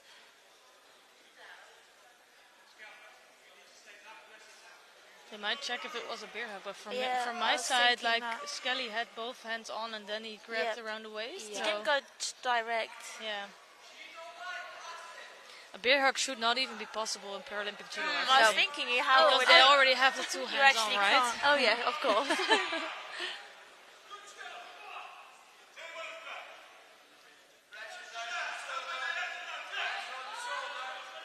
Skelly knows what he has to do now to take control of this contest. I wonder if he'll save that for a bit later on or whether he'll go again. Well, good attack there. He's using his feet and nearly counted on the Ashiwaza. And another good attack there. Wow, what a great defense from Skelly here, because it was a great attack from Juraklov. It was a good attack. It was a very strong attack. And I think actually the long pause before was in the benefit of Juraklov, because he could get a little bit more energy back. Yeah.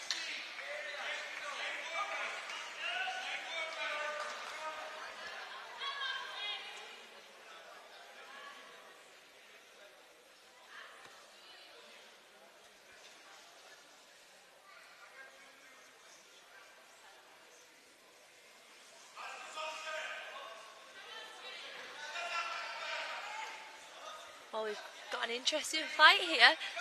Quite entertaining.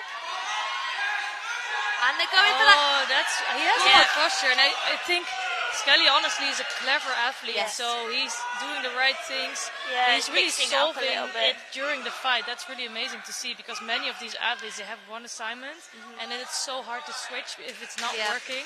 And Skelly's worked hard for that, so he's just...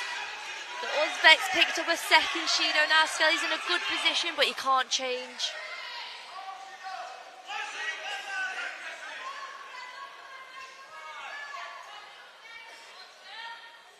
Took that Shido off. One apiece still. Yeah. I think that's correct, because he had some really good attack before that. He did a really nice drop attack. Yeah, exactly. It was too quick.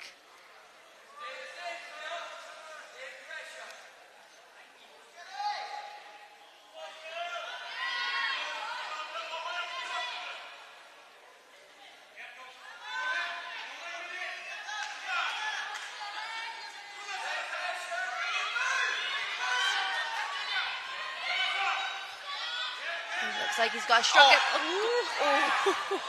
Really, this fight can end up in a great score, right?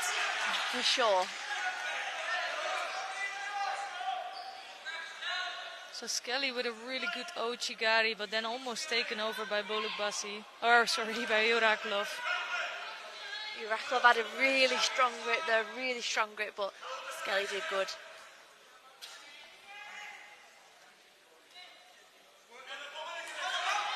Yeah, I think Skelly is really struggling with that left hand. He wants to get that on the sleeve. That big left hand's come over now. He's going to do that. That can really go big. Oh, that's a huge ippon from it's a really nice here. And a really good effort for Skelly. It's sad to end up with a 5th place, but he went for it though. Yeah.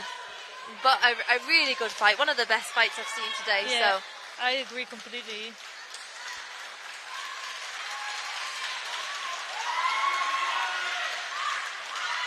So Yuraklov is really happy with the win. It was such a tough fight, and it could have gone either way. Yep, for sure.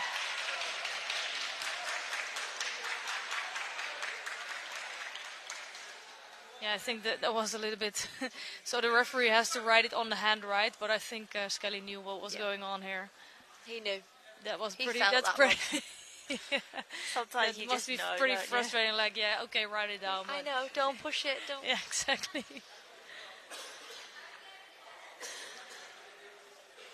A really good fight from both fighters. Yeah, they both was going for the ippon. It was very entertaining to watch.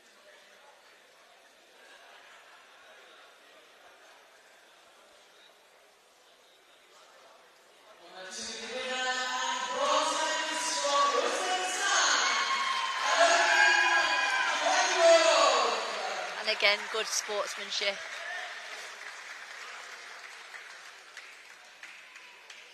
Yeah, really good fight from both of these athletes. Frustrating end for Skelly, but what a win for Yuraklov. For sure.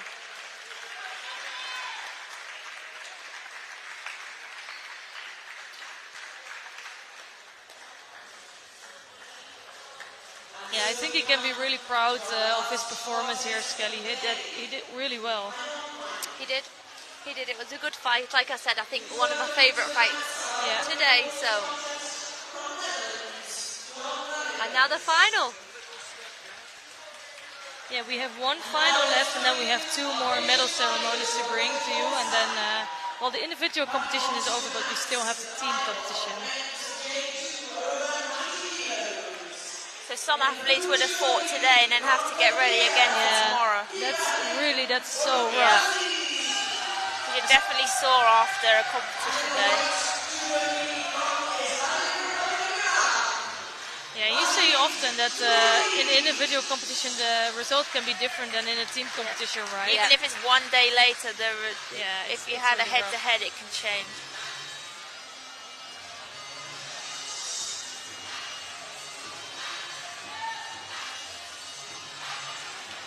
Did you do a lot of team competitions or? Not often, especially because my weight now isn't in the team event. Exactly, so, and also because we changed to a mixed team. I think if it was women's team, we would definitely be doing it, but we don't have as many men fighting on the tour, so. It's actually it's quite frustrating, right? Also for Olympics, because I think it's one of the best feelings to be able to compete there with your team.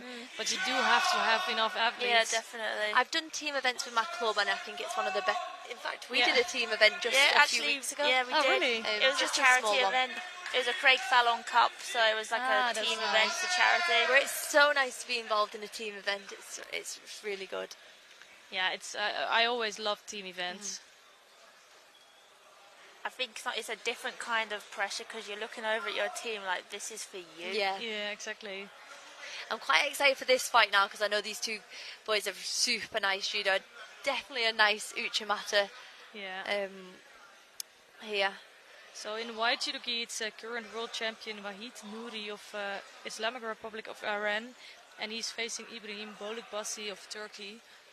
And indeed, Nuri has one of the best uchimatas of the whole field. But then Bolukbasi is so surprising with his low serenagis because he's quite a tall athlete, but he can drop underneath so quickly. So we both picked up a first Shido here for passivity. But I'm sure both athletes are just waiting for that crucial moment to turn in for the big attack.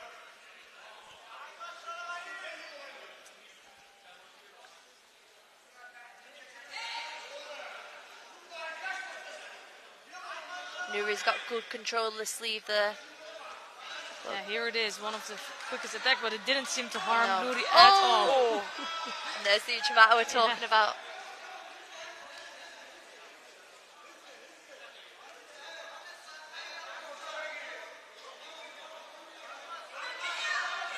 Interesting turnover here.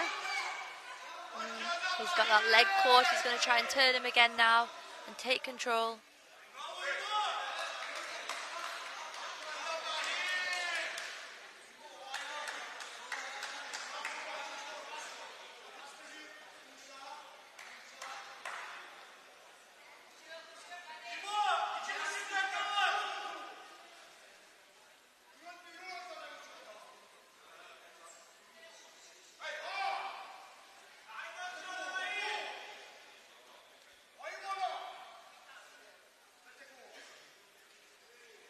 He's got that sleeve control again. Yeah, he's so strong with his grip.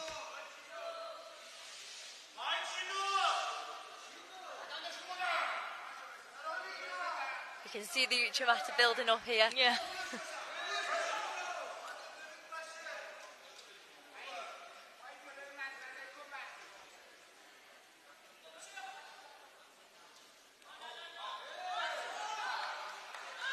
Actually, it's correct because Boluk-Bassi was fighting with one hand, but it's a bit rough because I think this was the work of Nuri here. Yep, just sure. Completely controlling that sleeve, and he was not even able to grab that sleeve back. You can see the strength in him is controlling the sleeve.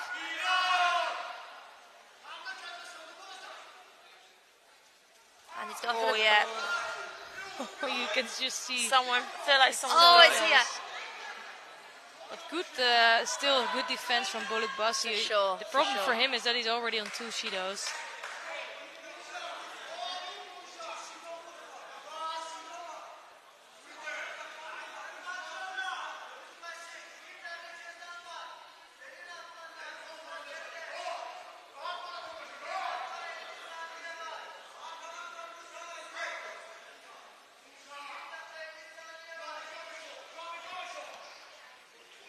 And again, he's looking to control that sleeve there. Boluk-Bassi's got to keep hold now. He's twitching to fake for that Uchimata. Yeah, Boluk-Bassi doesn't look like he has anything to offer here. No. Ooh, that was interesting. Trying to go around the waist there to counter the attack. But Nuri's too strong in this position. He's got a good grip still. He's going to keep moving, keep playing with them attacks. Oh, yeah. Perfect timing. Really nice timing. So it's not only strength here, right? He has a great feeling for judo as well. Yeah, for sure.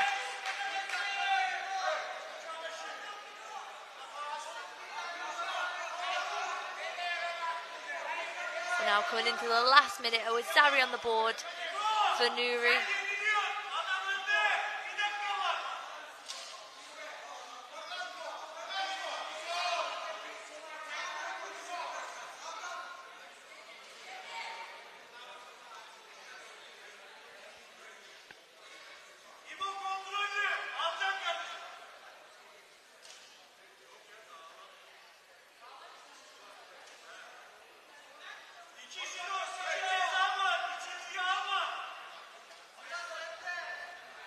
Nuri's able to control that sleeve quite easily here.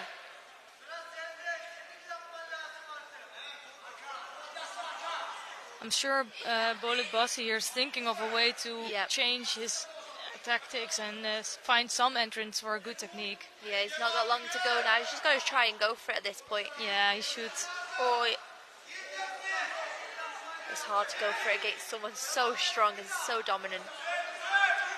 Nuri's doing good just to keep control here. Yeah, it was not a bad attack there. Coming up to the last 20 seconds now. Nuri only has 1 penalty, so he can afford to take another one if he needs to. He's doing well, just controlling the gripping.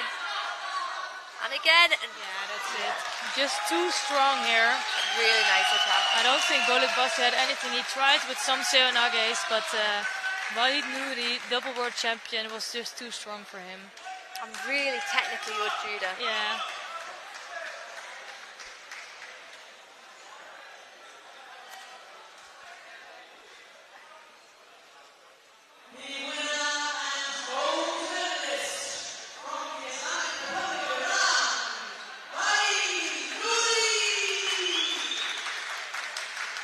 So it was a really interesting category, this one. I think this is one of the strongest categories as well. And after 2 days of individual competition, it's China that has 3 gold medals and Islamic Republic of Iran as well.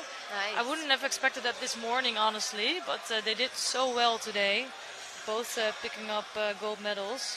And Ukraine also picked up 2 gold medals. Yeah. So those are the top nations. But let's see if they can do something similar in the team competition. Yeah, for sure.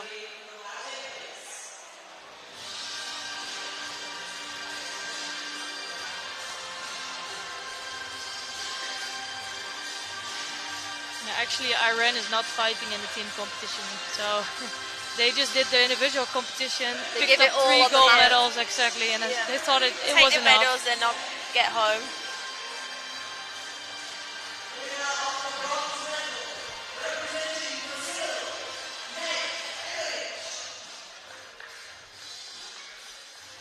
So bronze medals in this category are for Meg Emmerich of Brazil.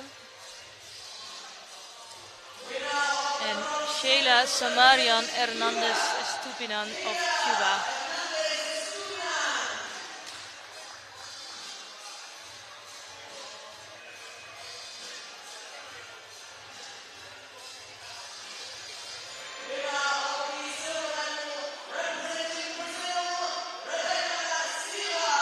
Silver medal here goes to Rebecca Silva.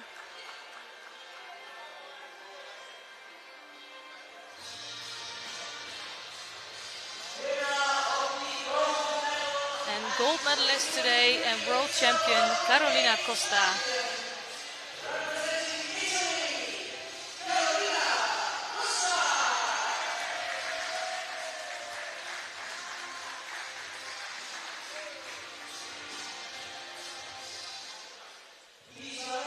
And now the national anthem of Italy.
So we have one more medal ceremony to bring to you before we say goodbye for today. And it's been interesting today with 5 athletes securing a second world title. Wow. I think that's kind of amazing. To be that consistent for so long. I think that happens more in IBSA Judo as in IJF Judo. Yeah. Because it's quite special if you can get a second world title. Very happy podium there. The girls are really happy to be there. Costa doesn't have to worry about her back patch for another year. She can just leave that on. And actually both the Brazilian girls, they both lost to Costa. So they haven't done much to really win the competition in their own country.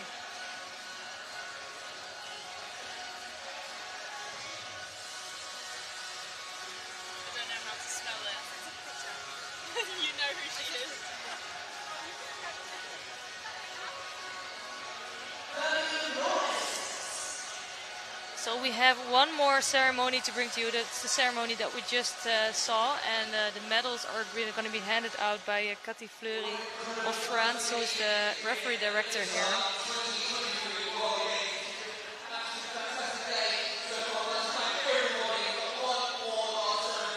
And I think it's almost time to say goodbye. To first give you the medalist of the over 90 kilogram J2.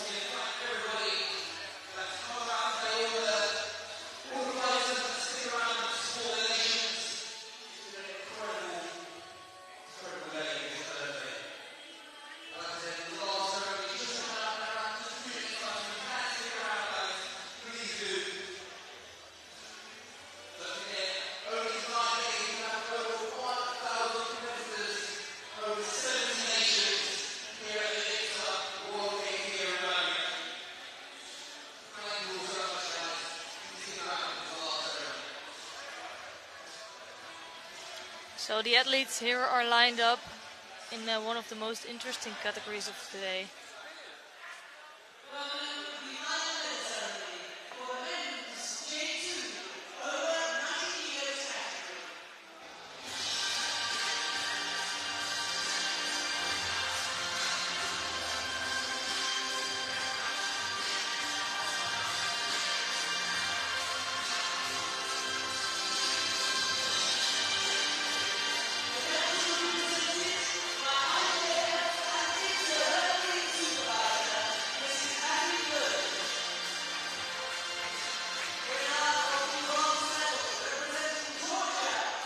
So bronze medals here are for Revas Chikuidze of Georgia and Alovidin Yurakulov of Uzbekistan.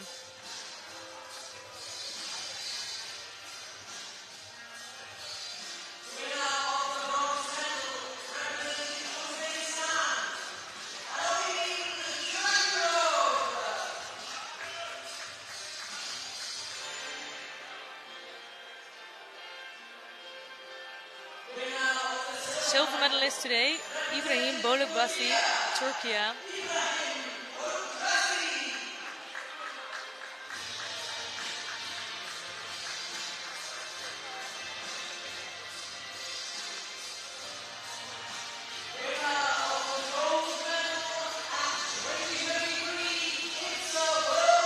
gold medalist and double world champion here, Wahid Nuri of Islamic Republic of Iran.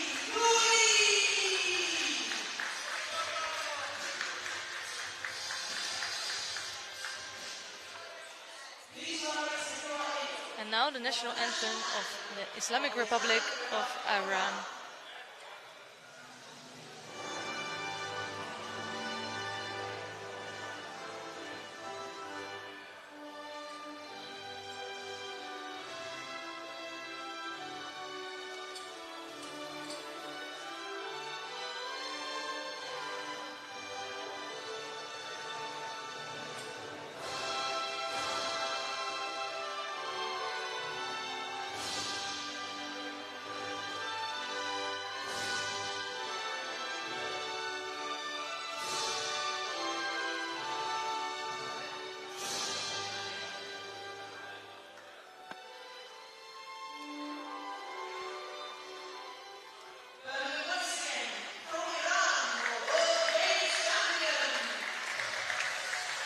So that concludes day 2, and we're gonna have a quick look at the medal table here today to see who finished up on the top podium. But I already want to thank Jemima and Lucy for being here with me today. Thank you for having us. Yeah, I hope you enjoyed it. It was good. It was good. Yeah, it was definitely good to watch. So here you're gonna have the medal table.